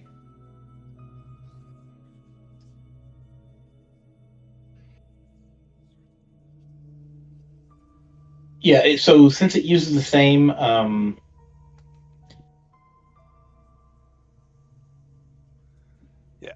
you can automatically shove. So yeah, there's no reason not to, I guess. Because on a failure, he would just become off guard till the end of your current turn.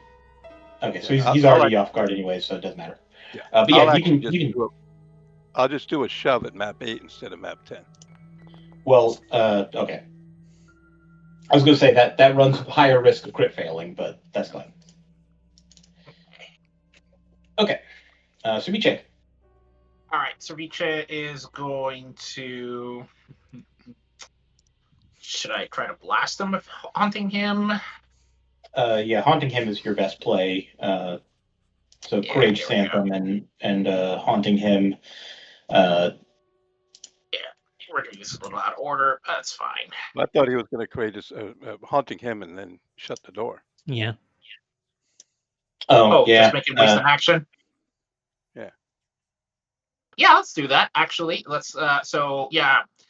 Courageous Anthem. Close the door. Ignore hunting him. And then I am going to guide. Who wants the guidance for their next shove attempt? You know what? Go is going to be the one who does that. Yeah, Hikari was going to use his skill probably to shove. Oh, okay. Right. Well, whoever wants it, yeah. Right, perfect. All right, that is my turn. Nice. All right. Traven is going to delay. Not a whole lot else. Actually, Traven does have something he can do, and that is cast Guidance on Go. Oh. Oh, you're a psychic too. Great. Yes, Traven picked up Psychic Dedication at level 4, and will use that later on to help even out one of the nastiest fight we're going to have. Mhm. All right. And then there's not a whole lot else I need to do, so that's just... Now, I'm not actually opening this door. Yes, actually, I'll move here, and that's it. This is just for cosmetics, so the stream can see what's happening. He is not going to play this door game. Door game is for shuckers. He's going to turn into a swarm of leeches. He is, but he's first going to make his save. All right, he is first going to make his save and see if he's still blind. He is going to... Well, he's also going to take his fast healing here, and then he's going to take his half damage here, which is worse. Which is still more than his healing. Yeah, he's no longer blind, so he's no longer off guard. He still has persistent damage, but now he is a swarm of leeches, and he's just going to go under the door. Nope, that was not what I meant to do. And Go, you get to say something about this. As he goes through me, yeah, I say, out, damn spot. Not a lot of damage, but hey. It's something. Yeah. All right, so he does that, and then unswarm shapes. And that is his entire turn. Wouldn't it be... Yeah, okay, so, yeah. All right, takes persistent damage too. Nice. Oh, it gets red by. Come on. All right. Hikari, you should have a Frost Vial in your hand, right? I do a Frost Vial. I have an Acid Flask as well. Okay. So yeah, we're gonna throw that Acid Flask in. I'm making sure to leave one of those for the end. Yep. But let's throw the one we have at the moment. Let's see. Well, you threw one last round, so then did you draw? I drew another one. Yeah. Yep. All right. Let's hope we hit. That is a hit. Oh man, I take another point of acid splash. Sorry. All right, 10 damage right there. Great, and I will I'll draw a Frost Vial to have later ready to go. And for now, that's pretty much it. Doesn't really need the shove or anything. So I suppose since I'm next to Mifune, I'll use an action to aid. Since I'm adjacent to Mifune, I can aid on their next attack. So I'll do that if you'll allow it. Perhaps using... It's 2 actions to aid. No, it's 1 action to aid. Ready is 2 actions. Aid is only 1 action. Yeah. Aid is an action and your reaction. And my reaction, yeah. Yes. Gotcha. Yep. Okay. Yeah. Mm-hmm. So if you will allow it, you're I'll do in reach, aid. so you. Yeah. Okay. Well, I mean, you're in reach if you're holding either the whip or the thing. I don't remember if you're actually holding one of them. All right. Well, I'm going to use my guidance this time. Yeah, you're. Guidance, I don't show you as Phantom holding don't. either of the reach items, so I'm not going to allow you to aid. That's true. you're I'm out not of reach. holding the whip. Yeah, that's true. That's fair enough. Doesn't matter. Go ahead. You Hopefully, realize guidance I don't know if the Hikari- fighter can survive without. Yeah. Yeah. Yeah. But yeah, you don't need to Guidance- use guidance if you're just striking, and we don't need to shove them around this time. Exactly. So I just hit. Yep. Again, he's absorbing a lot of my damage. I think that's. I think you got it. I hit I think again. it's gonna die. It's gonna die. Now, He's dead. he does Okay, do so what something a little happens- special when he dies, which is to say, he instead of when he's reduced, he discorporates into all of the component leeches.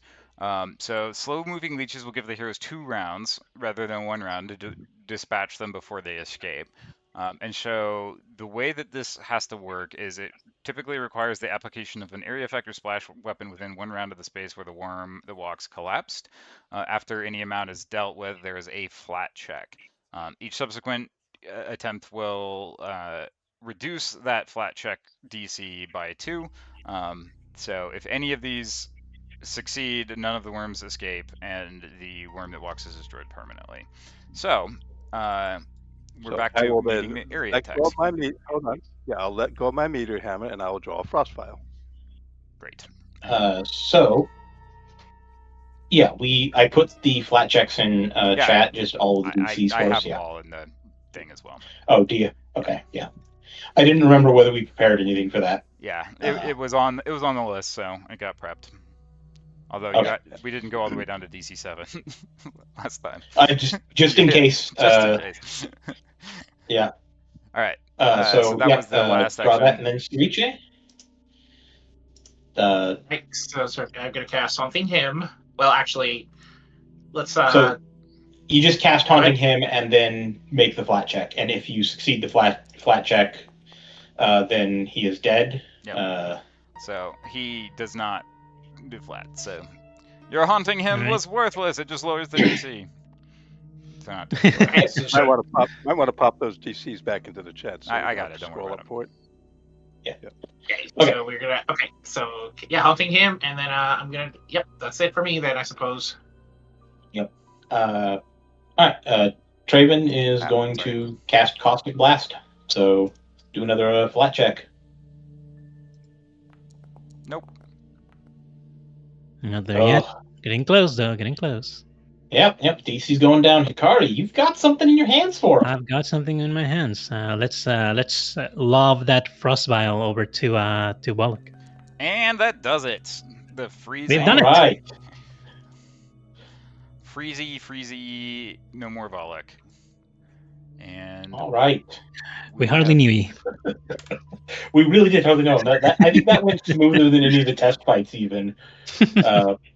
So the most dangerous thing about Volluk is he has his physical strikes do only persistent piercing damage, but it's like 2d8 plus 8 persistent piercing. And so if he Yeah. crits you, and there's a good chance he crits you, that's 48 plus 16 persistent piercing damage.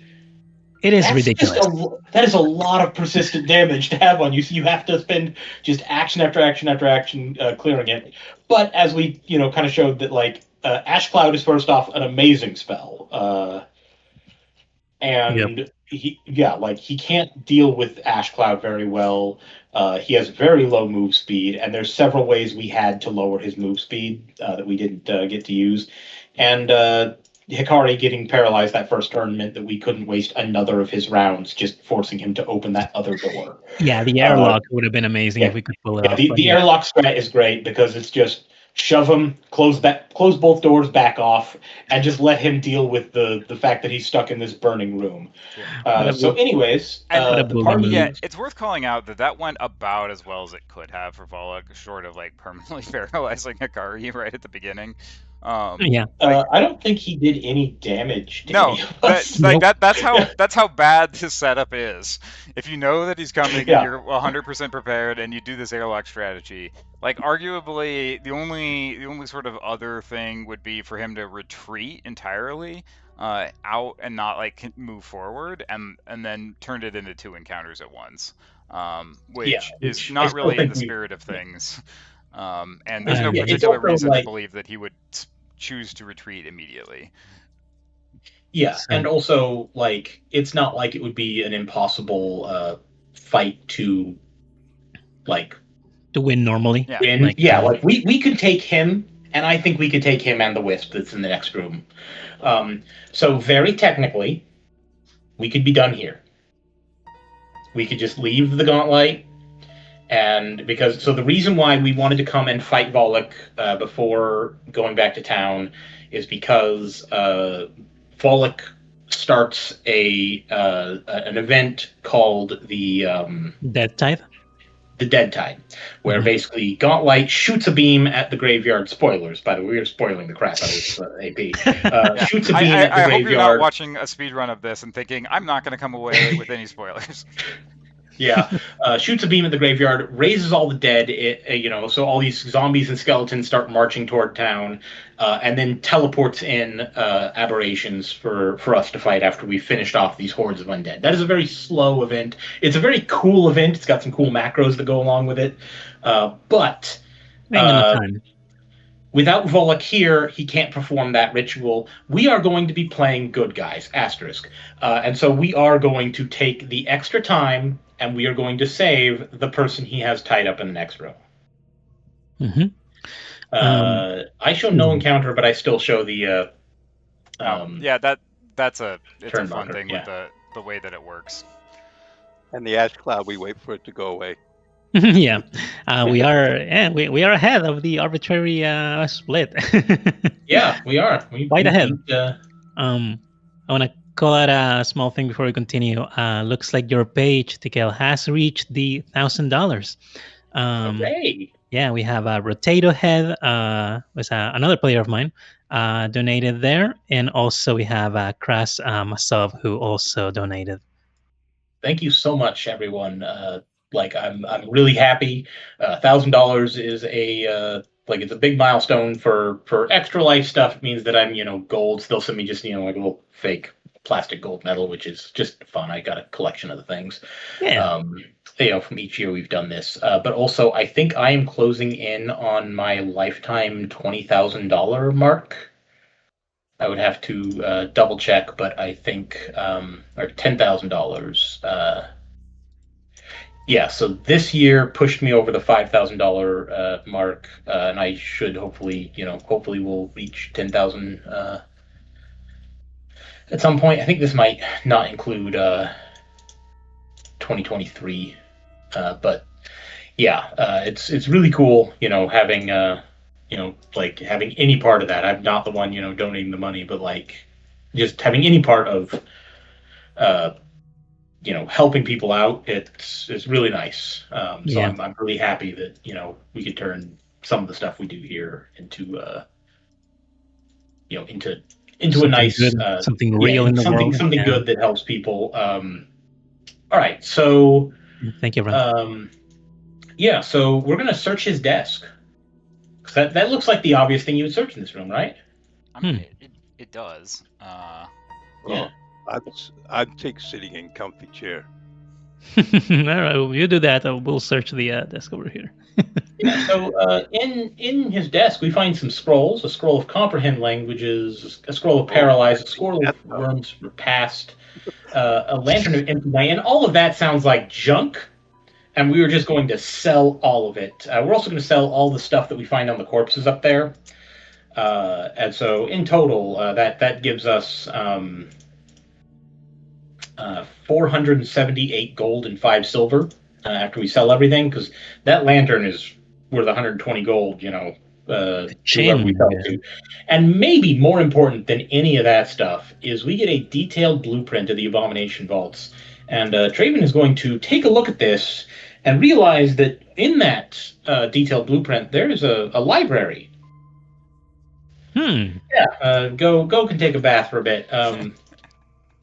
So there's a library detailed in these blueprints. This gives us everything about Abomination Vaults, the top 3 levels. And so, Rico, would you say that knowing that there is a library that we could potentially come back and loot might maybe give a certain NPC the incentive to maybe give us a discount if we promise to after we're done with this? He does run a bookstore, and if you talk to him at all, he is going to say, wow, I sure like books. Yeah, we happen to know that NPC because we're residents of Otari, all 4 of us. One of the things we didn't mention is that we limited ourselves to only using the Otari, the Abomination Vaults backgrounds. Yep. These are characters that you could very well see in a AV game. Nothing that we are doing is particularly silly, apart from that fight. But Yeah. So, anyways, there is a. I mean, an apart from that NPC fight, named Morblint. apart from like very conspicuously walking on walls while silent and invisible, Yeah, you know. okay. Yes. The point is, We- you would never look twice at those character sheets. You know, they look pretty Yeah, pretty. They look normal, and if the party asks you, like, "Hey, so we can buy consumables up to level 10, right?" Yep. Okay, I buy 4 scrolls of Gecko Grip. You should look at the party sideways at that point, right? But until then, and mostly, we are not doing things that are too out of like left field. So we also in this desk or on Volluk, we should have found a key, correct? I believe so. It's not on the desk. I think it's on him. Probably on him, yeah. Yeah, it's in the journal. I don't think it's actually physically on him. Oh yeah, it could be, yeah. Hopping back here. But there is a key in here, and I wonder what that key could go to. And because Traven is so interested in where keys could go, he's going to start sniffing around the room, seeing if he can't find any place where a key might go. Yeah. So he's holding the key up and perception for this.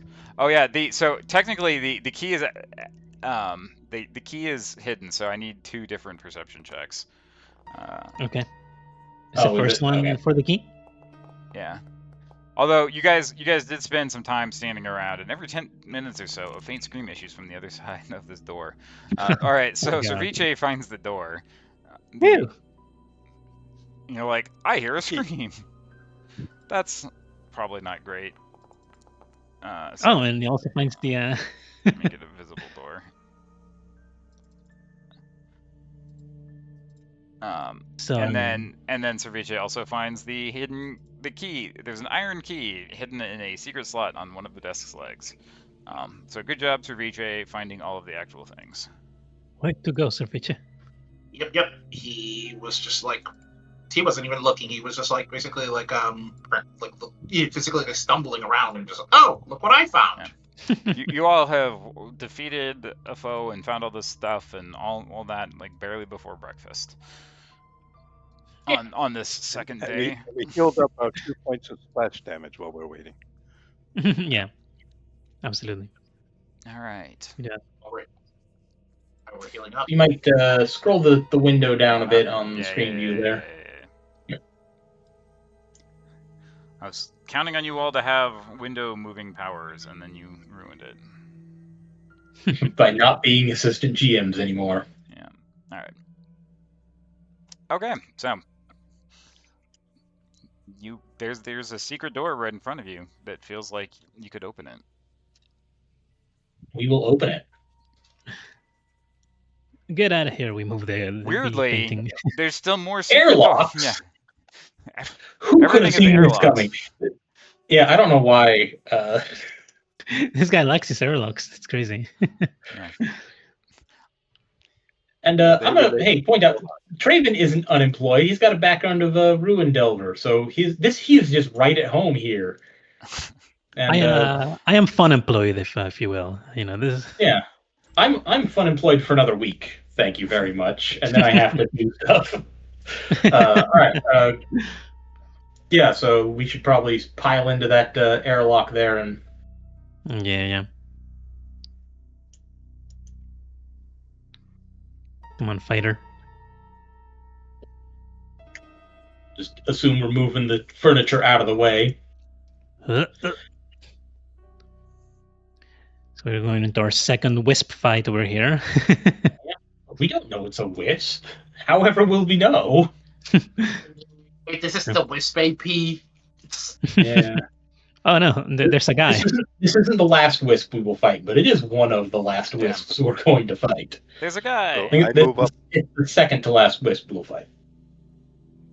Oh, a guy. A guy. You look like you need help, guy. You are bound to table. We should all know who this is. Hey, I know this guy. I think that sounds like somebody going to aid somebody. So. Oh, good grief! Look at that initiative. we're back to nat ones on initiative. That's great. Oh, well, Hikari actually got a. Oh my God. Really pretty good. You're going to try to remove bonds, right?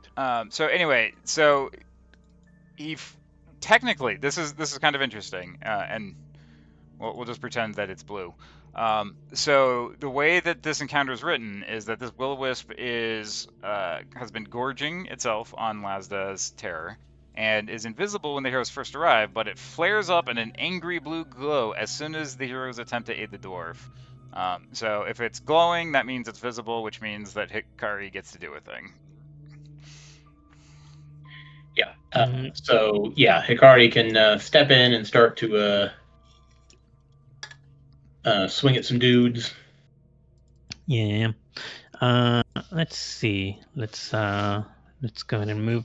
So we're not working on freeing this guy, right? We're just killing this. I mean, it's up to you. Yeah. So unfortunately, if we try to free him, we're going to be taking a bunch of damage each turn. Yeah. And we so gotta first. Okay. If you go to here. Yeah. I have more than enough movement to do that. When I do my waypoint, it shoots me all the way up. So I don't know why that's happening, but I'll. Yeah, just go. You got the movement. Yeah, I think I'll just do this movement here to get in flanking position against this wisp, and then attack with the spear that he should already have out. Let's see. That is not the greatest, but we do get to make another attack, and that is a critical hit, a natural 20. So we can kill will-o-wisp by ourselves. We don't need Otari's help. 22 damage. 3 levels higher than you were for the last one. Yeah, and it is clumsy. Yes, can you put the clumsy on him? It does not want to be clumsy. That is awful damage. That was awful damage, but 2, 1, 2, and 2. Yeah, that's pretty brutal. Yeah, awful damage, but it still took off almost half of his health. So yeah, wisps, high AC, low HP. All right, and now it is its turn. It is going to. Aha! How do you like that? Say it does not like that. It's going to break all your flanking plans. Why? Move here, shock you, hit, damage. And then go dark. Unfortunately, we don't have 50 gold to run back, and we don't have the time to run back to town and buy more dust. But anybody who counted actions can guess where it still is. Yeah, we know where it is, and one of the spells it is still still not immune to. Yeah. All right, so that is a success. So even on success for 2 rounds, it is no longer invisible. So it just becomes concealed. So that it is also dazzled. Yep. Amazing. Yep. Great spell. Yeah. That is Craven's whole turn. Go. Also why they grant your champions insane. I keep flank. Duck, little dwarf man. He's tied to a table, so yeah, it's very horizontal at the moment. Oh my god! I was gonna say he gets some cover, but that sure is not gonna matter in this particular instance. Yeah. So I hope you enjoyed the wisp fight. Oh wait, no, technically it's concealed. It's concealed. There's a flat check. Oh, you're right. All right, we're good. No. Okay. Yep. Again, retroactive flat checks are all fine. That's the name of this particular game. All right, that is the end of that. So we are going to very carefully use the key that we found to remove the chains from Lasda. We have now prevented. When we killed Volluk, we prevented the Dead Tide because he's the one that runs the ritual. But we were good guys, so we had to come here. Like, Lasda's right there. We don't actually get a reward for this, but might as well. That is. We're not done on this floor, but we are. Yeah, very close to done. I mean, you get a reward. There's a minor sturdy shield. Oh yeah, there is, isn't there? I don't think I counted that in the loot. Oh, well, there you go. And that's 50 more gold. What are you talking about? Yeah. Okay. I don't think it lets us do anything. So now we return to town with Lasda and report back to everyone. We're going to go talk to some people, do some stuff. I think now is probably a good time. So we're planning to do this in 2 runs. And it is just about 5 p.m. Eastern time here. So that is when I was originally planning on ending this. So we can get all of the town stuff done, and then we will probably call it for the day, and we will reconvene next week. Yeah. So yeah, let's we go back to town. We sell stuff that we found. We are going to make some buying decisions here. But first, let's run through getting all the stuff. So MacGuffins. we got some MacGuffins to get. Otari told us that there is a spectral barrier, and in order to get past that spectral barrier, we had to convince the ghosts that make up that barrier that we are essentially the inheritors of the Rose Guard. And so we need the symbols of the Rose Guard. We have one of them, which is Otari's Thieves' Tools. We are going to go and talk to the people that own the other items, which is Morblint, I think, has the spell book, right? Thresholds of Truth. And that's we're also what we going to tell show about the him. library. Yeah, we're just going to show him the schematics and show him the library and say, hey, we're going to be exploring this place. We're going to end up there, and when we do, we think that there might be some books in there you want, and get him on our side. And I think that might earn us a discount. No, Look at all these books, here man. today, as we buy like 500 gold worth of scrolls from him. Yeah, so Odd Stories automatically supports heroes seeking books on his behalf. So that is enough. That is enough to count. You don't have to have acquired the books. You just have to be looking for them. And we will definitely look for those books after we have finished the AP. I promise. But that'll be part of the epilogue. Yeah, when you're level 10, it's very fast to find books. Oh yeah. Don't you worry. We'll be done soon with this. I don't think any of those level 2 ghouls is going to have anything to say about us when we're level 10. We'll be level 11 actually when we go to fight them. That is so funny to imagine that. Yeah, levels 1, 2, and 3 are still completely populated. Level 4 too. Like we only took out a couple of the fights on level 4, and there's a whole lot of fights. Yeah, there's probably the nastiest fight in the entire AP in that level, and we're just going to skip it. We're just going to leave the Void Glutton completely to itself. And then we're going to go talk to the mayor and tell him that, hey, we need the MacGuffin to get past the thing. And yeah, that library is awful because everything there has paralysis. Yep. It is a real rough thing. There's a reason why we skipped it, right?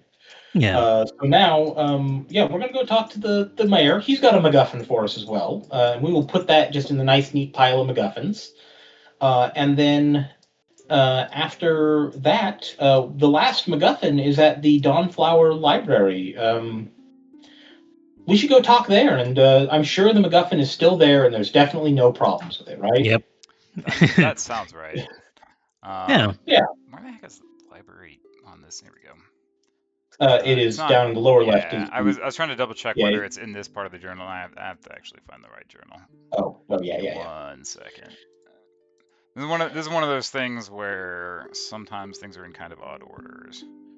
I'm not even going to find it that way. I'm going to just cheat and go to my actual PDF that I have open. The very wildly, like the day, I don't know how they planned this. Okay, okay. Given that it is like a week or two before we would normally be there, like Yeah. that's just weird. It's like we hit some kind of trigger or something. While Yeah. you were off, somebody went into the Dawnflower Library and started a small fire in the book restoration room. And while the fire distracted the staff, the Cooperative Blades display case was broken and stolen. The town guard realized that the missing Carmen Rajani is obviously the prime suspect. He had pestered the mayor about the sword for years, after all, and a few witnesses saw someone matching his description absconding from the library, clutching his cloak over some long object. And Vandy Banderdash, sorry,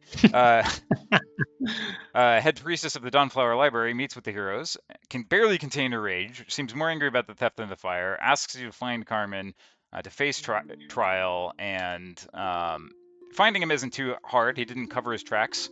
The garrison can't provide much help, but points out that he's not in town or along the roads, so they don't have jurisdiction, and that, in classic adventure fashion, means that they arbitrarily don't care. Reminds me of a time I called 911 at like 2 in the morning, and it literally mattered which side of the street the particular incident happened on. But anyway, basically says good riddance. So shop is closed, no clues. Can comb the town. There is a diplomacy check here, which is probably the most relevant thing. So if anyone can give me a DC 20 diplomacy check, that's probably the fastest way. Hmm. I don't think any of us are. Ceviche is trained. There's expert in diplomacy. Nice. Yep. I was like, did I forget to make somebody diplomatic? Traven can intimidate people into it.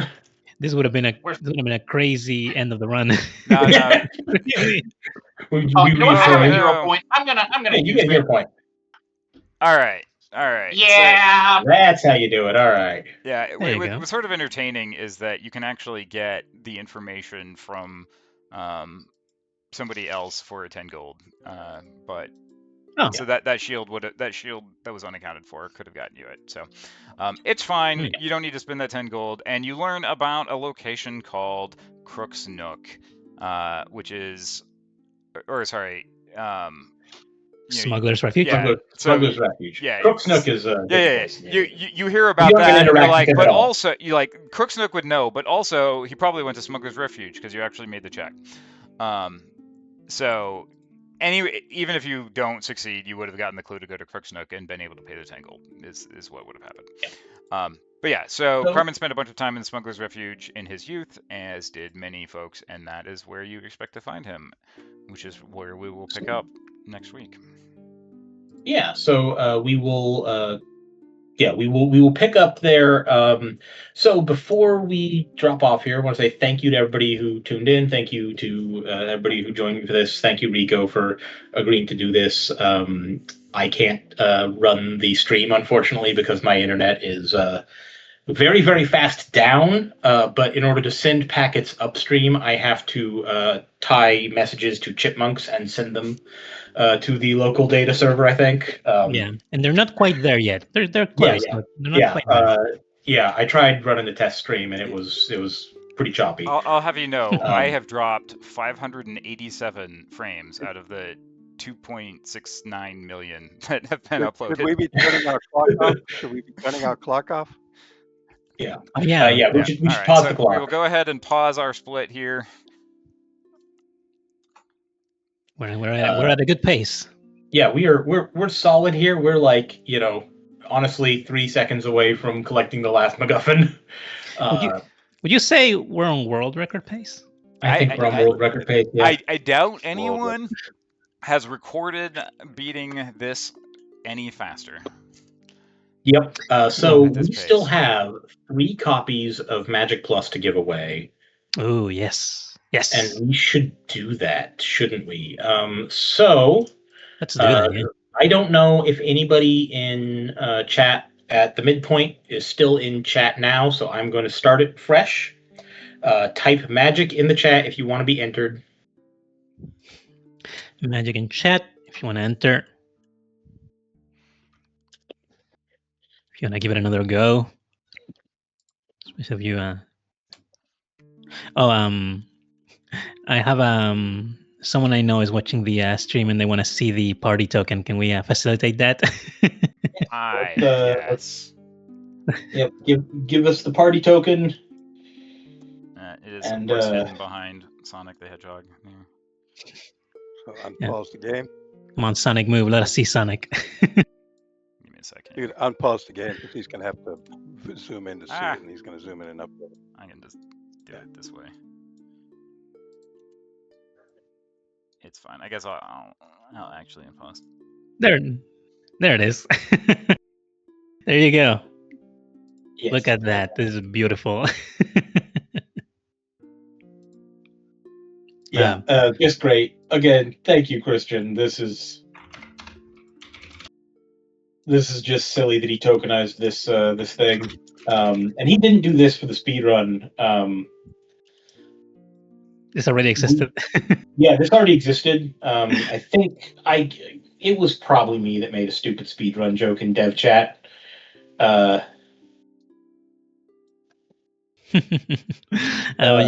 Don't forget to enter Magic if you want to enter the raffle here, the giveaway for Magic Plus. Yep, and please get your donations in. The Extra Life charity, is going to be, it's open year round, right? We reopen ourselves at the beginning of each year to reset. We don't normally do the big push for things or the everyone paying until November. But this is kind of starting us off. This is it's October, and what better way to start off spooky season than with a very scary adventure path about ghosts that we definitely don't clown on. It's roughly on theme. And don't worry, the ghost we fight, the single ghost that we actually fight, will be definitely terrifying and almost certainly will not be done in a single round. Yeah. The There's URL. a good chance. There's a good chance that she doesn't get to go. Oh boy. Yeah. One thing, the URL for the if anyone wants to get some last minute donations in, the URL is pinned in the chat for the Extra Life. Okay, so I am going to grab the names out of chat here.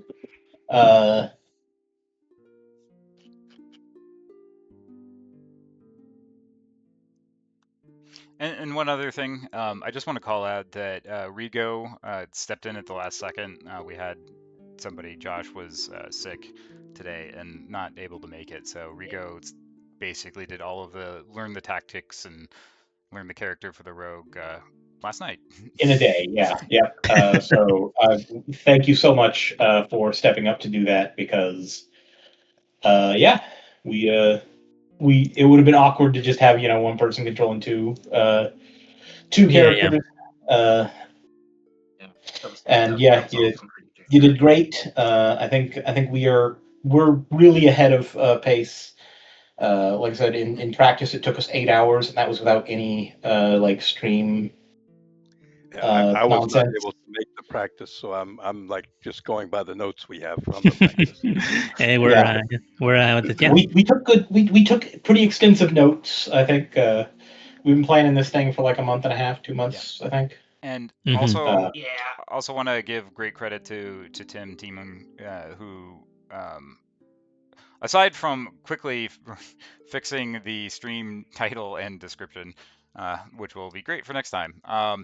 So aside from that, he also showed me how he had OBS set up for previous streams and things like that. I am not a streamer. This is not my day life.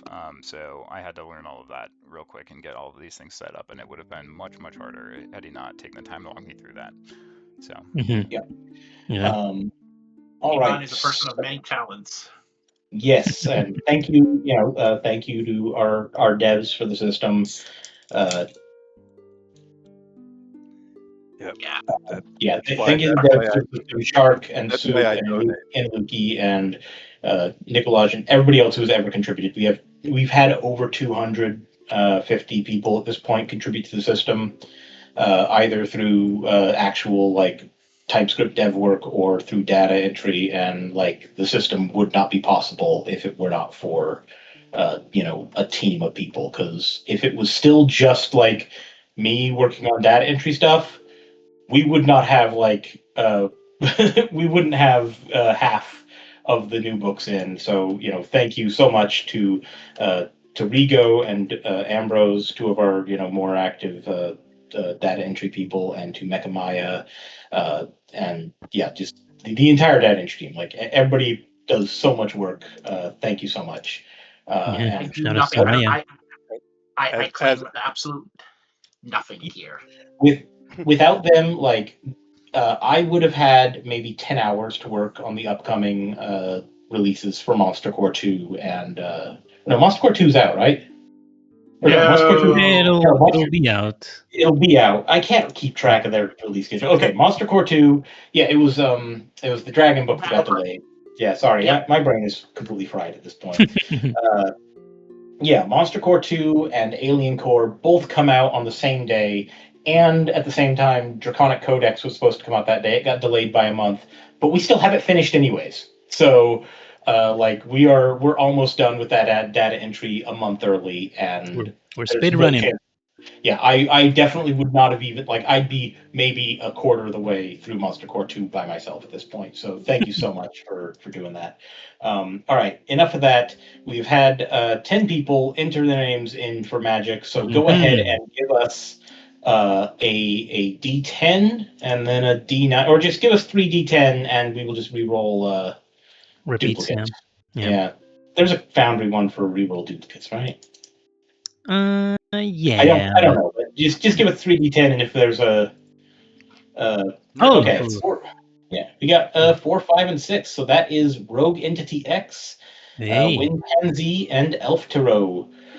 Go ahead and send me a DM on Discord. Once again, my username is just Takale, and here in a few minutes, I will figure out getting you the copies of Magic Plus. Thank you everybody for donating. Please continue to do that. Please share on social media, the post that I made on Blue Sky, the thread that I made on Reddit.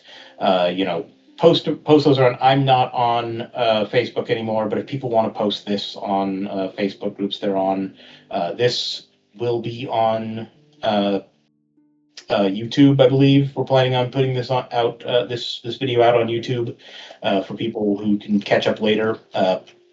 Please share the Extra Life link because that's what we're doing this whole thing for. There's one more donation here on the Demons page. On Demons page, Smack1776 donated as well. Thank you. Thank you so much. And once again, GM the Gnome is a game master on Start Playing Games, and so I'll post the link to his Start Playing Games page. Yeah, I want to say I've done a couple of raising monies. You'll see some of my donations in there. That's not fully mine. That I raise money with my whole team. We do our own events, and so that's why we're able to do those larger donations. But the only reason why we do it is because you guys, the devs, do such a great job. We want to respect you for what you've done. So we really appreciate it. I think there is a reason why you have a 5-star rating on Start Playing Games. And as a last reminder, again, the official modules make this just tremendously easier. Thank you to the team at Foundry who makes these. Yeah. I haven't seen any other adventure paths that are quite as abusable as Abomination Vaults. So I don't know if next year we would do a different AP. But if we find an AP that we can just cheese, okay, I actually know that there is an AP where you meet the villain in book 1. And if you can somehow find a way to kill somebody 7 levels higher, you just kind of end the AP there. The Chrono Trigger ending. Yeah, I don't think that one. That one seems a little too swingy to do an actual thing for. But I think there's actually a couple of them. Next year I do have something in mind for next year.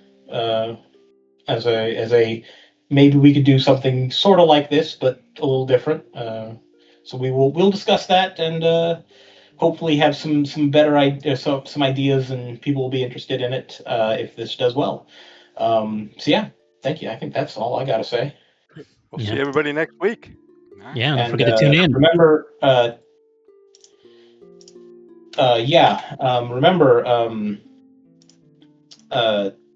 Rogue Entity X and Winpansy, please do DM me. You'll find them at the top of the list in the Foundry Pathfinder 2e server. Yep. Tikel. Right. Else your gifts go away. Or Yep. not. Otherwise, yep. If you don't DM me by the end of the day, I will have to just Give it roll to these me. over because I will forget who won them. We'll have to Because play my back this memory week. is bad. Claim Yeah. your prizes now. So, Yep, so are you saying tomorrow, if I sent you the DM, you'd remember it was me, right? I think I would know it was you. Yeah. Yeah, Magic Plus has some great Yeah. stuff in it, so it's definitely a hell Yes. of a book. Yeah. Team Plus is great. I quite like the Team Plus people. Tony and Derry Oh, yeah. and all the other people that write for them. I used a couple of the Team Plus modules in my start playing games, and they Yeah. really help. Yeah. They do. They do really good stuff. They're really nice people, and they were nice enough to offer 5 copies I got to Cooking hand out Unleashed. here. Yeah. I got Cooking Unleashed from you guys from the Team Plus and Archetypes Plus. Yeah. Cooking And Unleashed. Magic Plus is really cool. Like it's really cool to see hey, what can you do with magic in Pathfinder 2e that makes it very dynamic and interesting? And the Foundry module is holy crap, I cannot believe they got that thing actually working to do a lot of the stuff that it says on the box. Like Vox did it. it's just great. Yeah, Vox did such a good job with it. So hats off to them. All right, so I think that is it for me. I'm going to shut up and let everybody else say anything they need to say. I'm all set. Tune in next week for the thrilling conclusion. Yeah, same bat time, same bat channel. Yeah. Yep. Yeah, that's all I have to say. We'll see if the dice gods don't fork us over. All right, thanks all. All All right. right, people.